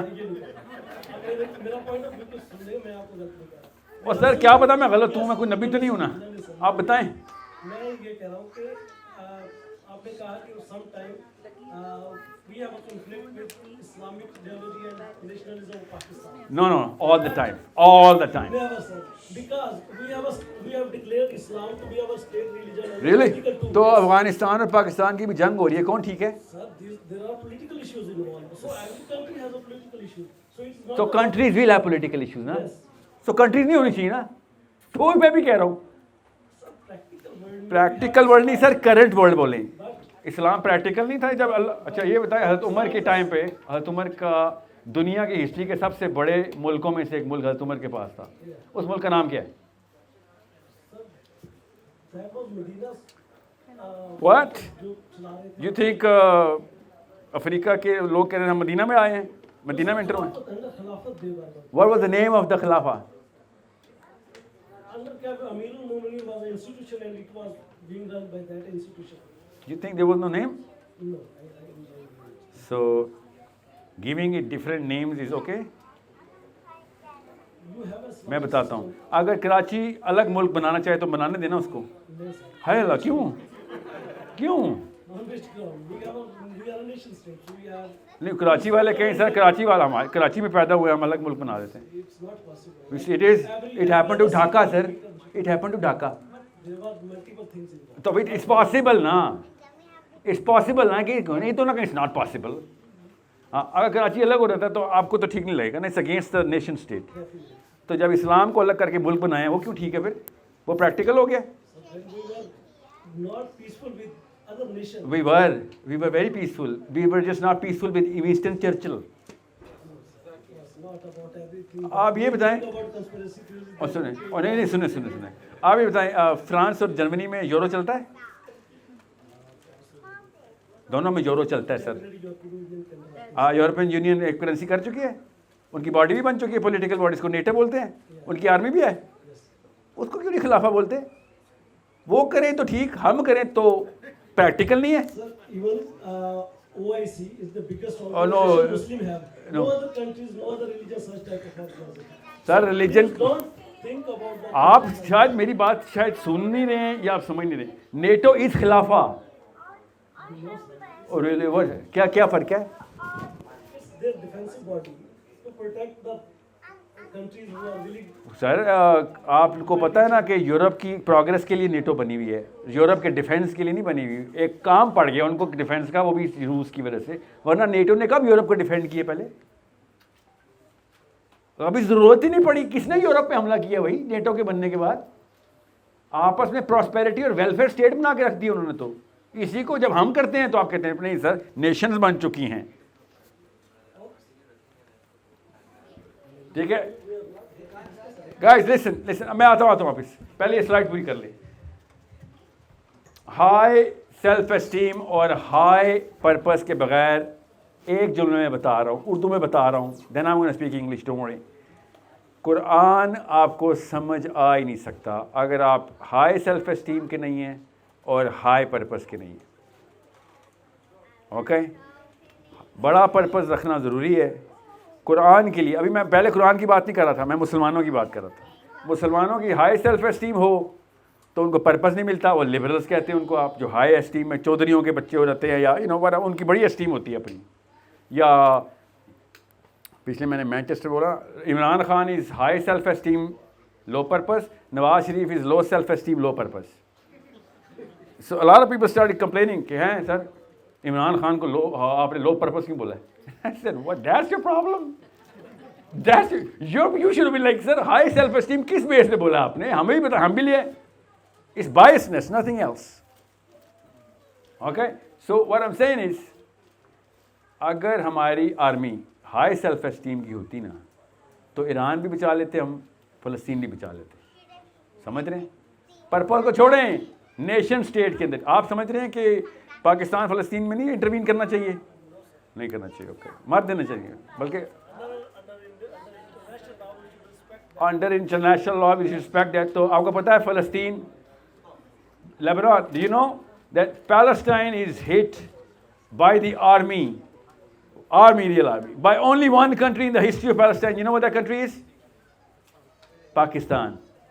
We killed 40,000 people in one Friday. तब क्या था इंटरनेशनल लॉ? इसराइल नहीं सर, पैलेस्टाइन। पाकिस्तान ने फ़लस्तीन पे हमला करके 50,000 फ़लस्तीनी कत्ल किए हुए हैं।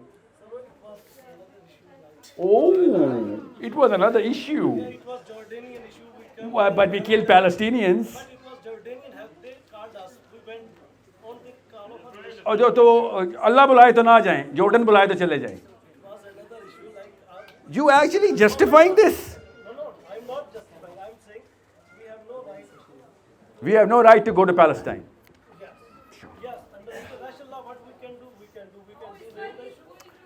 Hold on, बेटा बहस नहीं करनी। इंटरनेशनल लॉ को अबाइड करना किसने कहा करना जरूरी है? Is what? Of human beings under UN. So सुने आपने मान लिया, आपने कह दिया मैंने मान लिया। UN के कायदे को मानना जरूरी है, अल्लाह ने कहा है, खुद हमने कहा है। और अल्लाह के कायदे को मानना जरूरी नहीं है। UN का कायदा अल्लाह के कायदे के खिलाफ जा रहा हो तो किसको मानूं? आसिफ साहब, कुरान के ये है फर्क। ये मैं कह रहा था कि इस्लाम को सियासत से अलग कर दिया। That's what I was saying, that Muslims have split Islam and politics, world, deen and dunya. You think Islam has nothing to do with politics. That's what you're trained on. No, every Pakistani is trained on this, don't worry. That's what Imran Khan is trained on, that's what Nawaz Sharif is trained on, that we have nothing to do with Islam. About practical things, which can be possible. Yeah. Like I'll tell you one example of practical things. This is going to be, I swear to God, a real fire burning my real skin on the day of judgment. It's not practical enough for you? My kids will be actually burnt by real fire if they don't do anything or I don't do anything for them. That's practical. Just because it's not happened yet, you think it's not practical. That's the difference between Quran's philosophy and Pakistan's philosophy. Okay? Pakistan army thinks that they're Muslims. Pakistani Pakistani politicians think they're Muslims because the definition of Islam that they have is without any self-esteem or big purpose. They will carry Allah's locket like Taylor Swift carries a cross. They will say Allahu Akbar and pray, but they will do nothing about the Quran's commandments. Quran commandments are all political. Asif साहब, कुरान पाक ने foreign policy दी हुई है पाकिस्तान को. करारदाद मकासद में आपकी लिखा हुआ है कि कोई फॉरेन पॉलिसी या पॉलिसी कुरान के रिपग्नेंट नहीं होगी. कुरान ने कहा था जाओ फ़लस्तीन, लिखा हुआ है आयत में, तो हमने क्यों रिपग्नेंट टू कुरान पॉलिसी बनाई हुई है? फिर कुरान में लिटरली लिखा है वमा लकुम ला तुकातिलूना फी सबीलिल्लाह वल मुस्तदअफीना मिनर रिजाली वन निसा. Why didn't we go there? Qur'an Maqasid has made sure we go there, but our army does not follow it. So if we are doing something which is repugnant to the Quran,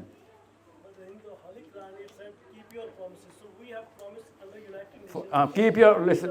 या सिर्फ सही सही कह रहे हैं आप. हर पाकिस्तानी को यही पट्टी पड़ाएगी. और पूछे तो सही मेरे से, आप मुझे बता क्यों नहीं, पूछ क्यों नहीं रहे कि सर यहाँ पे हमारा यूएन से किया गया प्रॉमिस किधर जाएगा? ये सवाल होना चाहिए ना आपका. और सर आप क्यों समझ रहे हैं मुझे पता नहीं है. मैं लोगों का टाइम बचा रहा हूँ, लगेगा बहस हो रही है. हमने यूएन से प्रॉमिस किया, हमें पूरा करना चाहिए. ठीक कह रहे हैं, ठीक कह रहे हैं. उससे पहले जो अल्लाह से प्रॉमिस किया वो नहीं पूरा करना, वो भी करना है. अब दोनों प्रोसेस काउंटर करके तो कौन सा प्रॉमिस निभाऊंगा? बताए ना. Real okay, that's it. No be done. No. और अगर स्टेट ना बनाए तो मेरा काम स्टेट को डिथ्रोन करना इस्लाम में फर्ज है. या no through this buddy, this not elections.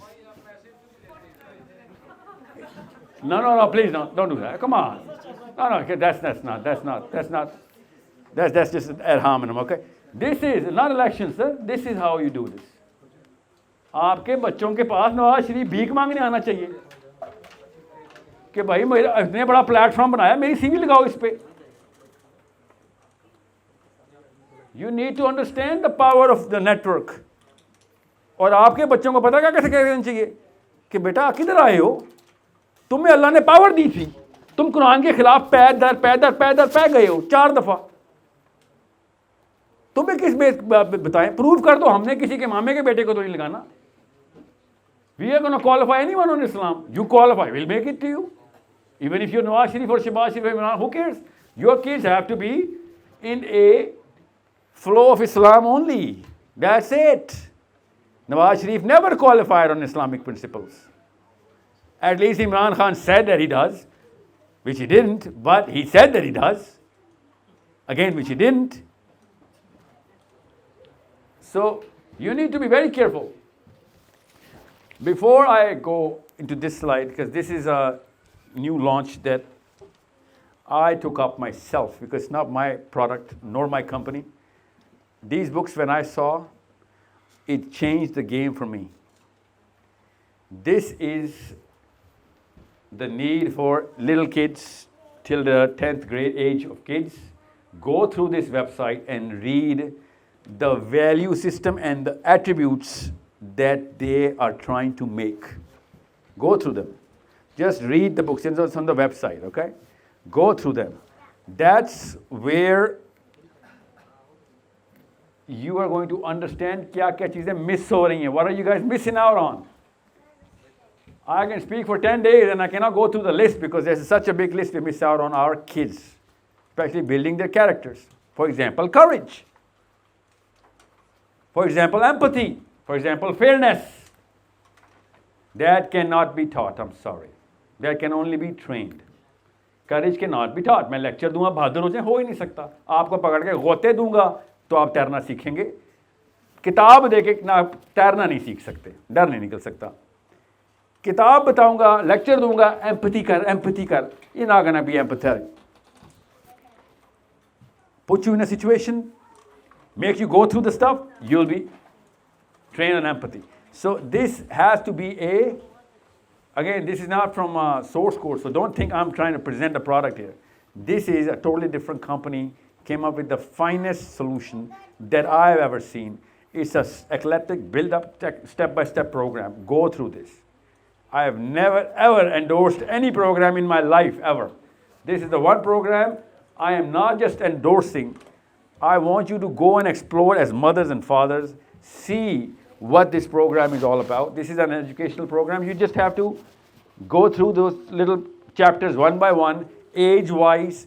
Real psychologists have worked with real psychology every step of the way. Go through the list of attributes. That's only possible if you're actually serious about understanding character hota kya hai, how to build a character in a child. Okay? So, I'm going to give you a lot of details. First, I don't have to give you details. You have to go through the website. This is the website, characterbuilding.education. Go through the website. Okay? Understand what these books are and what they train. Because they train the mothers, they train the fathers. Most of all, they actually are designed for the kids. You have to go through the stories because kids only learn in stories. You start telling a story, he's going to stick to you. She's going to stick to you. It's the story. And every story has an attribute behind it. Every story has a sequence leading up to the next attribute. That's how kids develop character. That's how kids develop sense and empathy. And most of all, that's how kids develop a sense of community. That's why, go through this. Please just write this down and spread it. Spread it so that you can understand how people can discuss this and make it go through your own minds to different people's perspectives. Make sure, especially mothers and fathers, okay? Youth, for Zakaria, you need to start jumping in your own, man. Okay? You need to start jumping on your own. And because if you do not, Zakaria, if you do not have a high purpose, Allah bachaye un logon se. Umar Khattab said, save me, oh Allah, save me. From who? From this kafir. A kafir with this. And a Muslim. Save me from the Muslim of this. Low self-esteem. That's the prayer of Umar Khattab. Oh Allah, save me from the Qawi kafir or the Daif Mu'min. मुझे ज़ईफ़ मोमिन के sir से बचाई और मुझे कवी काफिर के शर से बचाई. ज़ईफ़ मोमिन का शर उमर बिन खत्ताब को पता है, हमें क्यों नहीं पता? ज़ईफ़ मोमिन क्या होता है?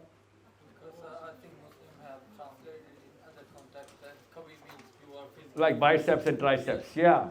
ज़ईफ़ मोमिन होता है powerless Muslim. It's a disease in Islam. Umar Khattab is calling us a disease and saving himself, calling Allah Azza wa Jal कि या अल्लाह, अल्लाह उसको प्रोटेक्ट करे किससे? हमसे. इमेजिन कि अल्लाह उस उमर को प्रोटेक्ट करे हमारी टाइप के मुसलमानों से. It's a problem of a totally different nature when you look at this prayer. So, Kavi Momin की definition group में बेटा अभी बता दूँ. You cannot be a Kavi Momin alone. Kavi Momin is when you connect together and you work together. Everyone has the same purpose. People with different skills are going to come in. Everyone's going to add to your purpose. All of you guys cannot have the same skill set or the same skill type. That's why you need everybody. Islam is not a one-man job. And we are designed to be like, oh, I'm a one-man army. Then you're not a Muslim, man, because Muslim is the name of a community. You want to go Buddhism, man, that's awesome. That's a one-man job.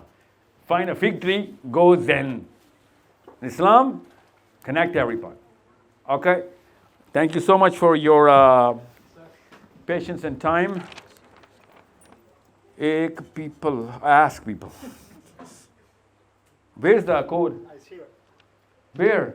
I can't see it. How can they see it? You put it on the district table, yes. We have an IMS UK chapter. Please scan this code and spread it. If you scan it, you're naturally going to come into this engine. You're going to go right here. You're going to land here. You scan the code, you're going to be right here. And then you can just be a student, learn from people of what they're doing, see what's going on. It's just a big university right now. After that, it'll become a big financial system. After that, it'll become a big political system. That's the 3 steps. Inshallah, inshallah.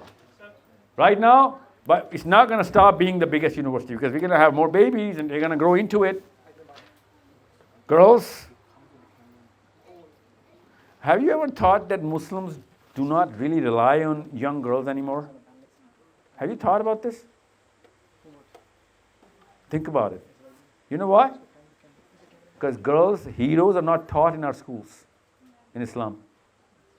Name any 5 sahabiyas, you will fail. So my daughter needs you. What's your name? Maham and Maria. 2 names. 4 more names and my daughter is going to become a hero because she needs 5 names. And I mean it. I swear to God, I mean it. I need you guys to be known for your work, your written words, your books. You know that girl, what's her name? Greta? What's her name? I can't even pronounce this. Yeah, that girl. The whole country and the power of Israel came against one girl. How old is she? She's what now? She's in her 20s, right? What kind of 20 years can you spend on to make a girl like that? Where is she from? I'm assuming Sweden? Really? You know, the last time a Swedish boat with 12 girls went to Palestine, and they deported them. And then they were like, now we're going to make it 20. And then 20 girls went. What's Sweden doing? You know what they're doing? That's what they're doing. They mobilize their educational system, and their, egalitarian system is paying off some dividends. Muslims are not doing it. And Muslim countries are never going to do it. This is against the very benefit of the people who are running these countries. And Pakistan is not run by Pakistanis. Pakistan is run by 10 Downing Street, your country. And Washington, D.C. Asif साहब, आपको उस पर भी यकीन नहीं है? आपका chief of army staff से लेके सेनेटर तक कौन रखता है? आपको यही नहीं पता कि नवाज शरीफ इंग्लैंड से प्राइम मिनिस्टर सेलेक्ट होकर पाकिस्तान गया था? तो आप पॉलिटिकल क्या ये क्यों समझते हो रियल नहीं है? पॉलिटिकल का मतलब रियल होता है सर।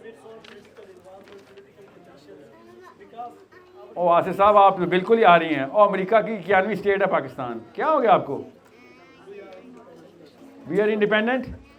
नो सर, हम इंडिपेंडेंट पाकिस्तानी होना, you are dependent on some psychology. Take yourself out of that psychology. Okay? I don't want to use any other word. You're too dependent. Yes. So what now? It's all right, man. It's okay. Let it marinate.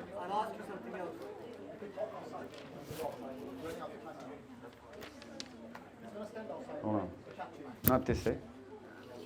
Want to keep this on? Yeah, so everybody has this, what's the word, the QR code? Yeah. And everybody has the website? Yeah. Well, that's just a parting gift. We need to do a quick reel for your parenting session. Do it right now. So we're going in. Oh, what is this? This is a brochure, How to Train Your Dragon. You know why I picked this name, right? Do you know why I picked this name? You cannot know. If you don't know that, then there's a big problem. Because your kids know that. Your kids told you the name. And your kids forced you to go. And you went. And I know. And it's okay. Your kids saw cartoons. What's the big deal? So we chose the name so that you would understand that unless you are inside the psychology, the current psychology of your children, you cannot parent your child. Your parenting workshop is on the 19th, inshallah, of July in London.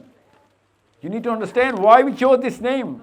Because we wanted to show the difference between the psychology of the current mommy and daddy and the current psychology of the children now.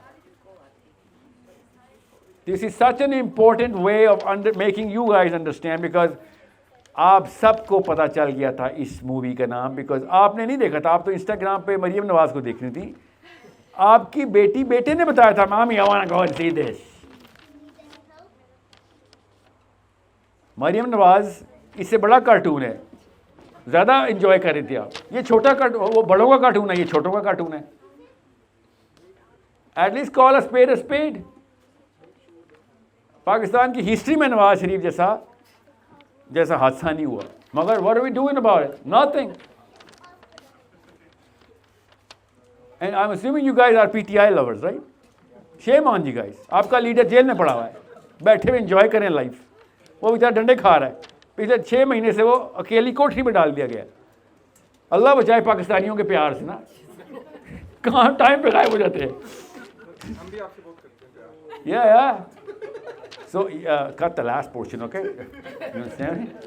So, parenting workshop is on the 19th. Parenting workshop is on the 19th. This is why it's called How to Train Your Dragon. By the way, the marital problems workshop, the divorced women's club, I call it, the marital problems workshop is also going to be called How to Train Your Dragon. Really? We call it, my narcissist husband. And then we were like, no, you know what? This is good. How to Train Your Dragon Part 2. And that's not just your complaint. Men also complain. Tell me, sir, how to train my dragon. Because they're calling you like the woman who spews fire and venom all the time. Mariam? Maham. You got sisters? Oh, here's your mother. I need to know their names through their work in less than 10 years. Inshallah. You need to understand, Maham, my daughter's name is Kirat. She needs to know a Maryam performing. I don't want to rely on Greta's. I need to rely on Maryam's name. How old are you? 19. You're literally my daughter's age.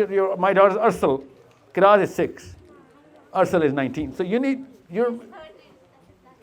13? Okay, you're my son's age. So you need to understand, it's okay if I call you 19. Why is such a big deal? Come out of this little age thingy, okay? Come to the game of competence now.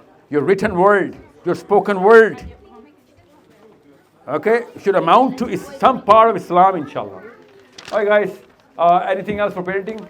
19th of July, parenting workshop it's going to be shown on the number and the address is going to be on the screen, inshallah. Okay? I'll see you there, inshallah. Assalamu alaikum.